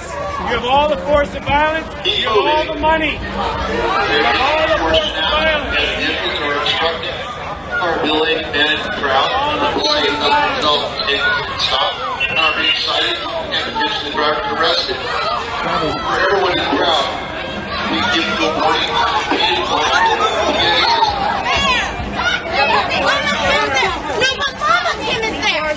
Hold on! You guys, Mama Kim, that's a black man. There should be white people in the fucking game. Don't try it, don't try it. Shut up! Let's go. Laying it out is sort of explaining, and I guess, Bill, explain it to us. We went into this race thinking it could be tighter in the battlegrounds, but that Biden was a clear favorite. What did we miss, or is it still too early to see what we missed? Well, I think what we did, including on your show, Meet the Press on Sunday, we led with, hey, guess what? For a race that nationally, and by the way, Biden's going to win comfortably nationally, this is very competitive, and it's very competitive in the swing states. And what we talked about on Sunday, based on our polling, is that there is a white non-college voter across the industrial Midwest in Florida and North Carolina, where there were a lot of votes. They said they were going to vote for Trump by 30-plus points on Election Day. The Republican National Committee spent a year to turn these people out, and they've done that job. They produced those margins, and they've made this a very, very competitive race today. But I think these are things we talked about on Sunday that we were seeing and could happen. Peter Hart, I joked with my staff this morning. I told them about the 1976 race. You know, history says, well, of course Jimmy Carter won that race. And of course a Democrat took over after the Nixon-Ford era. But that race closed dramatically fast. These people, you are terrorizing these people. You are terrorizing these people. Leave the area. You are terrorizing these people. You are terrorizing these people. You have been given notice. You are terrorizing these people. You are terrorizing. these people. You are terrorizing them. On purpose, you are terrorizing these people. As a part of your genocide, and you will face justice for it. You will face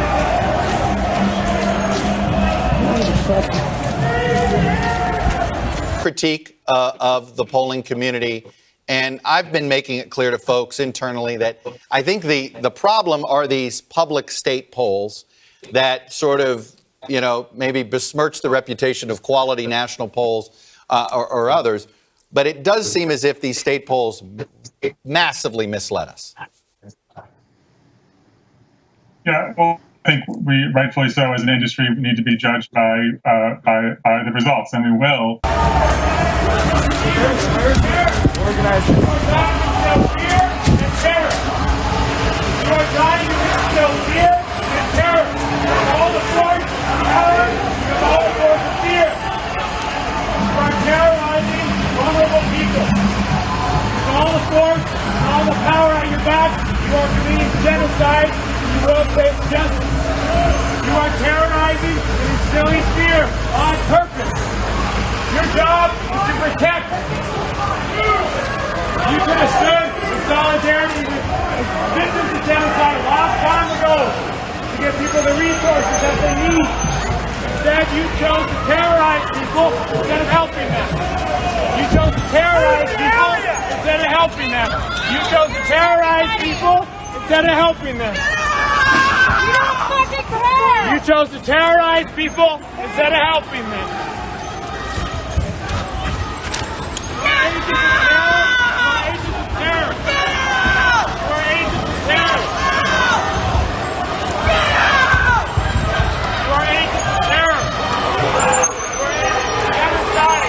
Hey Brooks, why don't you show us that stupid ass road again? You dumb bitch! Yeah, you white fuck! You got the stupidest looking road I've ever seen, you dumb motherfucker!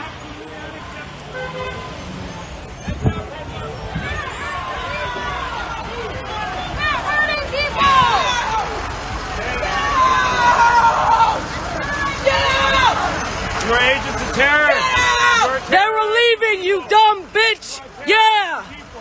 You terrorist piece of shit! Think about what's going on right now. They were leaving! Leaving, you cunt! Scared. There are people scared. You don't own these fucking streets! You have all the guns and all the power. You have all the power here. You're a dumb bitch too! All the power in the We world! are scared of you. We are scared of you. We are scared of you. You are scared. These people were leaving, you trash! You are terrorizing. Stupid smiling ass bitch! Yeah, keep smiling! You are terrorizing people. You have all the power here. You have all the power here. You have all the power and all the control. You have all the power and all the control. You have all the power and all the control. You are agents of terror. You're agents of genocide. You are scary. We are afraid of you. We are afraid of you, and you have all the power. You have all the power and all the strength and all the force of violence at your disposal. You are agents of terror, carrying out terror. You are terrorizing people.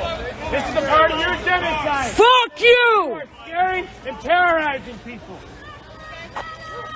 You are agents of terror. Lieutenant Brooks, I'll tell you right now, they're pulling me down as a medic. So be cautious as press. We're probably going to do the same thing. They pulled me back and down to the ground. Oh, I know they did. And I'm totally identified as a medic. Oh, yeah, they did. Let's go. Media, pay attention. Stick together. Keep moving! Hello? Keep moving! This is Lieutenant Brooks of the Seattle Police Department. Fuck you, Brooks! We have already faced obstruction. You put officers at risk. Was 38% favorable to 60% unfavorable. So that's significant. All right, let's go to Kristen Welker. She's over at Biden headquarters. What are you hearing?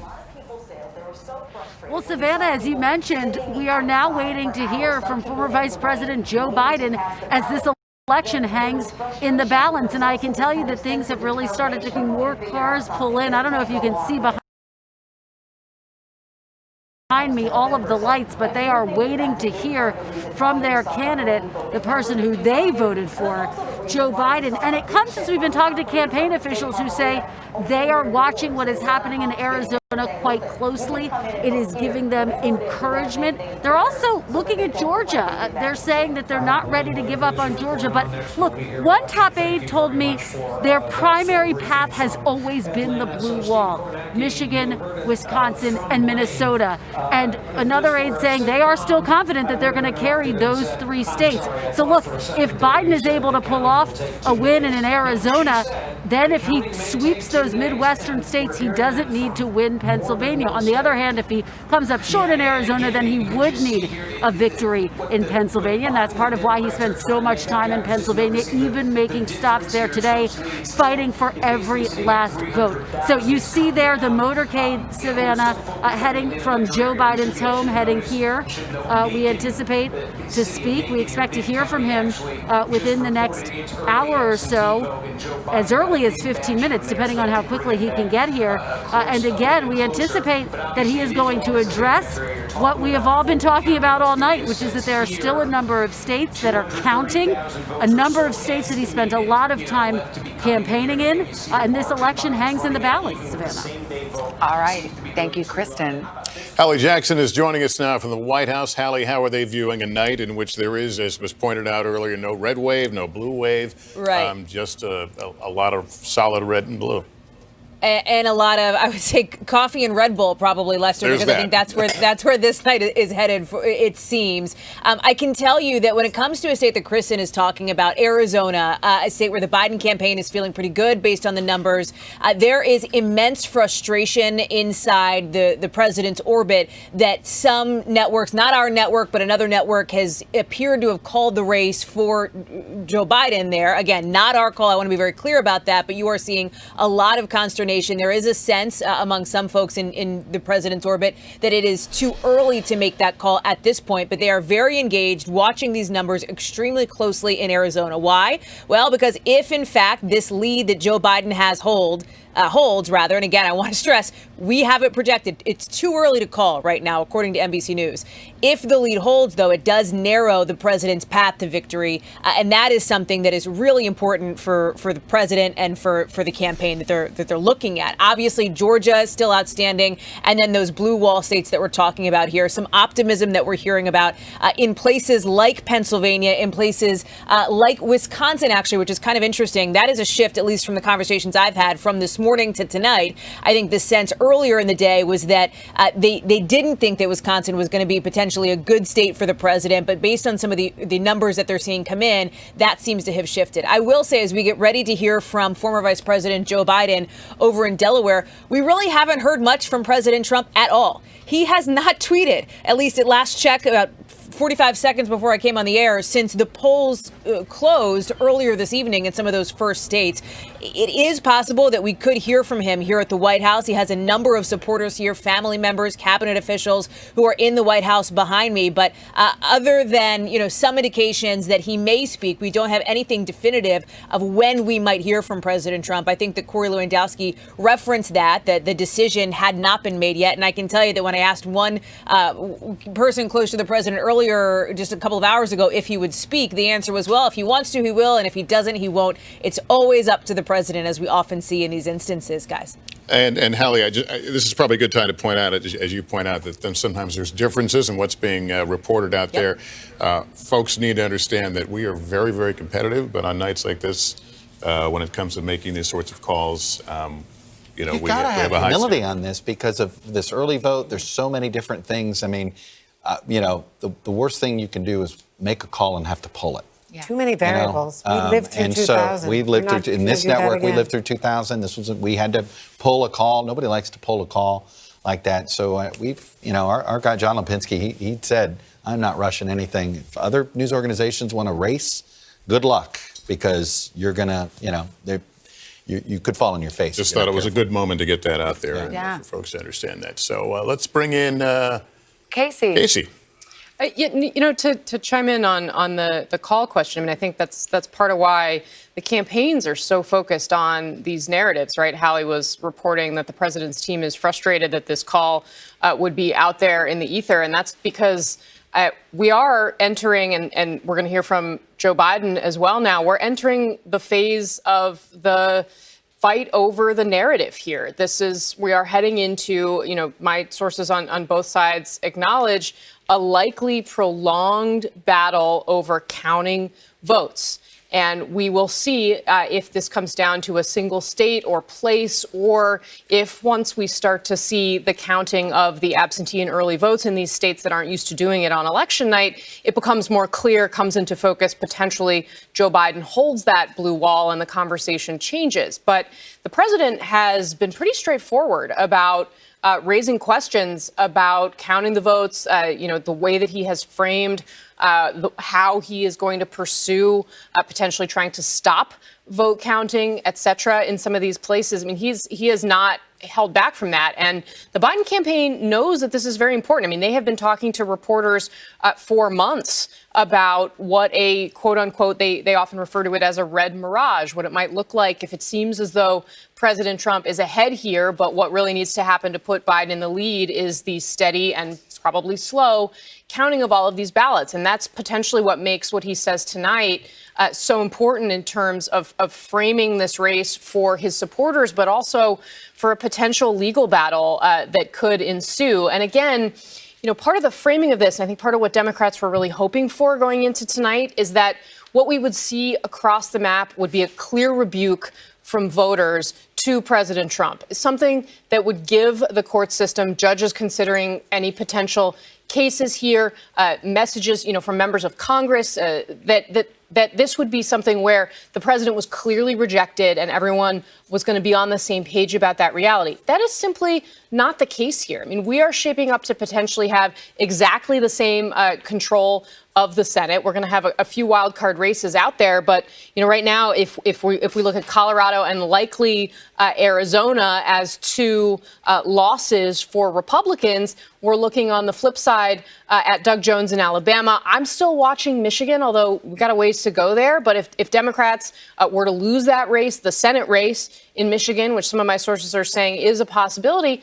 that's 2 for 2. We're still left with the same situation that we have if everything else holds. And that's really what we're seeing. We're seeing things hold more steady than we perhaps anticipated based on some of this polling. So this, again, not the scenario that Democrats wanted to head into this potentially protracted battle over votes with this kind of standing. Savannah. Casey, thanks. Yeah, a divided country votes in a divided fashion. What are you looking at, Chuck? Well, you've been asking for these individual electoral votes, and you know what? I finally got some numbers for you. And so overall in Nebraska, 74% of the vote is in. We got quite a bit of the vote in Nebraska too.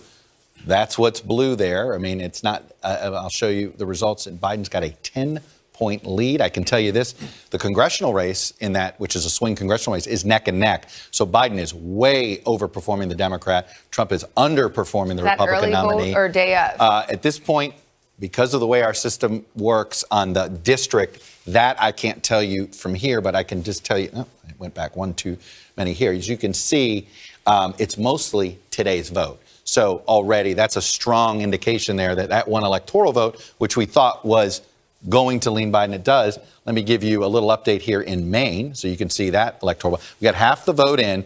Look, you can see there's still a lot of vote that needs to come in. But let me show you where things stand in Maine 2 here a minute. This big red blob is Maine 2. And again, we got a good half of the vote here, but you can see, I believe, there we go. In the 2nd district, Trump is ahead by 13,000 votes. This is a very rural congressional district. We shall see. I mean, it looks pretty clear that Biden's going to win the other 3, but they could split it 1-1. That every happened vote in 2016. counts. It happened in 2016. I think Biden needs every electoral vote he can get, and so does Trump. So they're both going to need these individual votes. One quick fact about Omaha in Nebraska is, remember what happened that night for 3 hours after the president went all the way to Omaha just to go for that electoral vote. The people were left at that rally for 3 hours in sub-freezing weather, including a lot of elderly people because the buses weren't there. And so the president left. And so there was a whole lot of negative publicity after he went all that way, late at night. There was a lot of negative reaction to the Trump rally. We don't know how it's going to turn out, but that was a real downer. All right, we've got some new information coming in. Let's look at Minnesota, where it's too early to call, but we can now characterize this as Biden leading in Minnesota. All right, let's go to New Hampshire. We're projecting that Joe Biden will take New Hampshire, another Northeast state going in his direction. Colorado, formerly red, then purple, now blue. Joe Biden takes Colorado. Georgia, looking for some of that Atlanta vote right now. That's too early to call. North Carolina is too close to call. Florida, this is one we have been watching since early in the evening. An important lead, Trump lead right now in Florida, but we are still calling that one too close to call. These are both a couple of races where we're being very cautious. In Arizona, it's too early to call. We await more vote, but Biden is leading there. Michigan, too early right now. Said to be waiting for a lot of mail-in vote in Michigan to be counted. In Texas, it's too early to call, but Trump has jumped out to a lead. In Texas and in Wisconsin, it is too early to call as well. All right, let's look at Iowa. Too early to call. Montana, too early as well. All right, let's roll on to Nevada. That one is too early to call as well. So let's see where it all lands in the map and the road to 270. We're starting to fill it out. Let's see. And so far, again, I don't think we've had any big shockers yet. We're still fighting over the battlegrounds, and it may get that way until the wee hours of the morning. We've got another Senate race we can tell you. Battleground states for a reason. Yeah, battlegrounds are battlegrounds. A Senate race we can tell you about. Mark Warner, the Democrat, will hold on to his seat in Virginia. That was expected. So let's put up the map and see. Pretty shot of the United States Capitol. And it remains divided. We'll see how it all shakes out. But it may be a while because we got a couple of Georgia races going to runoffs now. And in the House, we have projected here at NBC that the Democrats will retain control. Question is whether they will gain or lose seats. The Republicans being above 200, I talked to a Republican official about this literally over the weekend, who said, gosh, we just hope to be at 185, 190 House seats. They're doing better than anything they thought. 200 plus. This is gravy for them. Look, tonight's election, I mean, this does feel a lot like, to me, like 2000, 2004, meaning very evenly divided. Every individual state is kind of a knife fight.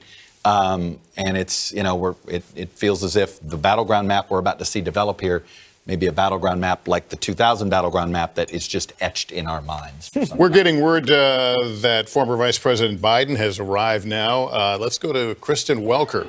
We expect to hear from the VP shortly. We do, Lester, and you can see the lights from his motorcade that has just arrived. So I anticipate we are in within just a few minutes from hearing from Vice President Biden. And I think Casey really hit the nail on the head. I think you are going to hear Biden try to rally his supporters to try to prepare them for what now seems like it's going to be a somewhat likely protracted battle for him to get to the White House.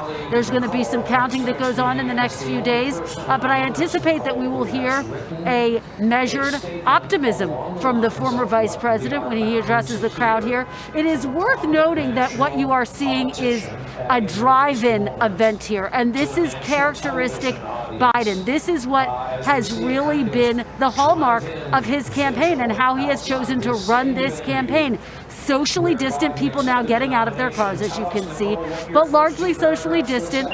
And that is a part of his key message. He has run this campaign around the issue of fighting COVID-19, trying to make the case that he's the best candidate to fight COVID, saying that, yes, we're going to get the economy back on track, but in order to do it, we have to address the virus. Krista, we gotta cut you off because we've got a big call to make. It's official now. NBC projects Florida goes to President Donald Trump. We've been watching this all night. We've been very careful. But this is going to go into the Trump column, an absolute must-win for him.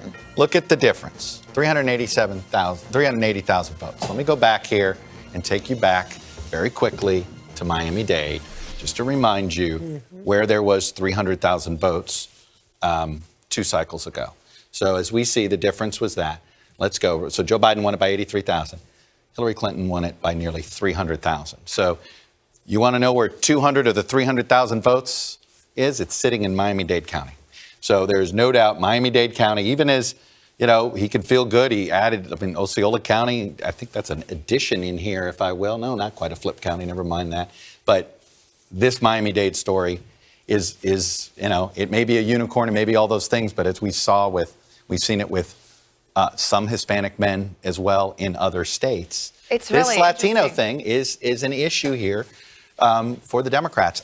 Look, it's interesting, and you wonder if Joe Biden doesn't improve with older white voters, that's kept him in this race, we'd be talking about, boy, Democrats really have to get their base out. And this was something that people were whispering about quite a bit, and this was the downside of doing a virtual campaign. Well, I have to tell you, Casey, this is not something that was unremarked upon down in South Florida. There were folks who were Biden supporters sounding the alarm about this very issue.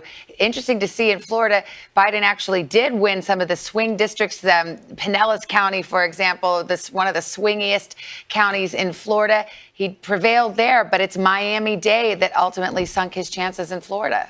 Yeah, that's right, Savannah. And I've neglected to mention that my grandparents live in Pinellas County. So you can drive down the street and wave down the I-4 corridor and wave to Chuck's mom on their way by in Orlando. The issue with Latinos Your patience is commendable. We knew this was going to go long, but who knew we're going to go into maybe tomorrow morning, maybe even longer. But look, we feel good about where we are. We really do. I'm here to tell you tonight, we believe we're on track to win this election.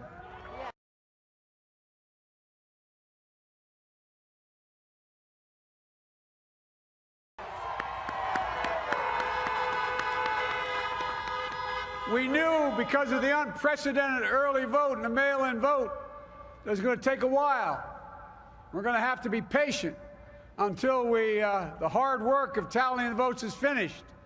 And it ain't over till every vote is counted. Every ballot is counted.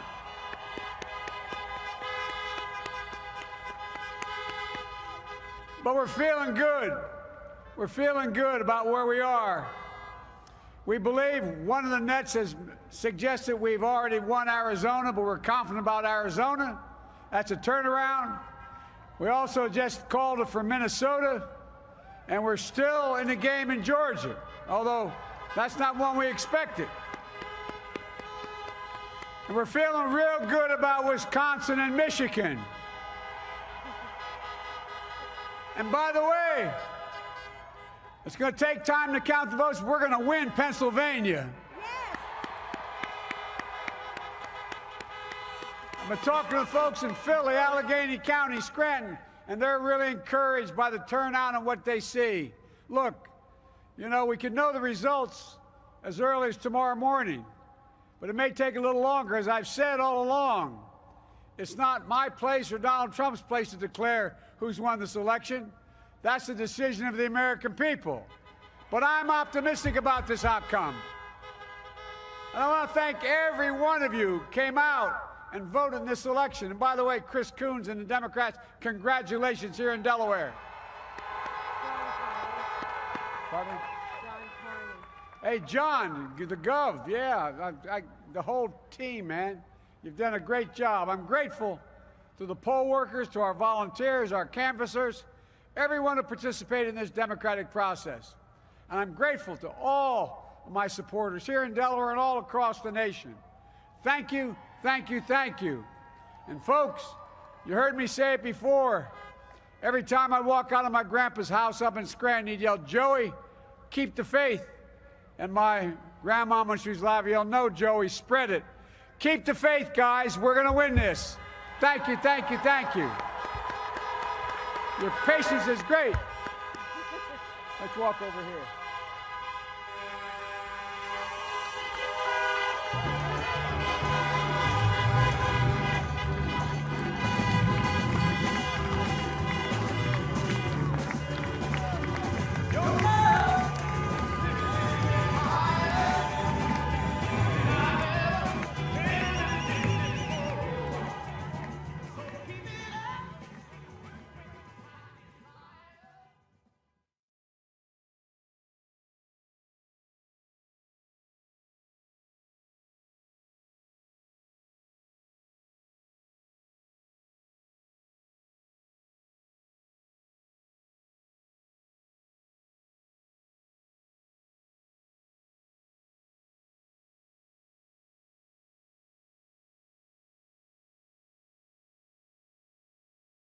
It's trying to set the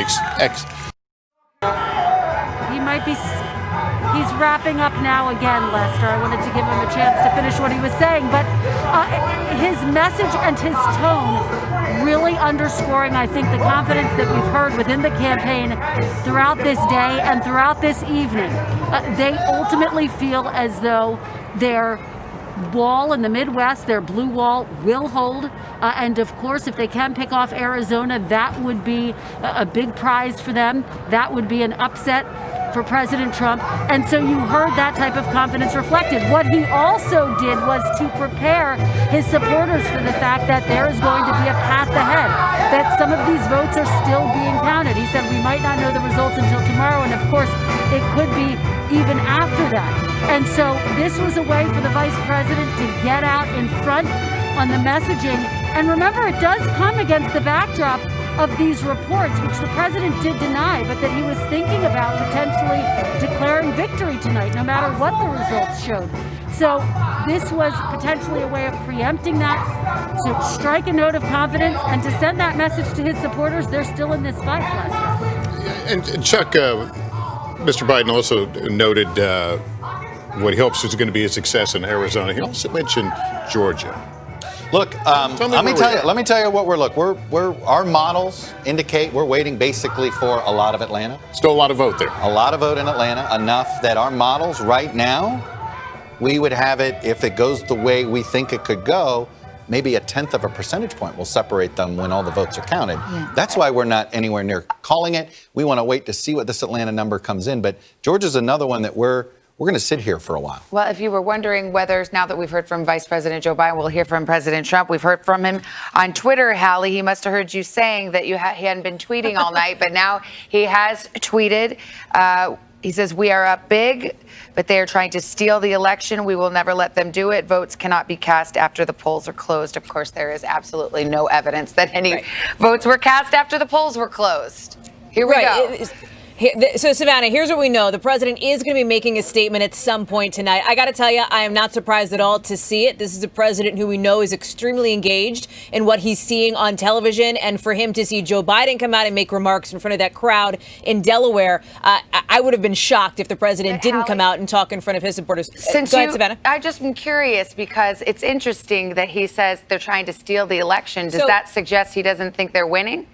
So I think that what we're going to hear from President Trump is something similar to what I think some folks had been concerned about might happen, and something that the president has been alluding to now for a while, which is a question. He has been saying repeatedly now that he wants to see results sort of finalized on November 3rd, or I guess in the morning hours of November 4th right now.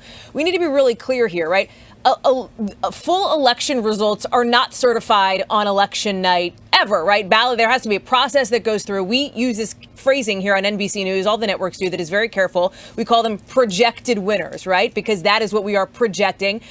Nothing is sort of set in stone for usually, days after the election. Anyway, not in 2020, not just in 2016, but in any election, really. And this is something that I think Chuck and our team can speak more to. But the president has been very clear that he is concerned about what happens if, in fact, as the case is that we are in right now, the vote count stretches past tonight. Now, it is not surprising that the vote count is stretching past tonight. In fact, we have been talking about it for weeks. Why? Because of the coronavirus pandemic and because there is so much early vote that came in, so many ballots that were mailed in. That just takes a while to count. It takes longer to count. And there are rules in different rules in different states about when you can start processing and counting those ballots. This is where I think a lot of folks expected us to be here at 12:50 in the morning, on election night or the morning of November 4th, I guess. I do think that it is going to be critical to put into context whatever we might hear from the president, and this tweet alludes to it, right? Putting out claims that are not backed up, claims that are not verified. This is something we have seen from the president on Twitter before, to the point where the social media company has actually put warnings on some of the things that the president was saying because it was essentially misinformation and had the potential to be disinformation there. So I do think that there is going to be some sort of care and context that we're going to put in place around whatever the president says. I will say, and as we talked about it a little bit ago, there is real concern and I think anger inside the president's orbit about certain calls that have been made, not by our network, by other networks. There is a sense that perhaps some calls are being made too early. I'm specifically talking about, for example, Arizona. I would not be surprised to hear the president mention that when he does come out and address his supporters in the East Room. I think that the campaign is feeling better than they thought they were going to feel about states like Pennsylvania. You heard Joe Biden very definitively say that they thought they could win there. But I think the Trump campaign let me takes go exception with to Andrea. Trump. We got a call, and then I'm coming to you. Yeah, we got a call in Iowa. Yes. NBC News projects that Donald Trump will win the 6 electoral votes in Iowa. Okay, so Andrea, that's what I find to be so perplexing about this tweet, because here the Trump campaign's having a much better night than it expected to have, and now the president is signaling through this tweet by saying they're trying to steal it, et cetera, that he doesn't feel that they're going to win. I don't understand how that adds This is up. what he has been saying every single day, that it's not right that the Supreme Court let Pennsylvania start counting tomorrow, really, tonight and tomorrow, that 3 days. But there are Mike Memoli, who has covered the Biden campaign forever, has spoken on the record and gotten from Senator Bob Casey exactly what I have been hearing from others not on the record, so we couldn't report it. That Joe Biden has been calling around. He's very nervous about how slow the count is in several of the big counties. In Pennsylvania. Not coming in. In Pennsylvania. In Pennsylvania. So he's been calling around, and according to Senator Bob Casey, speaking to Mike Memoli, according to Mike's note, that Biden was calling Casey and checking him. Why are these counties, like some of the Philadelphia suburbs, not reporting? Why is this so slow? So it is that early vote factor, but also, he himself is getting nervous. That's why Joe Biden came out, because he anticipated exactly what the president did, which was a tweet saying that the vote is being stolen, starting to change the narrative. And Biden, with the optimism and telling people to be patient, was trying to at least capture that mood. But privately, he is calling people, elected officials and former officials in key counties. Well, that's what's so interesting about it. Here you have Biden, who according to this Projecting reporting, is a optimism, bit but nervous very about nervous. the race. And then at the same time, Hallie, you've got the president signaling publicly that he's nervous about the race because he's now saying they're stealing it, which suggests he thinks he's losing. So, we're trying to put all these pieces together. Do you have any insight into what's going on back there? Let me try to provide some clarity here, Savannah, on this, because I think you raised sort of this important point here.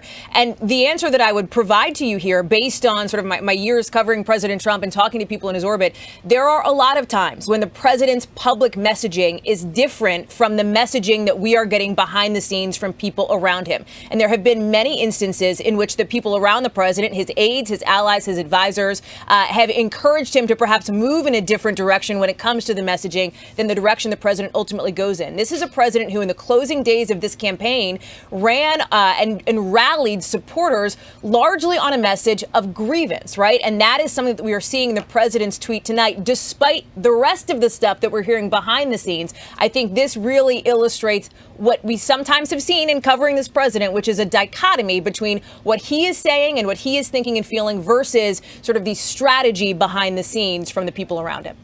Let's go to Chuck, who's at the board, to show us kind of where things stand right now. Yeah, I want to first go through the Rust Belt, and then I'll do a quick update in Georgia. As you can see here in Minnesota, we're getting up to 80%, and this double-digit lead is not disappearing. It may get closer as these remaining votes come in, but it's hard to imagine that the president is going to get Minnesota. Let me take you to Wisconsin.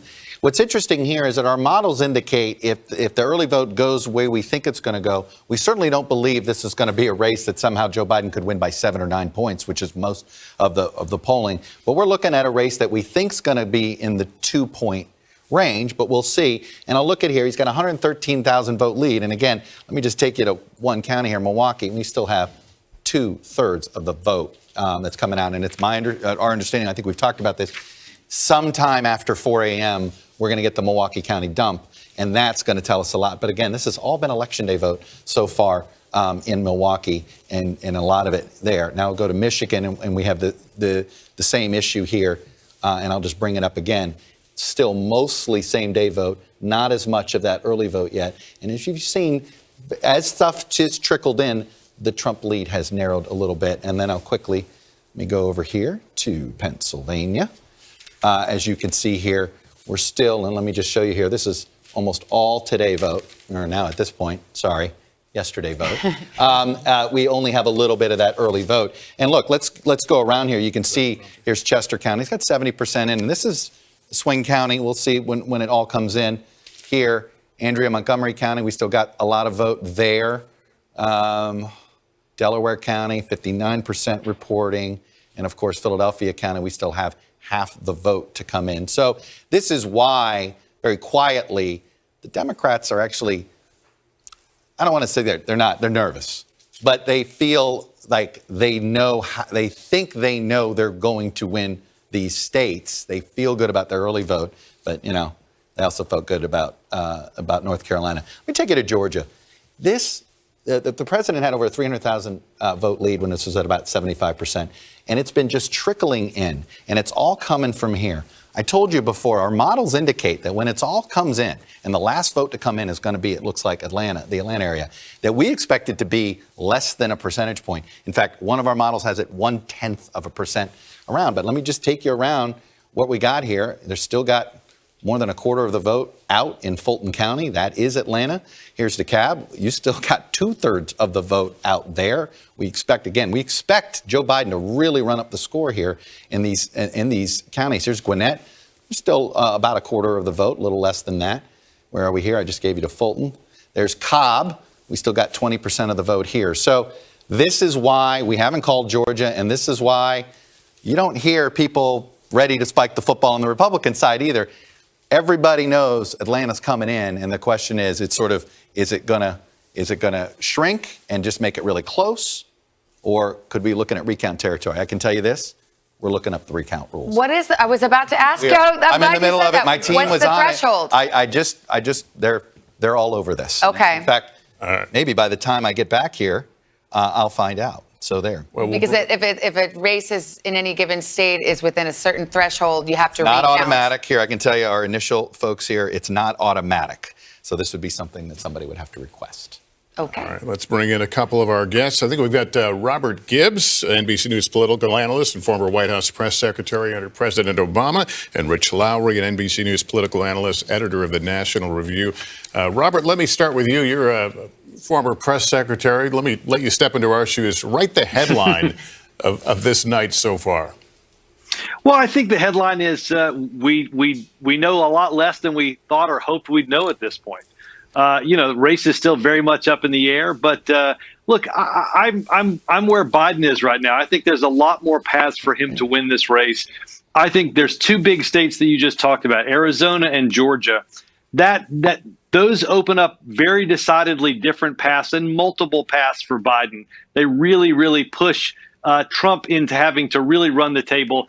And I don't know. I think those two states are going to be the big two next states. We're going to see these upper Midwestern states come in, as Chuck and others have talked about, maybe ahead of the Today Show, but it's going to be a while.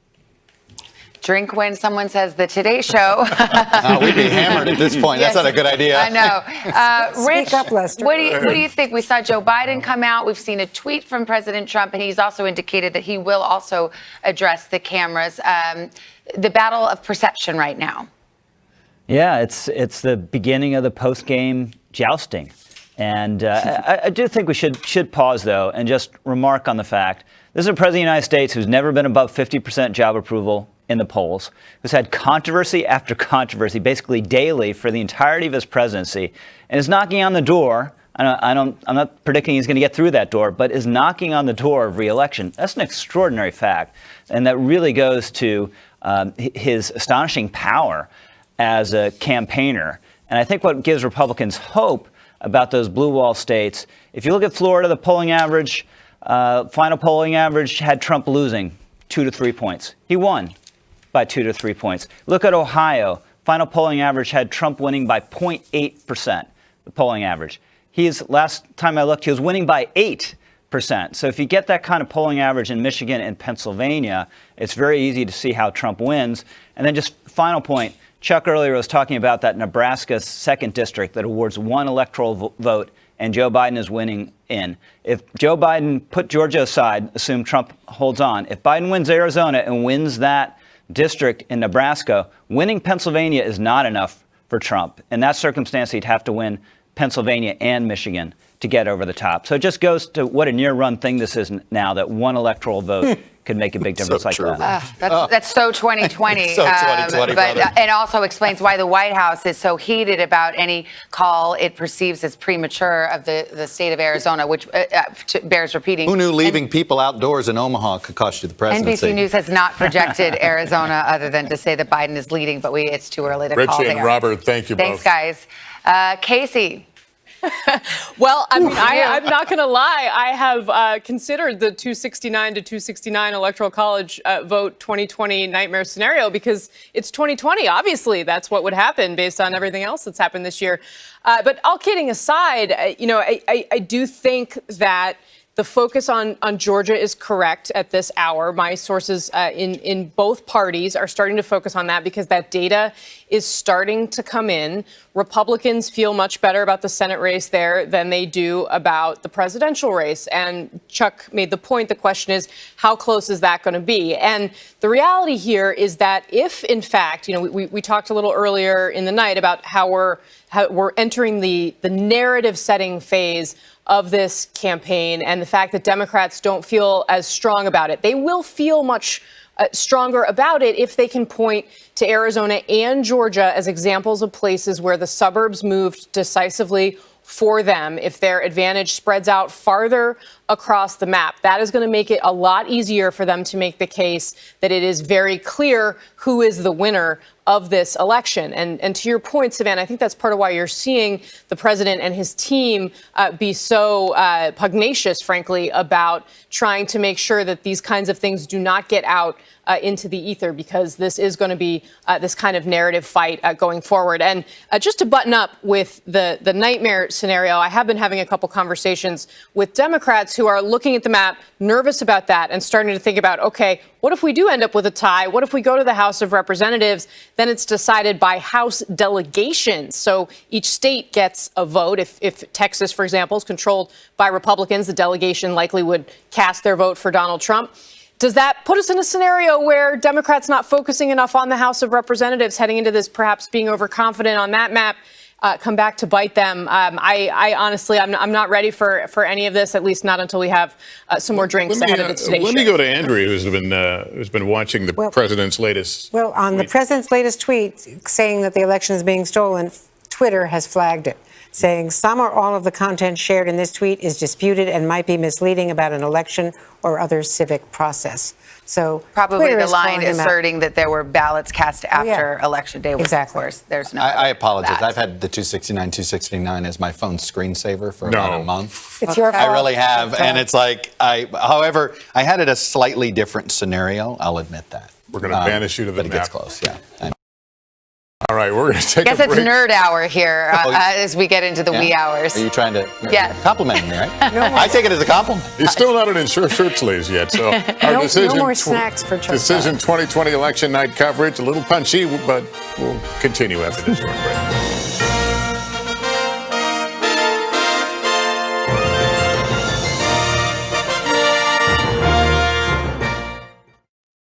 We're glad to have you with us. This fall, we're right there with you, whether you're back to school What do you guys think? We're excited? or back to work. We're keeping you safe. I love being back. Every morning on Today.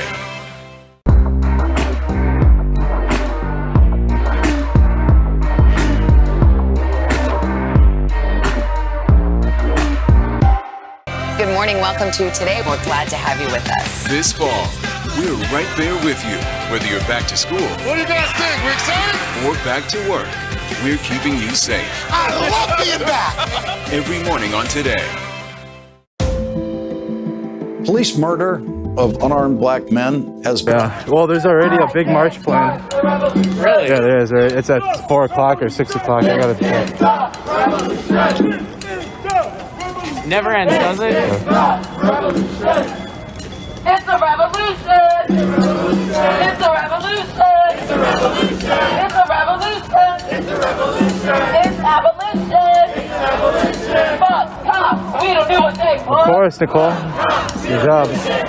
Fuck pigs! We don't do what they want! Fuck pigs! We don't do 12, we don't do what they want. Fuck 12, we don't do what they want. Fuck cops, we don't do what they want. Fuck cops, we don't do what they want. It's abolition. It's abolition. It's abolition. It's abolition. It's abolition. It's abolition. It's abolition. It's abolition. Fuck cops, we don't do what they want. Fuck cops, we don't do what they want. Fuck cops,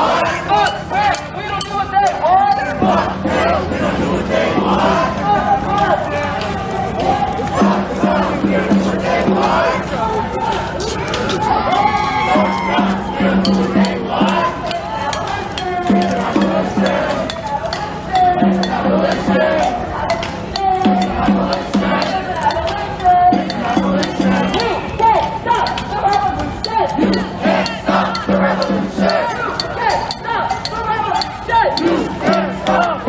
don't do what they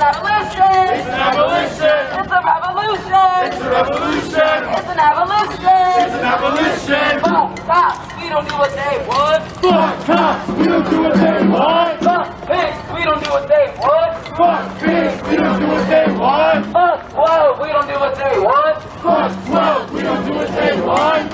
Fuck pigs, we don't do what they want. Fuck. Subscribe to the YouTube channel if you haven't. We're also live on there. Oh shit. It's an abolition.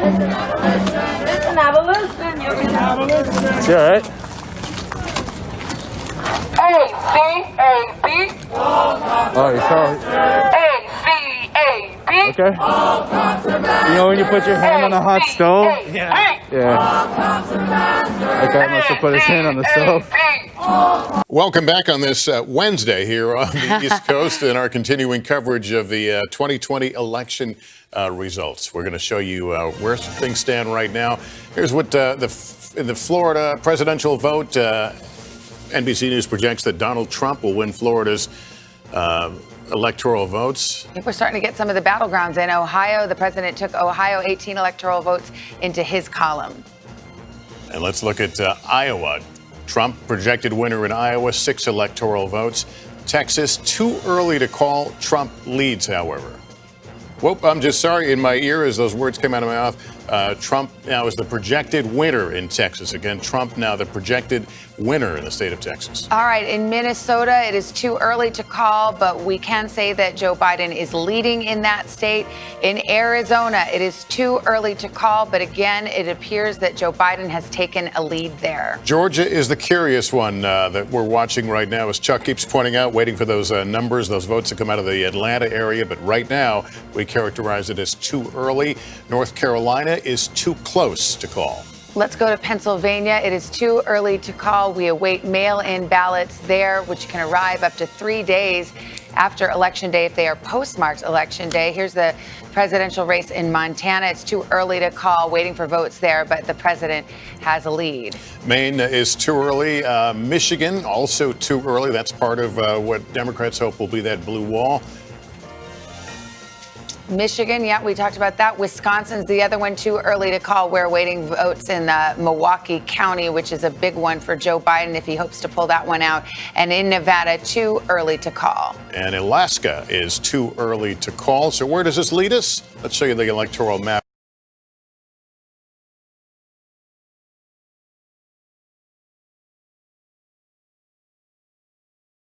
At this hour, the road to 270, and it's got Donald Trump now out front with 209 electoral votes to 205 for Biden. I'm gonna start off by apologizing. It's after 1 o'clock in the morning, and I might be attempting to ask people to do some math on their own.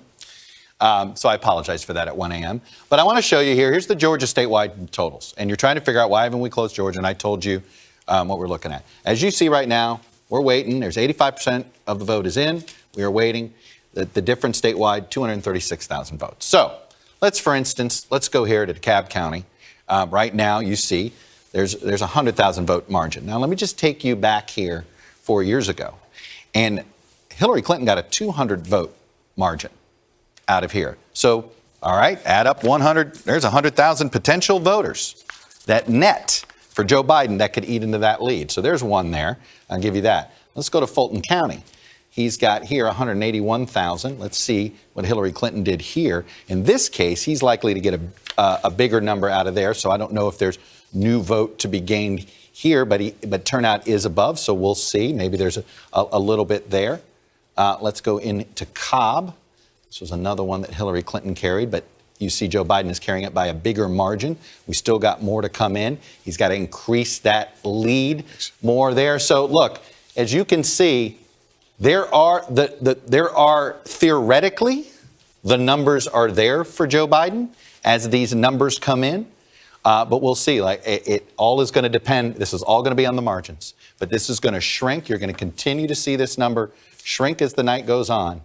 And it's just all about, is there enough? Is there 240,000 votes somehow more so that he can make up here? We found at least 100 plus that you see is there. So this is why we think this race is going to be one we have to wait till all Are they the still votes counting in Georgia, to your knowledge? Okay. supposedly still counting. Okay. I think we had to find out. By the way, because you guys asked, you shall receive. Here's the Georgia recount rules. No automatic recount.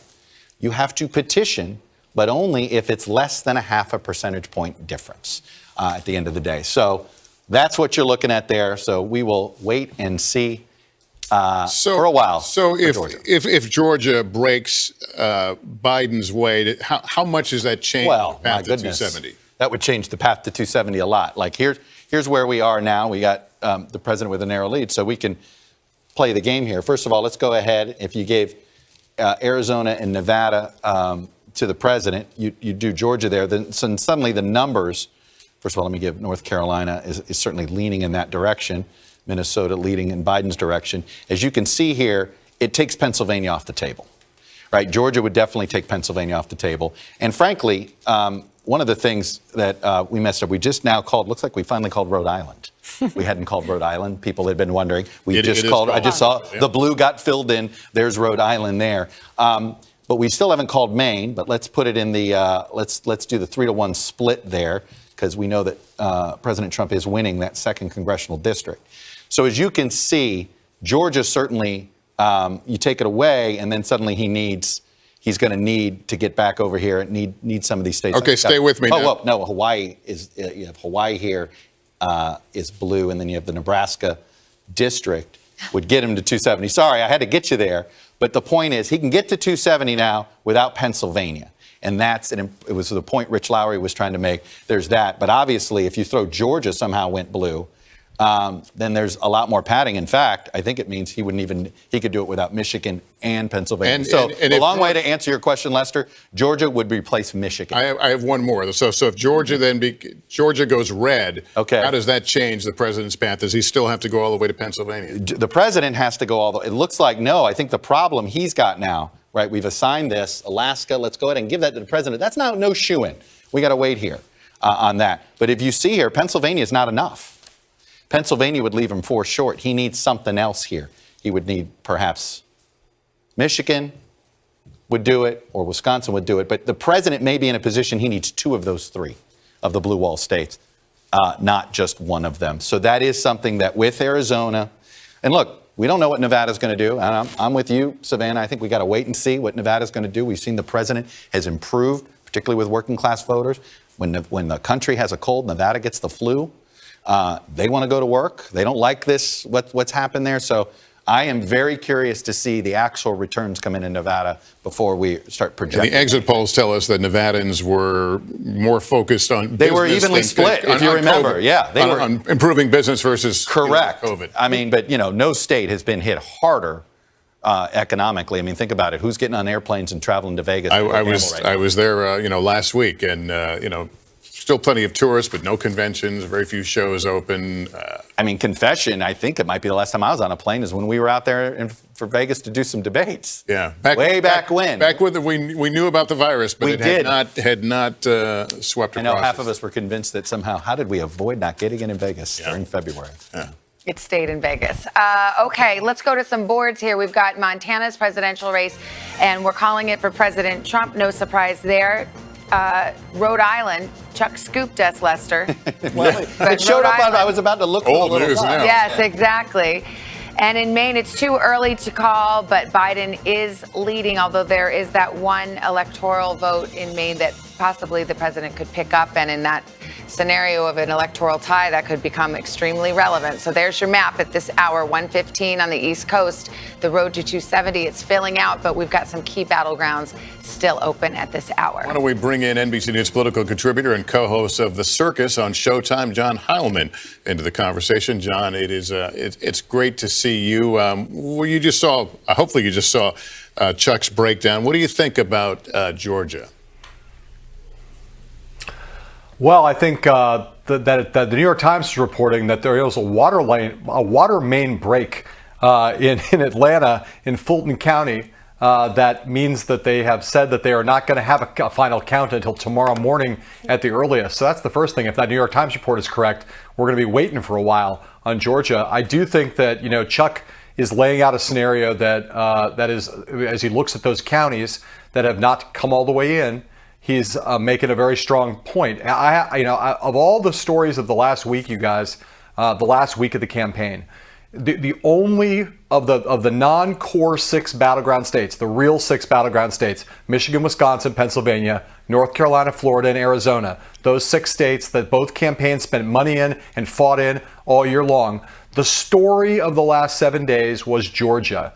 There was people who fantasized about Texas, including me, about whether all the early vote meant something was changing in Texas. There were good theories of the case, and you explored all these second-tier battleground states. But in Georgia, there was something really was going on, and you could see the Biden campaign went in there late. They spent money there late. Barack Obama did his penultimate event of the campaign in Atlanta. This was a state that there was a growing conventional wisdom on both sides, I will say, not just Democrats but Republicans, that Joe Biden would have a better chance at taking Georgia than taking Florida. And as we sit here now, that piece of conventional wisdom is proven true. Donald Trump was stronger in Florida in 2020 than he was in 2016. And it is still the case that Joe Biden could win Georgia. And NBC News has been smart to not do what some others did earlier in this evening and looked at some of that early return and said, Georgia's going to go to Donald Trump. We're seeing that the longer this night goes on, the better that state looks for Joe Biden. And that's not to say he's going to win it, but he's still in it. And we might not know about that one, just like we're not going to know possibly about Wisconsin, Michigan, and Pennsylvania for at least another 24 hours, maybe longer. Speaking of, we've also held our fire on Arizona because we're awaiting vote there. And Doug Ducey, who is the governor of Arizona, tweeted a little earlier this evening, it's far too early to call the election in Arizona. Election day votes are not fully reported. And we haven't even started to count early ballots that were dropped off at the polls. In Arizona, we protected Election Day. Let's count the votes, all the votes before making declarations. So interesting to see. It looks like it's going to be a pause in Arizona. Potentially no call tonight. But the governor there indicating not only are they counting Election Day votes, but when people brought their early ballots straight to the polls, that they still need to count those as well. John, thanks very much. Good to talk to you. We're going to take a break, be back with more of Decision 2020 election night coverage after this short break.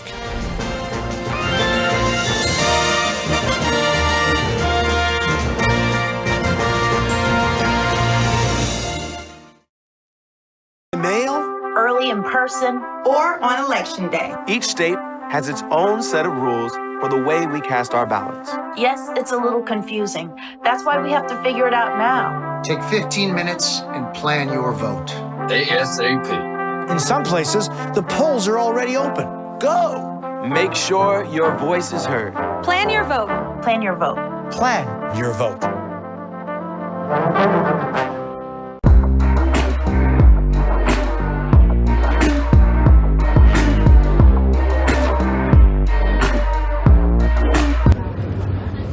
I'm just kidding. I don't know where we are. Trump won Texas.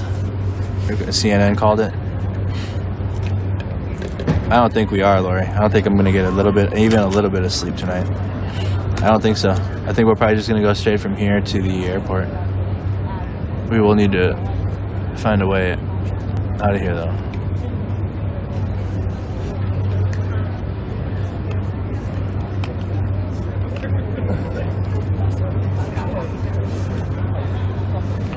Need to start making that move happen probably around like 5:30 if we're still out here at that time to help.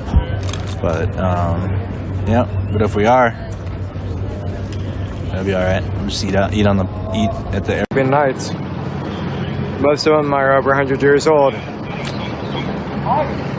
Cops are learning to become YouTubers with the MK57. Yeah, well, I'm better. They're not as pretty, sexually confusing, or fun. So this here is a fucking stand-up between the media and the police. Like, that's seriously what's going on. It's a stand-up between the media and the police. And,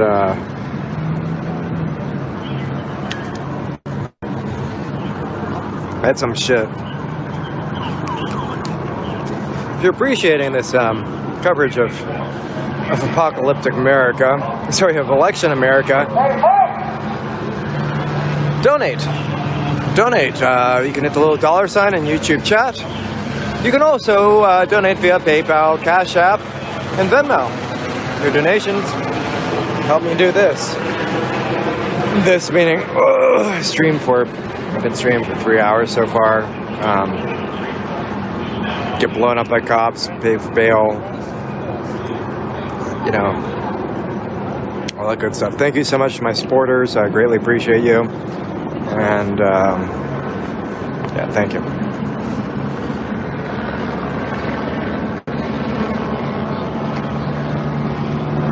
Big battleground states, but a lot of different possibilities beginning to open up. Let's go first to Chuck, who's looking at some of those possibilities. Yeah, let's go. I mean, we just want to keep checking in. I mean, I think that's, I know where everybody else is. We're down. I feel like we've got this down to it's right where we said it was going to be. Focus on the battleground states we told you they were going to be, right? There's three: Wisconsin, Michigan, and Pennsylvania. Let's just get a check in here. This is just incremental, as you can see. And again, it's almost all today's vote. Very little coming in. Let's just check to see how we're doing. Still nothing new out of Philadelphia, Andrea. We're sitting at the same number we were a half hour ago. So we got nothing there. Let's go to Michigan to see how things coming. I can tell you that Dante Cini, who is a Michigan native, our data guy, he's looked in here and he doesn't see things that look great for Trump in what's come in, which means that, this could be when everything comes in. This is why there's a lot of bullishness among Democrats that when the early vote, and again, we've barely touched the early vote here. As you can see, yellow is today's vote. The orange is when we get that. And we know the Michigan Secretary of State told me this. It was going to be 2 to 3 days, period, on Michigan. But the modeling right now does still favor Biden, for what it's worth, on that front. And I know everybody's thinking polls, modeling. I'm not believing any of this stuff. I get it. But I'm just letting you know what our data says at this point. And if you've seen here, and this is, again, Wisconsin's another one why Democrats are bullish that they're going to, that when we get the early vote and the mail-in vote all to come in, that they're going to overcome this difference. And really, the big area is going to be Milwaukee. That's going to be a huge dump, and we expect that vote between 4 and 7. But as you can see here, this is really narrowed. We're down to 4 percentage points. So it doesn't look like Donald Trump has enough same-day vote to build the pad there. And then, of course, there's Georgia. Let's just see if we've gotten any new vote. A little bit, but not much. We're still waiting for most of that Atlanta vote. So there's your update right now.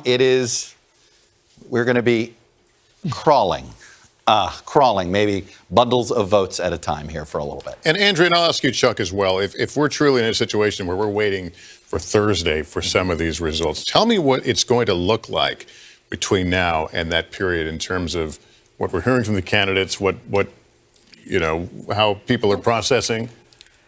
Look, Joe Biden got out there tonight because he was trying to win the perception battle, because it is taking longer. You know that they wanted to get a vote out of Georgia. They wanted to bag Georgia and North Carolina. They didn't think they could get Florida, but they wanted a different path than waiting, because they knew they'd have to wait days for the early vote from the 3 Rust Belt states.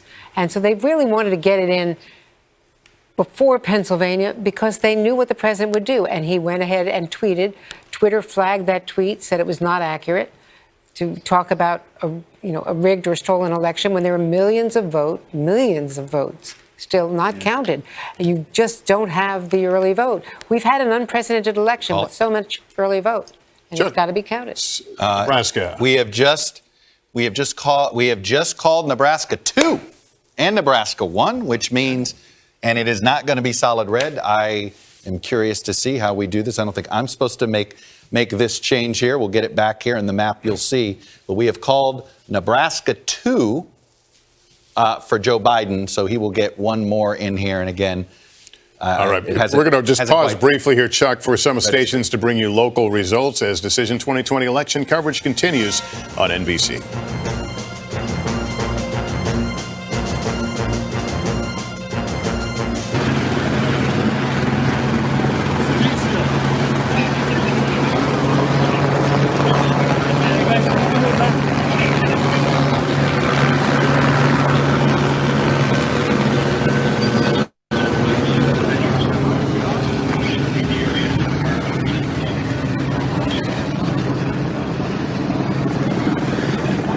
It's just so damn not cool.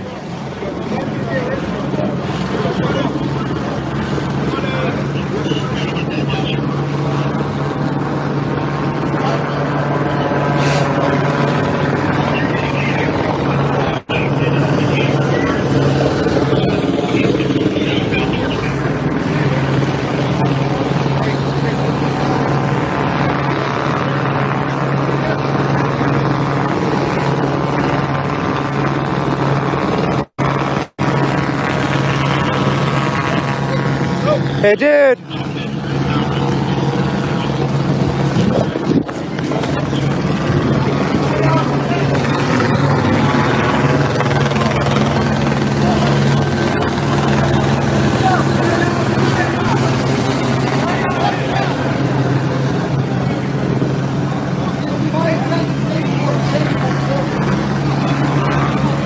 I may have to go.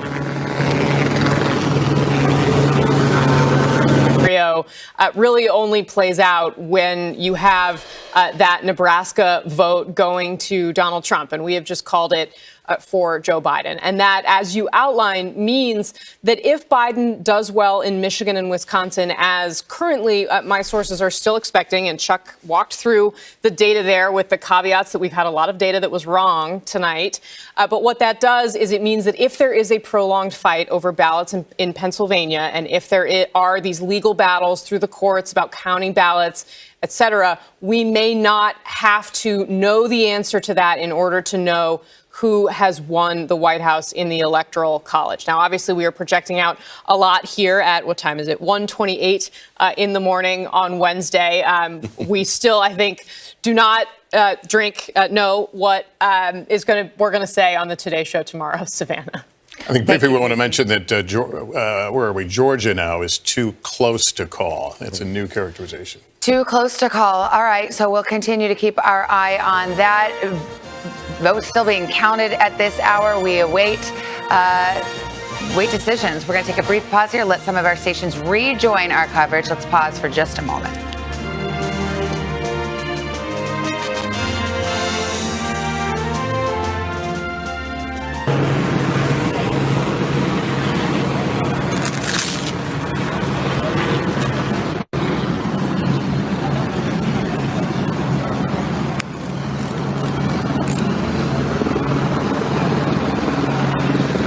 All right, someone's arrested over there.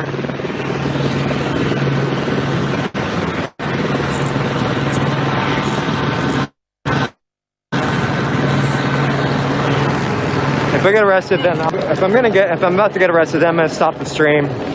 Okay? And those of you, what was that? Can I go film that arrest?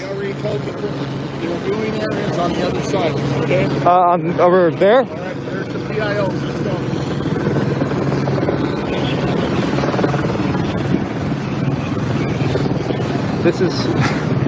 This is bullshit.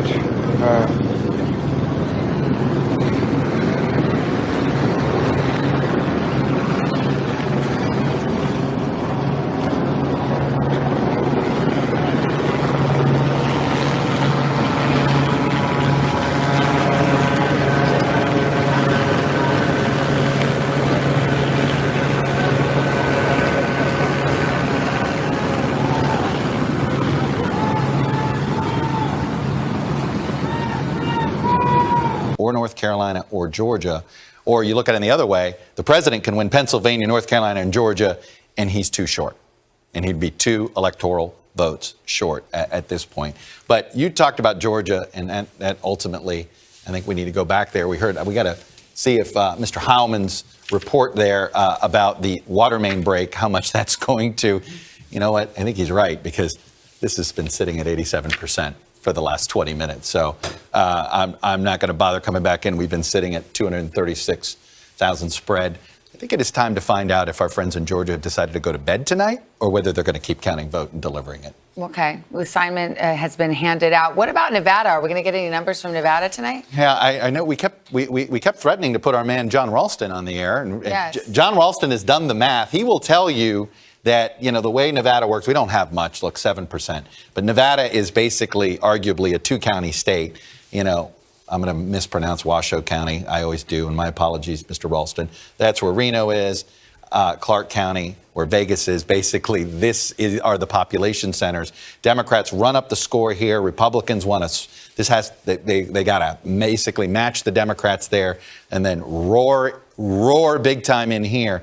I think the only way the president actually wins this is if his overperformance with Latinos in Florida translates to Clark County in Las Vegas. Okay. We want to bring in Democratic Senator Bob Casey of Pennsylvania, who knows the state inside and out, also spoke to former Vice President Biden tonight. What did he say to you? We've got reports, Senator Casey, that he was calling and saying, hey, where are the votes? How come we haven't seen the votes come in yet in some of these key counties for the Democrats? No, we had a good conversation. He was just checking in, I guess about a little more than an hour ago. And I was telling him what I knew, which wasn't a lot in the blue counties. I was expressing real frustration we didn't have more numbers. But he was very patient and upbeat, and so am I. He's going to win Pennsylvania. It's going to be close. It's going to be a long count, but he's going to win. So what is your assessment of the way the votes are coming in right now? Well, because you have so many mail-in ballots in the blue counties, the 4 big suburban Philadelphia counties and Philadelphia itself and Allegheny County, those numbers aren't tabulated yet. And the president's smaller rural counties that he's done really well and have reported a lot more. But even in those counties, Joe Biden's been shaving off some numbers by getting more of a vote because you're not getting as much of a third-party vote. So the raw vote for Joe Biden's better in a lot of counties than it was in 16. And then the suburban Philadelphia vote is going to be monumental. And I think Allegheny County is going to be a lot better than 16. So it'll be close, and it might take a while to get to the final number. But maybe by sometime in the morning, we'll know more about those bigger population counties. Well, this is the hour of the morning when we get a little nerdy here. So let's get to Erie County, which can be a bellwether. The president was up there seeing Erie voters. Trump won that in 2016 by 2. Obama won it big in 08 and 12. So it feels like one of those counties that swings. What are you hearing? Well, I haven't seen a final number there yet. But I think it's like a lot of places. I think he's going to be able to shave down margins. But I think in the end, this is an election now that will come down to one market and a half. In other words, half of the Pittsburgh market and half of in the whole Philadelphia television market. When President Obama won the state in 2012, he won by 5. Compared to only 2 markets. The big Philly market, more than 40% of the vote. Senator, I'm going to interrupt you just for a brief second, if you please, because we've got a call in Minnesota. NBC News projects that Joe Biden will win the state of Minnesota 10 electoral votes. And Senator, I'll let you react to that if you'd like. That's great. There's a another win. All right, good talking to you. Thank you very much. All right, be well. Thank you, Senator. Well, that was interesting because remember we had heard from Jason Miller, the Trump campaign chair or advisor earlier, that he felt that Minnesota could be in play for President Trump. NBC now. Look, he gave us numbers that look like they're closer to right in North Carolina, but his Minnesota projection was pretty off. 8-point win. Look, this was a state that I'm going to guess that this, and you know, it's funny as we're sorting out this night, the president is the one that may look around the map and go, boy, there were some missed opportunities. They talked about Minnesota. They didn't make a real campaign in Minnesota. They talked about Nevada. They didn't make a real campaign in Nevada. You start to look around. Look, we're experiencing a major realignment in this country, a political realignment where it's lopsided on the popular vote, but it's dead even in this electoral college. We have this sort of rural urban split that is real. It looks like suburban America may be moving, sort of 60% with the blue team, but the 40% may be hanging with the red team. And that means we are living in a very polarized world right now. Flip side of that, should Democrats have done more in Georgia? Well, it's interesting. I had a former Democratic member of Congress send me an email earlier tonight and go, I want to know who the staffer was that thought it was a good idea to send Joe Biden to Iowa and Ohio yesterday for stops, when basically Joe Biden's losing Iowa and Ohio by a point less than Hillary Clinton did. So it turns out that what everybody thought was happening in Iowa and Ohio, that this was a state that Donald Trump, that wasn't an outlier in 2016, that it was moving. It's gotten confirmed tonight. Just pointing out that Blaine Alexander is reporting from Atlanta that the officials there say they are still counting, that the water main is not stopping them from counting, and that the count goes on in Fulton County. Okay. Let me bring Casey into the conversation. Casey, Joe Biden positioned himself as the responsible candidate, if I can use that term, of wearing the mask, not doing the big crowds. As these numbers get reported out, are we going to look at that different in terms of his inability to really get out there and shake the hands and do the ground stuff? Well, it's a difficult calculation, Lester, because if you think about how this pandemic has played out and where many people thought the race stood back in January before we even knew that this pandemic was about to hit us, I think there were a lot of questions about whether any Democrat was going to be in a really competitive race with President Trump come the fall. And then we have been grappling ever since with a historic pandemic. So I think it depends on where you start your analysis in terms of how we think about it. But it's certainly true that there was a big difference in how these two candidates actually campaigned on the ground. And I know Republicans certainly are saying that their get out the vote efforts in places like Miami-Dade County in Florida made a real difference for them, especially in communities where, and we're still getting the data on first-time voters, but it's possible that President Trump actually benefited from first-time voters in a significant way that's not typical for Republican candidates. Typically, we would assume that it would be the Democratic candidate, just because that's kind of how it's played out in the past, who would benefit from voters who have never showed up to the polls before. And there may be some evidence that we're still sorting through that may not be the case. And I think there's some questions about whether having a more robust, even if it wasn't Joe Biden, the candidate himself, having more volunteers knocking on doors with their masks on. Now, Democrats will say those kind of tactics were unpopular with their voters, unpopular with independents who are concerned about the pandemic, didn't want a stranger knocking on their door, didn't want to go to a packed rally. And we may be seeing that cultural difference and that cultural shift play out. I mean, I think we've all come to experience that not only are people voting in these different ways, but they're experiencing and living in the pandemic in different ways. They're taking different steps. The codes of even etiquette of wearing a mask can be different depending on the community or place where you live. And we're seeing that start to line up with these trends. So it's really hard to know. And I think part of why, of course, some of this data may have been so wrong is because we've never done this before. We've never polled in a pandemic. We've never had early vote that was this massive. We simply don't know how voters have been motivated in something like this. So there's a lot of unknowns here, and we're only just really starting to sort through them. We're going to go to Hallie, but I think I want to quickly go back to Chuck, because I saw you flash some. Well, we get excited when we finally get some returns in, right? Well, you were complaining about Nevada, Savannah? I was inquiring about Nevada. All right. Well, look, we delivered. Nevada said, wait a minute, we got 74% of the vote in now. You know what that meant? Clark County came in, okay, is what happens here. By the way, you want to see how important it is. This is already 75% of the vote in. So this is... Is that the kind of margin he needs to carry it? Yeah, let's take a look at the Hillary Clinton margin. As you can see, he's already above the percentage points that is necessary, the Hillary Clinton margin. Barack Obama won it by a greater margin. So you can see he's sort of sitting in the middle between Clinton and Obama, but both of them carried Nevada. This is certainly enough to get him through. But look, you got to wait, and we got to wait and see. And again, I do think this is going to be one of those states, if it ends up a 2 or 3 point, that somebody in Team Trump's going to say, maybe we spent too much time in Arizona and not enough time in Nevada. Let's go to Hallie Jackson, who's at the White House. I know we have been expecting to hear from the president. What's the latest on that?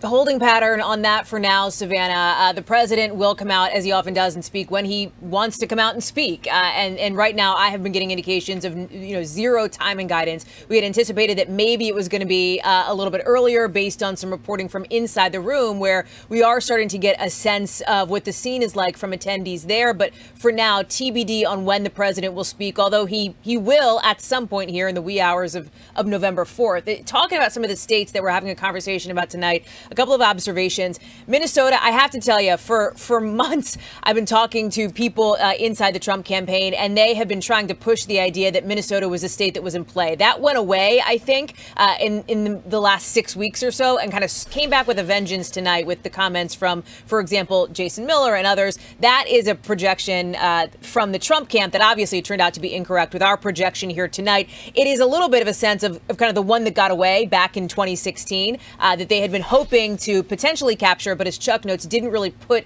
some of the resources there that they put into other states. Georgia, really interesting here. We have been talking, and our team here, myself, to a lot of people, and I can tell you that multiple sources that I've talked to just in the last couple of minutes are eyeballing that and pointing out how very, very close it looks. Obviously, Fulton, a lot of eyeballs on that.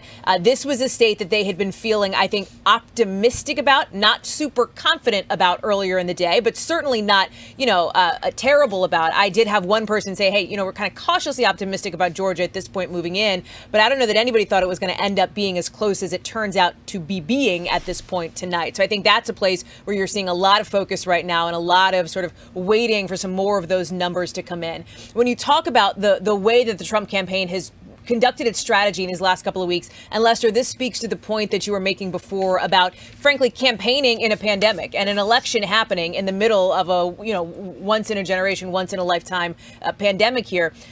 The Trump campaign came under a lot of fire repeatedly, frankly, from people who were concerned that folks were showing up at rallies, not social distancing at all. People headed downtown?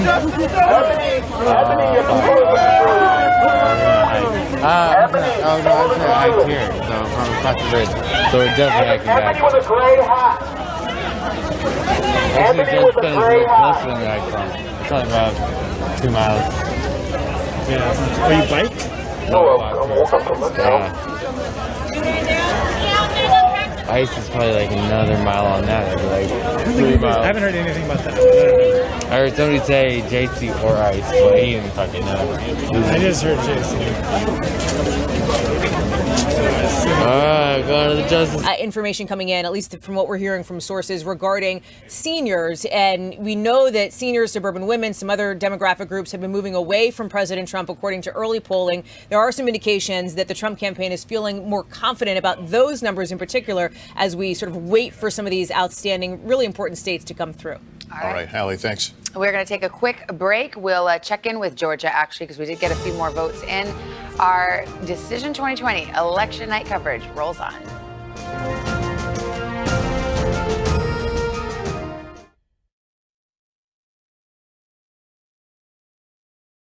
Today, we're glad to have you with us. This fall, we're right there with you, whether you're back to school. What do you guys think? We're excited? Or back to work.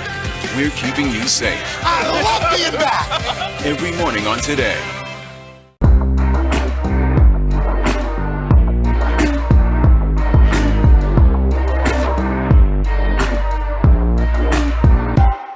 Good morning. Welcome to Today. We're glad to have you with us. This fall, we're right there with you, whether you're back to school. What do you guys think? We're excited? Or back to work.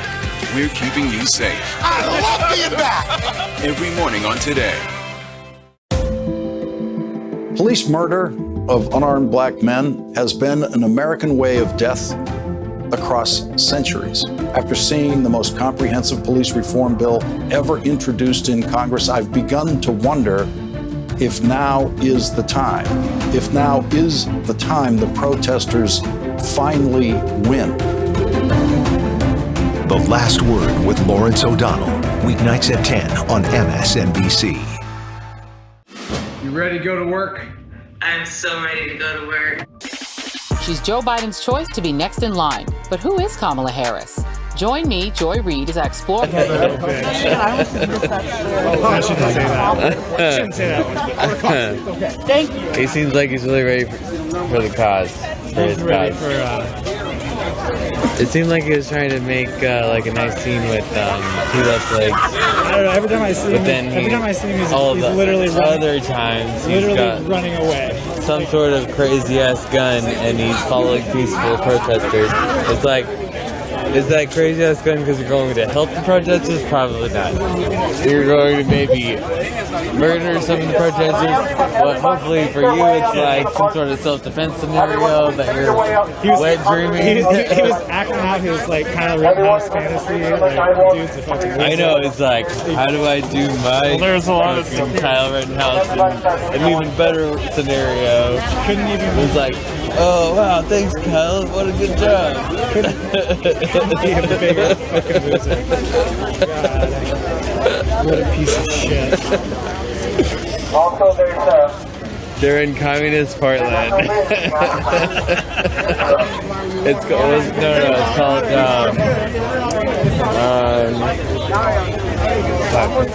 called anarchist jurisdiction. We're in an anarchist jurisdiction, Portland. It's not communist. Communist is a different thing. Get your socialism straight. All right. See you around, bro.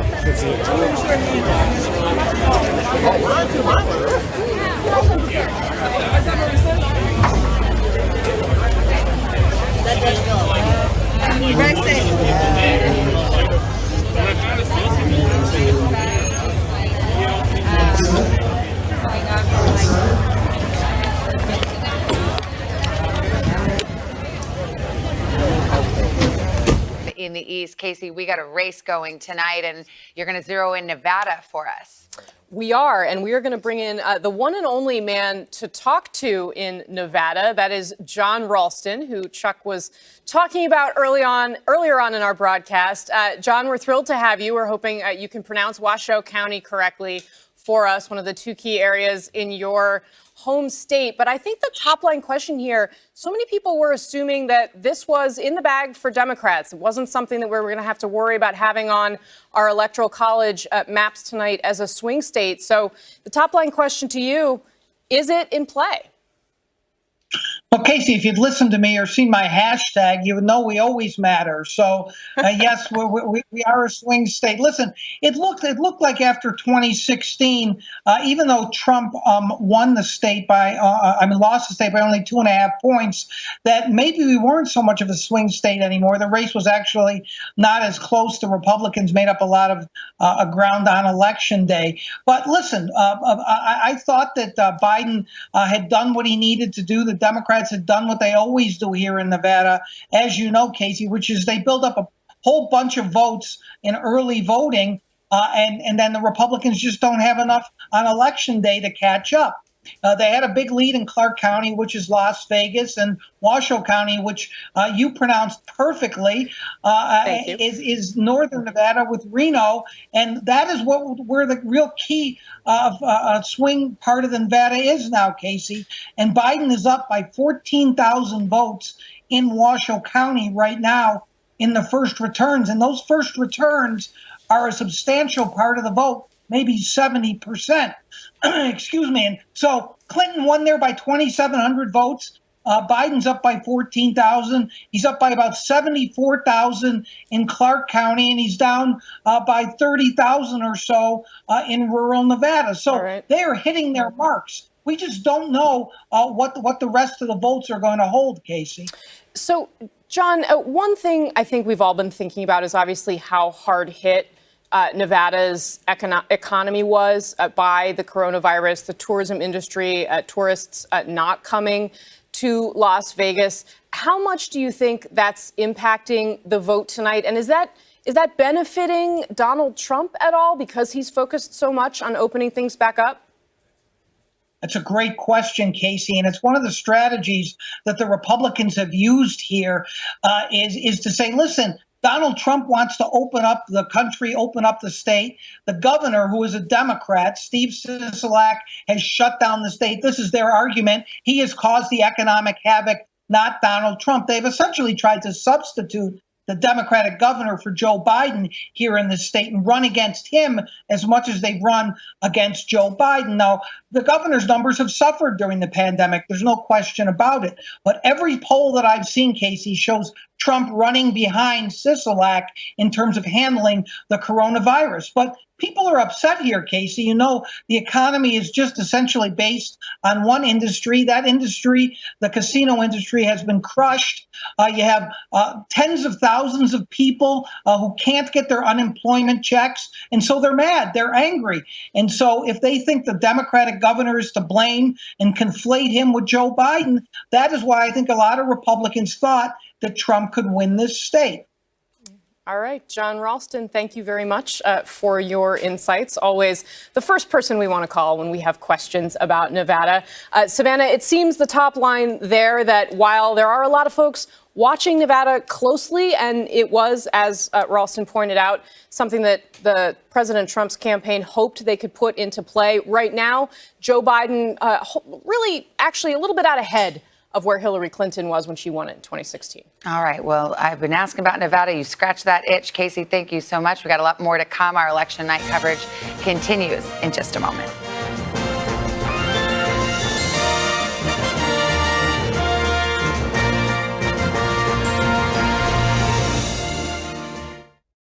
More chaotic than ever.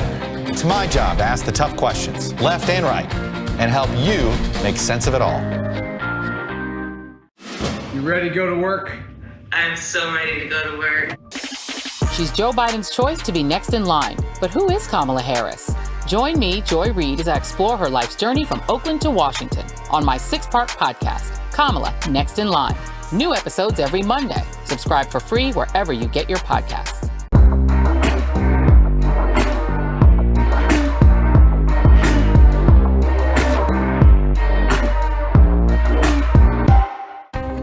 Washington feels more chaotic than ever. It's my job to ask the tough questions, left and right, and help you make sense of it all. You ready to go to work? I'm so ready to go to work. She's Joe Biden's choice to be next in line. But who is Kamala Harris? Join me, Joy Reid, as I explore her life's journey from Oakland to Washington on my 6-part podcast, Kamala Next in Line. New episodes every Monday. Subscribe for free wherever you get your podcasts. For breaking news in our changing world, download the NBC News app. President Trump and Joe Biden hit the trail. At the center of this campaign, coronavirus. The story. The battleground blitz as we enter the final stretch of the 2020 race. From every angle. I'm going to try to go down this way because I want to.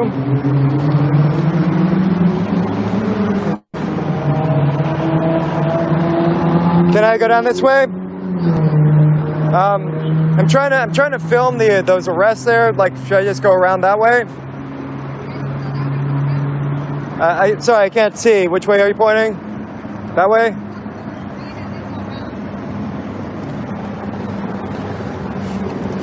I can't see shit.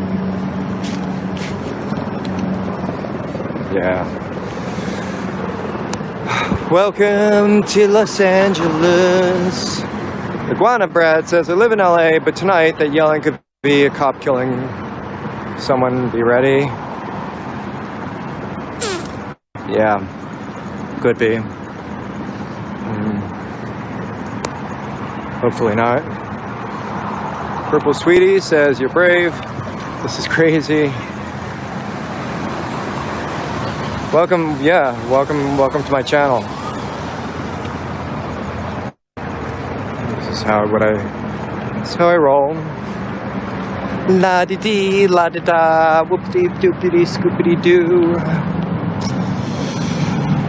Hyman down. Hyman! I'm in downtown Los Angeles.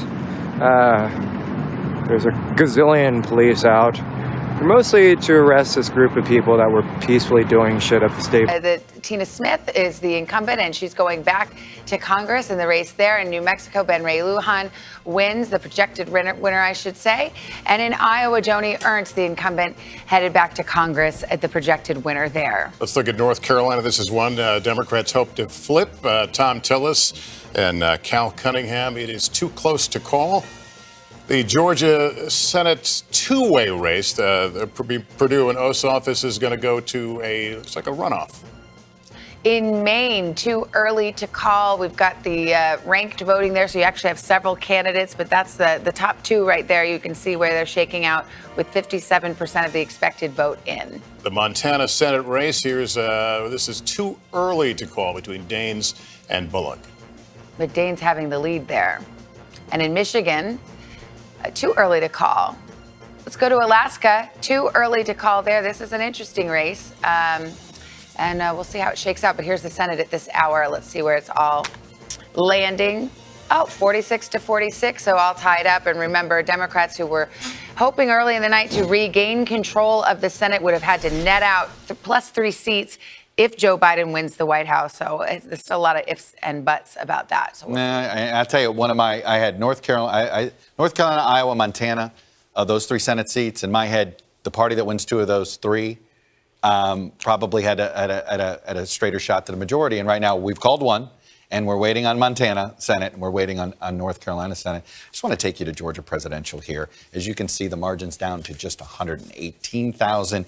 And we are in the stage where we're getting all sorts of, let me tell you something about Dougherty County here. For instance, there's a massive amount of vote missing, 30,000 votes. So when I said there was going to be we thought it was all Atlanta, but we're in that stage where it's going to be, hey, Dougherty County, this is where Albany State University is. It's an historically black university. So there's a whole bunch of vote here that we expect to end up being good for Biden. As you can see, this is a good district for him. So a good county. It was a good county for Hillary Clinton. So look, let me go back to the statewide split here. That 118, there is plenty of vote here. There's plenty of extraneous vote there. The president doesn't have a lot of vote remaining. There's a few of these rural counties have a little bit here. But I'll tell you right now, Georgia, this looks like a race that I think it ain't going to get called tonight. My guess is we're going to have to wait to see what kind of extraneous ballots show up tomorrow. What put Georgia on the map in this situation? I mean, earlier in the campaign, no one was talking about Georgia as. Yeah, it's first of all, it's right there. I mean, it's these Atlanta suburbs. I had a Republican strategist say what's happening in the Atlanta suburbs. And by the way, we saw this. In many ways, Georgia has been on the president's mind from the get-go. What was the very first special election in the President Trump, in the era of President Trump? Georgia's 6 in this Atlanta suburb. They didn't win. Jon Ossoff, who's been running for office the entire time that Trump's been president, he was that nominee. He barely lost. But at the time, the loss, a lot of Democrats said, hey, there's something happening in the suburbs. Well, we know what happened in 2018 in the suburbs, and now that's what's going on here. And by the way, Stacey Abrams, her organization has been nonstop in the state of Georgia since her loss in that governor's race. She deserves some credit here for making the state what it is right now. Okay. We are expecting a word from President Trump in just a few minutes, actually any minute now. So for those of you in the Pacific time zone, your local news is next. For everybody else, let's take a brief pause right here. Our Decision 2020 election night coverage continues right here.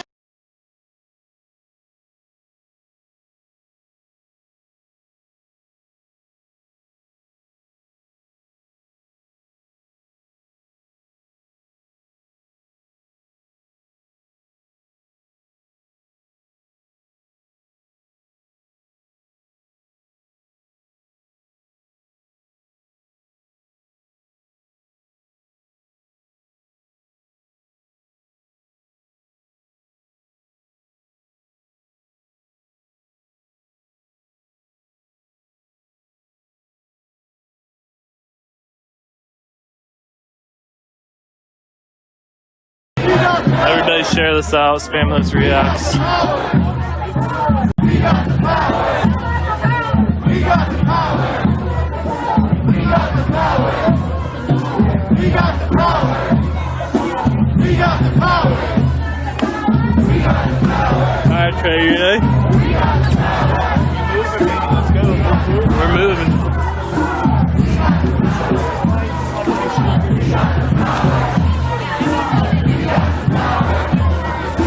We got the power! We got the power! We got the power! We got the power! We got the power! We got the power! We got the power! We got the power! We got the power! We got the power! We got the power! We got the power! We got the power! We got the power! We got the power! We got the power! We got the power! We got the power!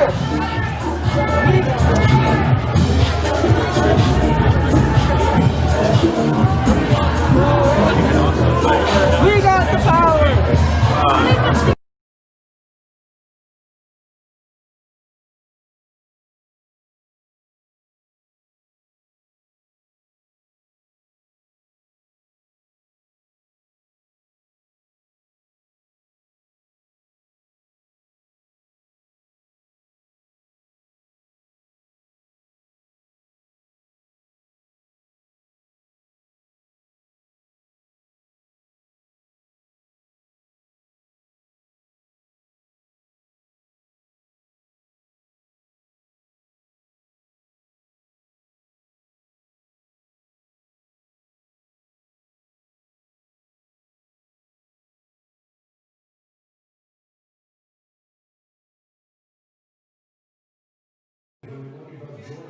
Particularly in the state of Pennsylvania, which has got until Friday to count votes, and North Carolina going into 9 days to count votes as well. So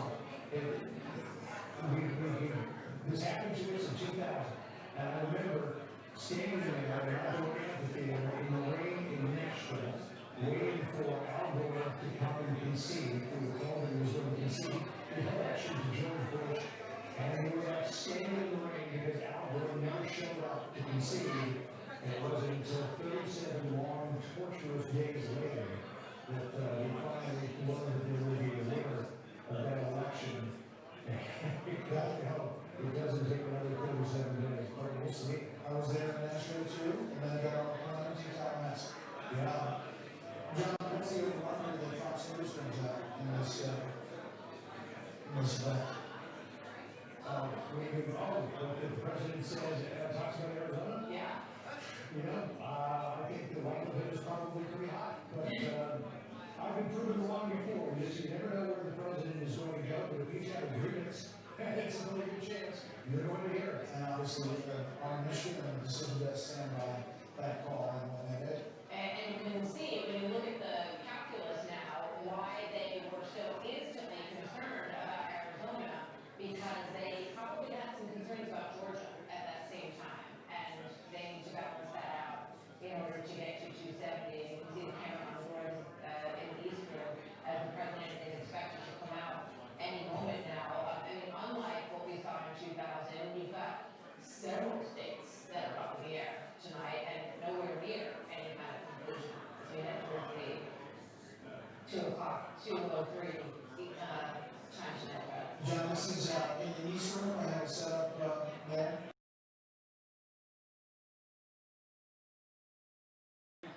Yeah, there's about 400 people who were there. I was invited in to be part of what's called an expanded tour.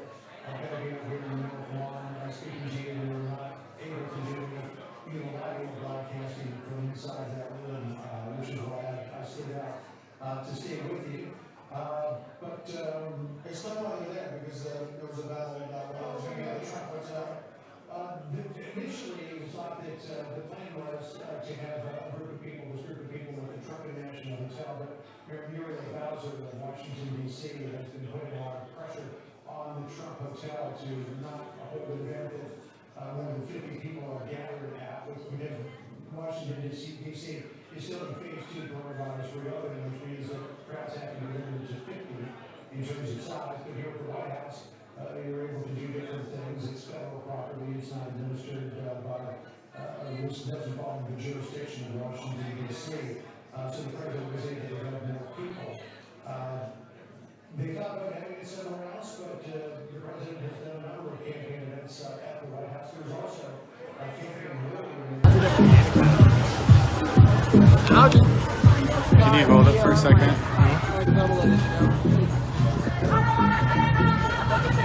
I don't want to say another motherfucking name! I don't want to say another motherfucking name!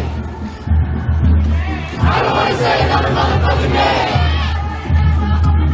I don't want to say another motherfucking name! I don't want to say another motherfucking name! Oh my God.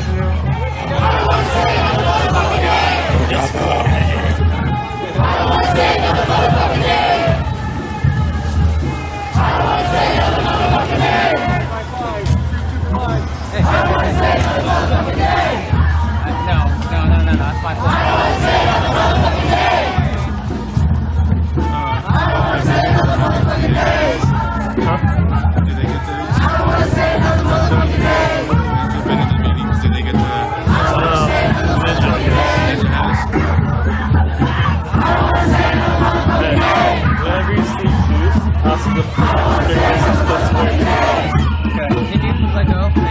I don't want to say another motherfucking name! Oh yeah. Are you screaming or... This is what democracy looks like! This is what democracy looks like! So just like loop it to something. Why is it? Huh? Why is it?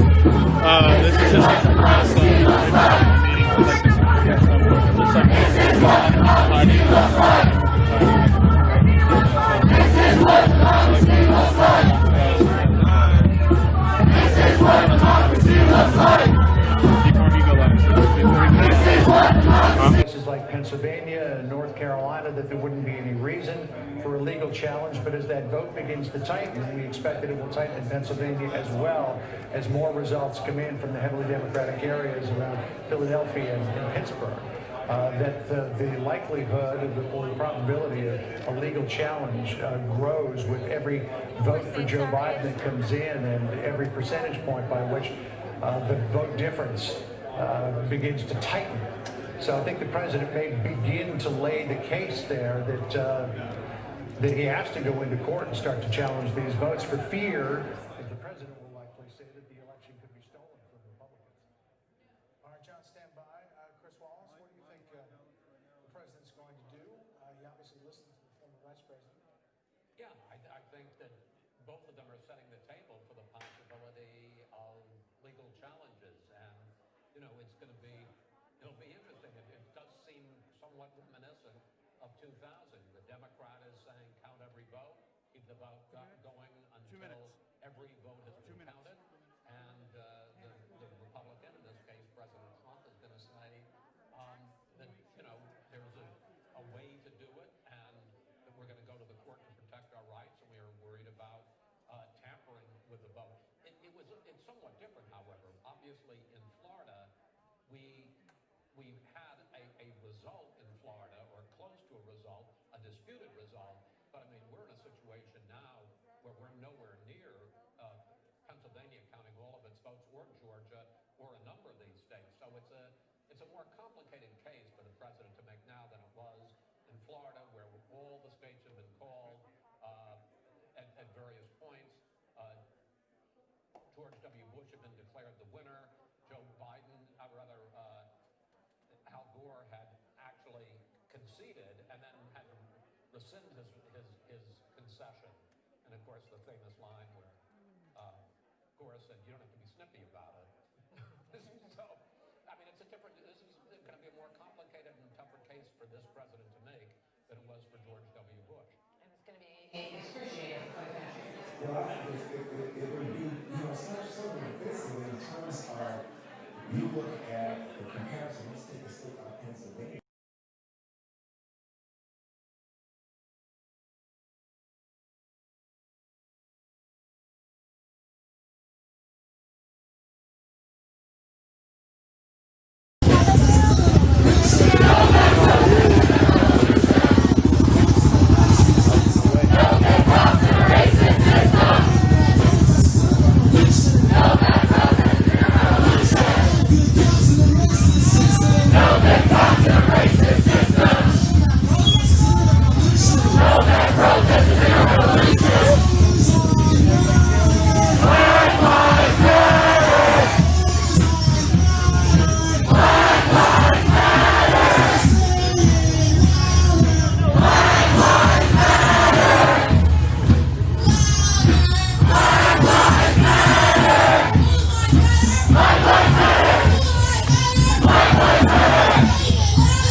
Currently Biden's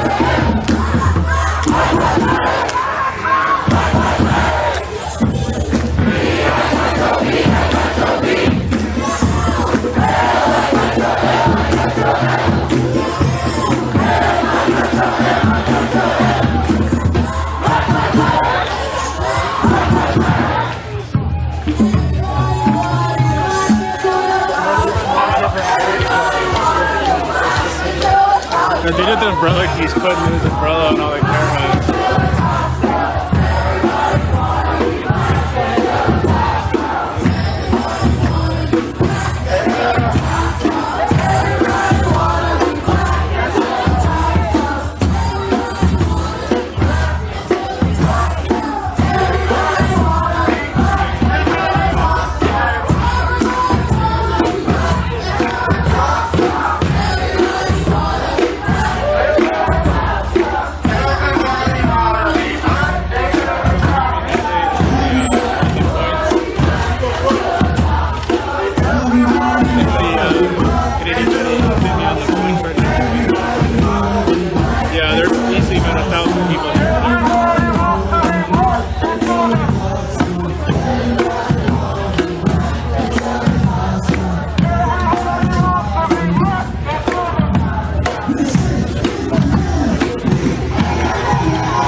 What up?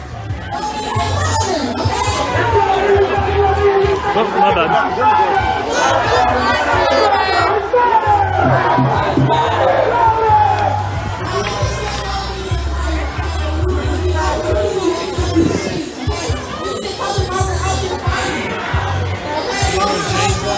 No.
the President of the United States, Donald J.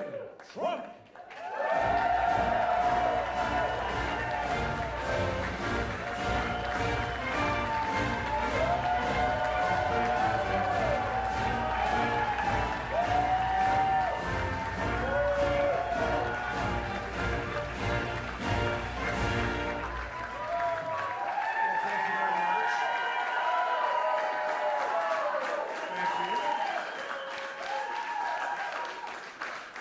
Thank you very much. Please sit. Thank you. This is without question the latest news conference I've ever had. Thank you. I appreciate it very much. And I want to thank the American people for their tremendous support. Millions and millions of people voted for us tonight. And a very sad group of people is trying to disenfranchise that group of people, and we won't stand for it. We will not stand for it. I want to thank the First Lady, my entire family, and Vice President Pence, Mrs. Pence, for being with us, all three of us. And we were getting ready for a big celebration. We were winning everything, and all of a sudden it was just called off. The results tonight have been phenomenal, and we are getting ready. I mean, literally, we were just all set to get outside and just celebrate something that was so beautiful, so good. Such a vote, such a success. The citizens of this country have come out in record numbers. This is a record. There's never been anything like it. To support our incredible movement. We won states that we weren't expected to win. Florida, we didn't win it. We won it by a lot. We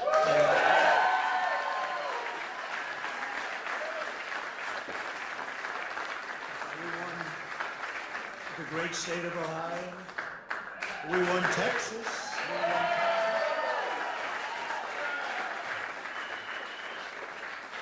We won Texas by 700,000 votes, and they don't even include it in the tabulations. It's also clear that we have won Georgia. We're up by 2.5% or 117,000 votes with only 7% left. They're never going to catch us. They can't catch us. Likewise, we've clearly won North Carolina. We're up 1.4%, or 77,000 votes with only approximately 5% left. They can't catch us. We also, if you look and you see Arizona, we have a lot of life in that. And somebody declared that it was a victory for, and maybe it will be. I mean, that's possible. But certainly there were a lot of votes out there that we could get because we're now just coming into what they call Trump territory. I don't know what you call it, but these were friendly Trump voters. And that could be overturned. The gentleman that called it, I watched tonight, he said, well, we think it's fairly unlikely that he could catch. Well, fairly unlikely.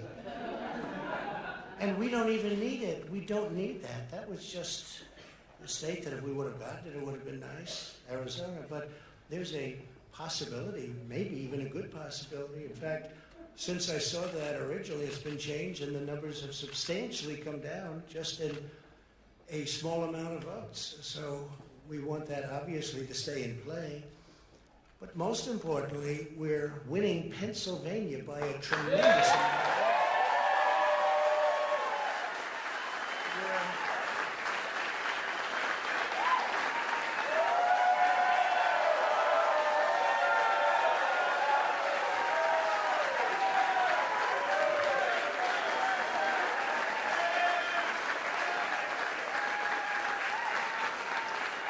We're up 600. Think of this.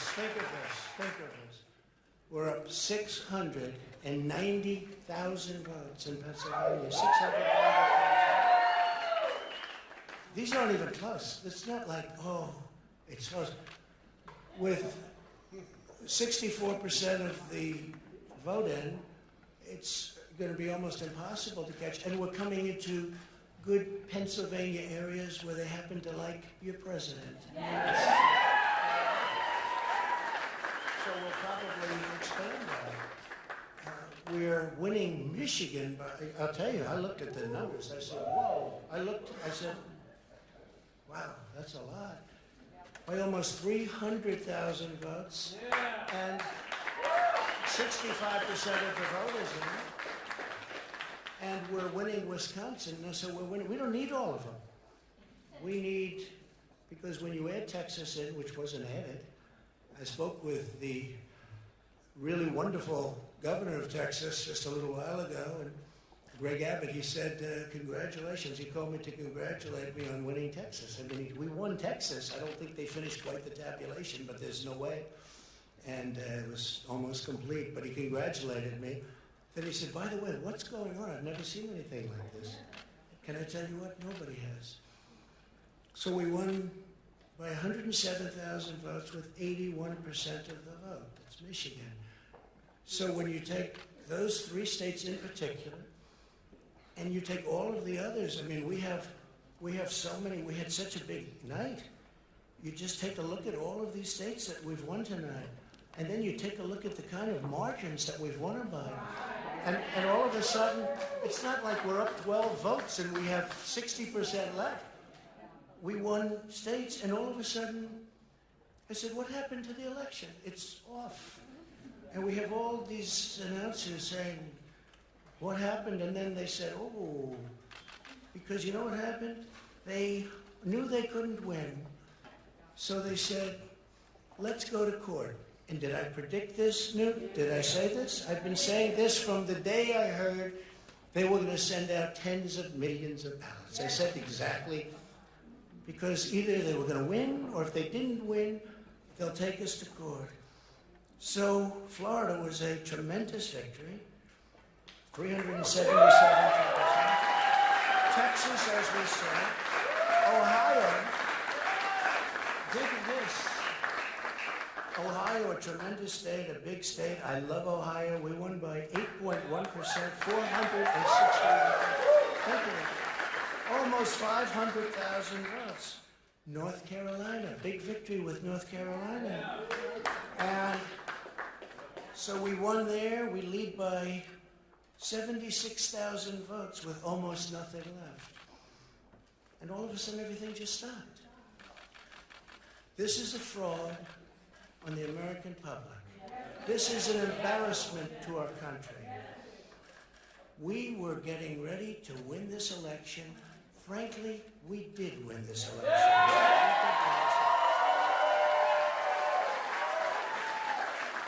So our goal now is to ensure the integrity for the good of this nation. This is a very big moment. This is a major fraud in our nation. We want the law to be used in a proper manner. So we'll be going to the U.S. Supreme Court. We want all voting to stop. We don't want them to find any ballots at 4 o'clock in the morning and add them to the list. Okay? It's a very sad moment. To me, this is a very sad moment, and we will win this, and as far as I'm concerned, we already have won. So I just want to thank you, and I want to thank all of our support. I want to thank all of the people that worked with us, and Mr. Vice President, say a few words, please.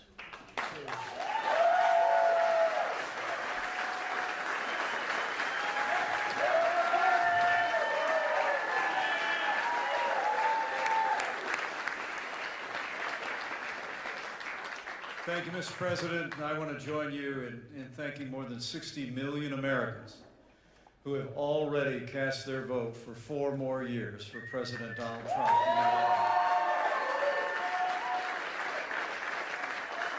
And while the votes continue to be counted, we're going to remain vigilant, as the President said. The right to vote has been at the center of our democracy since the founding of this nation, and we're going to protect the integrity of the vote. But I really believe with all my heart, with the extraordinary margins, Mr. President, that you've inspired in the states that you just described, and the way that you launched this movement across the country to make America great again. I truly do believe, as you do, that we are on the road to victory and we will make America great again.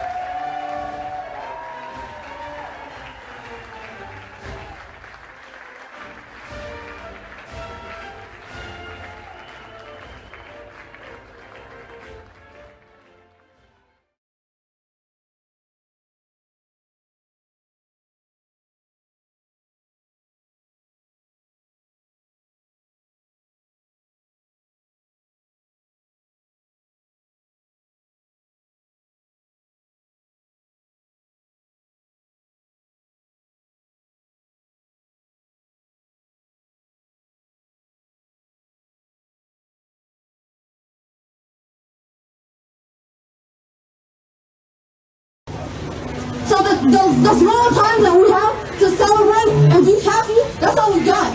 All we got is each other. So this is Bell for Brianna.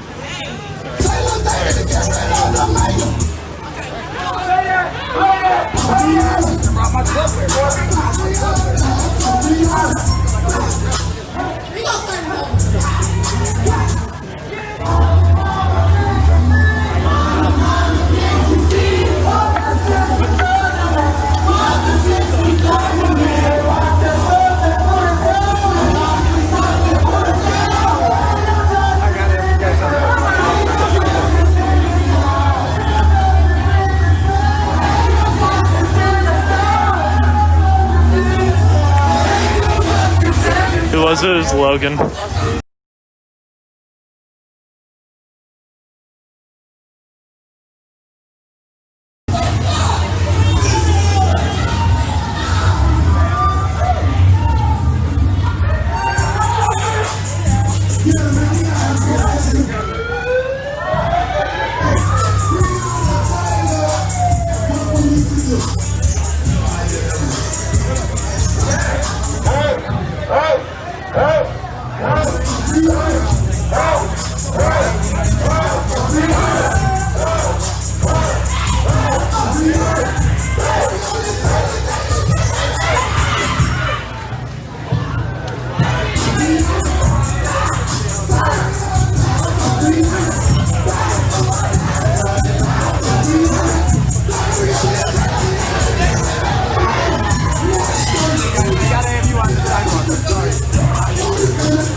I'm rolling. Here, go right now.